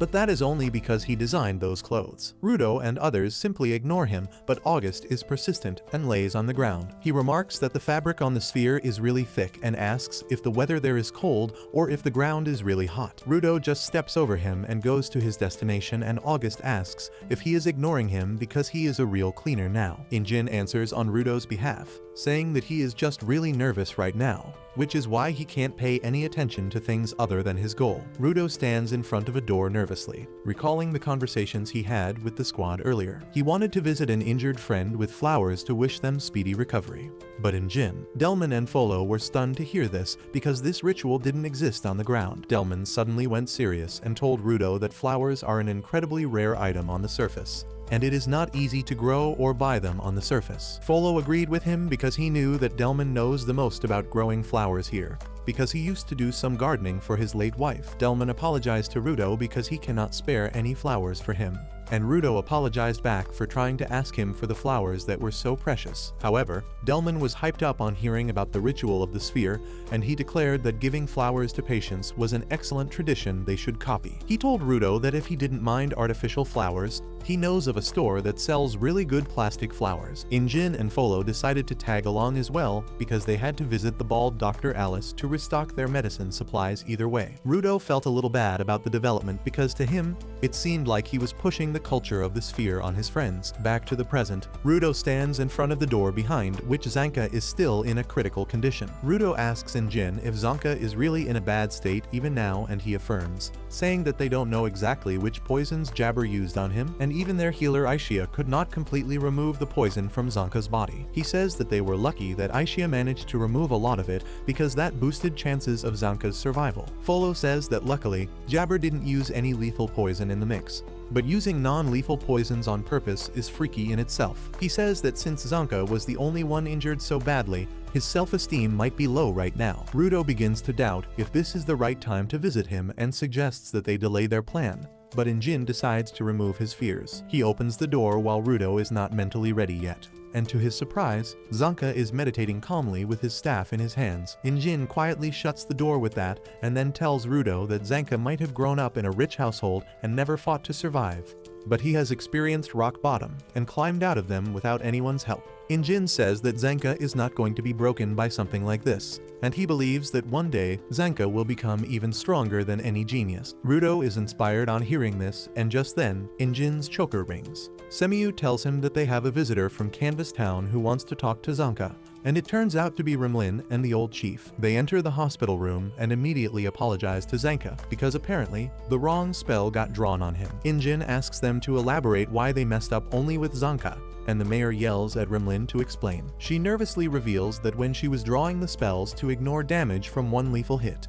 she got a funny idea to draw a weird spell on the most serious guy in the group, so she drew another spell on Zanka's back instead of the ignore damage spell, and that is why he suffered. Injin asks her about the spell she cast, and Rimlin asks Zanka to flex his arm. As soon as Zanka does that, his arm swells up like he has been living on protein powder and creatine his entire life. Everyone is dumbfounded on seeing this, but Zanka remains silent even as his arm returns to the normal size. Rimlin apologizes to Zanka again, and Injin decides to talk to him as well because things look pretty bad. However, Zanka suddenly starts laughing, saying that no one has done such a thing to him before. Rimlin is dumbfounded by his response and asks why is he laughing when he got injured so badly because of her. Zanka replies that it is not her fault because spells are just for insurance, and he doesn't think about them when he is fighting. He says that he should have done better, and it is no one's fault that he is so weak. He tells Rimlin that he is not going to hold what happened to him against her, and the mayor asks him to let them at least pay for his hospital bills. Zanka replies that he has no need for that because he won't grow stronger because of that. He tells everyone not to underestimate him, and Injin is glad to see Zanka evolving as a person. Rimlin and the mayor leave with that. And in the meantime, Rudo stands completely still in the room. Zanka asks if he has something to say, because he doesn't want any pity from anyone. He says that he has not fallen so low that he will blame his failure on Rimlin. He starts gritting his teeth as he says that it doesn't matter if he was the only one who gave it his all and still ended up losing his fight, because he will grow stronger one way or the other. Rudo feels all the pity he had for Zanka leaving his body on seeing his determination. He can't understand how Zanka is not blaming anyone for his failure when he has all the reasons to, and realizes that he can learn a lot from him. He starts smiling thinking about it, but as he tries to smile more, the expression on his face turns absolutely menacing, and that pisses off Zanka. He begins yelling at Rudo, asking if he is mocking him with that face. Rudo gets mad on hearing this and yells that he was just seeing him in a new light, but Zanka refuses to believe that. The two of them start yelling at each other, and August has to take Rudo away before Zanka opens up his stitches from yelling too loudly. After that, Injin goes to see him and hands him a get-well-soon hamper that everyone put together. Zanka is ecstatic on getting the hamper directly from his idol, but then Injin decides to snap him back to business talks. He tells him that Rudo's new goal is to have fun while he gets revenge on his enemies, and Zanka remarks that he is looking down on them. He says that while the rest of the cleaners are putting their lives on the line, Rudo is thinking about revenge and fun. He says that Rudo has become too greedy, but that is not entirely a bad thing. Zanka then says that they didn't cross the border this time, and he doesn't know if that is a good thing or a bad thing for Rudo. Injin says that it is a good thing because they all are alive.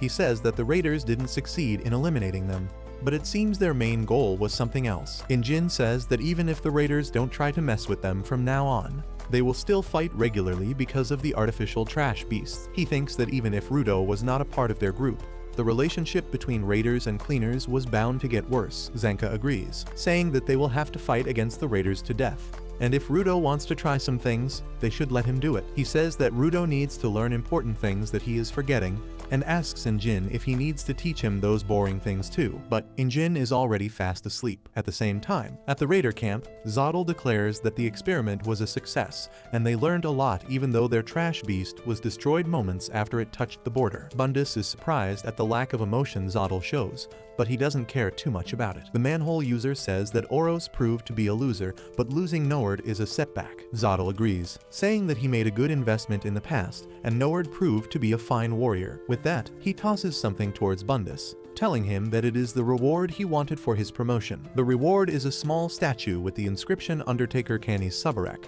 and Bundus is really happy about it. He declares that he is really proud to be a part of the main stars of the Raiders, and asks what is his first order as an official member. Zodal says that his first mission is to find out who made the chokers that the cleaners use to communicate. He is sure that the maker is a powerful giver, and it is possible that they have an entry of the Watchmen series as well too. Bundus accepts the order, but then asks Zodal if it was right to let the cleaners take the boots. Zodal says that they can take them back from the cleaners anytime. And once they have all the entries of the Watchmen series, they will activate a trash beast strong enough to them to the sphere. Rudo watches from the window as Rio broods alone on the bench, but he can't bring himself to go and offer her some emotional support. He lets out a huge sigh when suddenly Zanka interrupts his thought by asking what the hell is he doing by the window all alone. Rudo is a little surprised to see him up and about, asking whether it's okay for him to walk around in this condition. Zanka replies that he can't stay cooped up in a room all day long and needs to stretch out his legs every once in a while. With that, he straight up gets to the point and asks Rudo whether he wants to go and offer some support to Rio. Rudo gets caught off guard, but replies that he doesn't think that he is the right person to do that. He then asks Rudo whether he still wants to save that ammo girl, and Rudo's reaction is enough to tell Zanka what he needed to know. Zanka lets out a sigh and claims that he doesn't really give a shit about that girl, but even he could see it plainly that they resonated enough that Rudo readily lashed out at that raider guy to make sure that she was okay. He tells Rudo that he doesn't really have anything to say about that, but Rudo clearly doesn't have any idea how to offer a helping hand to people. So if he ever wants to help that ammo girl, he should better get at practicing and stop with the "I am not good enough" crap. Rudo is shocked at this sudden outburst, but Zanka continues, saying that even if he doesn't know how to help someone, he has seen enough examples here and should try it out, promising that whenever Rudo decides to find ammo, he will be there to help him through it. But obviously they would have to ask Rumlin first. With that, Zanka leaves and starts returning to his room, thinking that maybe he scolded Rudo a little too much, but seems like Rudo took it like a champ, as he thanks him for the advice and rushes downstairs towards Rio. Once in front of her, he simply took out a piece of pen and paper, yelling at her that he has no idea about what she is feeling, and he has never drawn a single thing on a piece of paper, and asks her to give some tips. He also claims that he ended up missing her art exhibit and wanted to go with her once to have a look at it. Hearing all that in a single breath cracks Rio up, and she starts laughing, which make Rudo think that he probably made the right decision. With that, all four of the youngsters get together in the common room and start drawing together. Rio continues to produce amazing pictures, while Rudo struggles to try and draw anything. Just then Corvus enters the room as well, asking the kids whether they are all having fun. Rio outright reveals that Rudo wanted to make her feel better, so he offered to draw with her. Rudo immediately gets embarrassed, but Corvus tells him that it was a clear sign of character growth. Rio talks about the canvas town where artists go to draw their hearts out on the main mural, but since it's dangerous, she can't really go. This gives Corvus an idea, and he announces that he has a new mission for them. He tells them to head for the canvas town on a field trip and have fun. Others don't really agree with that idea since raiders just attacked them, even with the adults nearby. Corvus, however, is confident and tells them that these kids don't really need an adult to save them, as they are plenty strong themselves. He then turns towards Rudo and tells him that since he is the oldest in the group, it will be his responsibility to take care of everyone else in the group. With that responsibility on him, he gets out towards the canvas town, but immediately starts worrying about these little idiots in his team, who are literally without a care in this world, as the two girls play with a piece of feather, betting on who will get the most amount of feathers in the trip. He hypes himself up, excited at the new opportunity, but unbeknownst to him, they are being followed by both Engine, who is keeping an eye on them from afar. Bro is still not very sure of the plan, claiming that this is still too dangerous, especially after the most recent attack. Engine reminds him that the kids did more work than them in the last battle against the trash beasts, so they should give them all some more credit. Back at the headquarters, Semui asks whether Corvus is expecting a visit, and he responds by saying that some very esteemed guests might be arriving soon at their abode. Right on cue, a small retinue of guards alongside their leader Nijiku. Corvus invites them inside and sits down for some tea, while Semui realizes that these people are straight from the upper world and are from an elite group known as the Hell Guards. It suddenly clicks to her that Corvus didn't send the kids away on a field trip on a whim, but he already knew about the arrival of these people, and that's why he sent them all away on a mission. Nijiku straight up tells Corvus that their city just saw the largest trash storm in the last 6 years. She claims that the cleaners are supposed to deal with the trash beasts while making sure that none of the humans above get harmed, But during the last storm, body parts of the beasts ended up flying up and injuring people, which is not going to be tolerated. She claims that unless Corvus has some good excuse for not reporting that, the Hell Knights might need to take a closer look at the way the cleaners are being managed. Corvus looks as cool as ice as he replies that the Hell Knights have never taken any interests in the working of their organization, and asks her directly the reason for their sudden interest. Back on the field trip, Rio takes them through the whole town, which is known for its inks, as there is a special kind of oil which gives the ink made here a really vibrant look and they don't fade easily. With that, she also tells them that they need to stick together since this town is also known for a string of kidnappings. They don't really give any thought to that, though, as Rudo finds an ice cream shop and gets distracted. Meanwhile, they continue getting tailed by Fu, a former member of the Raiders who now wants to join the cleaners. He tries to get his act together and summon the courage to go and talk to the kids, when he notices that these cleaners seem no better or less animalistic than the Raiders. He sees Rudo trying to break through everyone to reach a candy shop, as the ice cream gave him a sugar rush, and now he has basically gone berserk. Meanwhile, Rio finds it funny for some reason and starts laughing like a maniac, scaring Fu even more. Suddenly, a creepy old man appears behind the kids, and Fu immediately realizes that the man is a kidnapper. He asks Rudo whether he wants some candies, and claims that he has loads of them at his house. Rudo doesn't even think twice and starts following the man when he suddenly takes a sniff and claims that the man smells nothing like candies and decides to launch a strong kick which extinguished the man's entire family line. Watching that, Fu decides that there is no way he is going towards these demonic kids, and decides that it would be better to simply contact the organization headquarters itself. With that out of the way, the kids walk another 17 kilometers to finally reach the canvas town. By that time, Rio is totally beat and complains about how they should have simply taken a car, but Rudo claims that this is nothing and they should walk even more if they want to become good cleaners. There they meet the guy who takes them inside, claiming that they should stay the night here itself.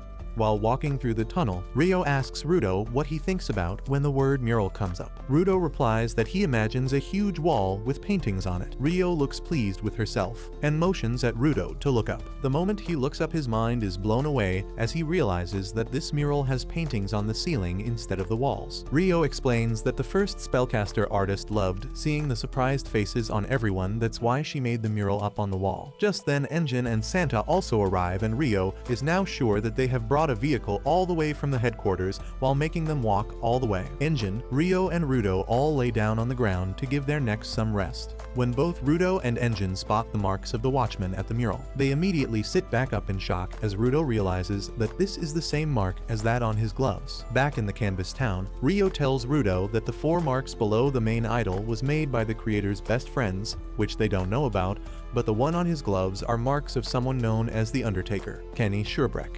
Rudo looks at Engine with an empty expression as he tells him that his full name is Engine Schurbreck.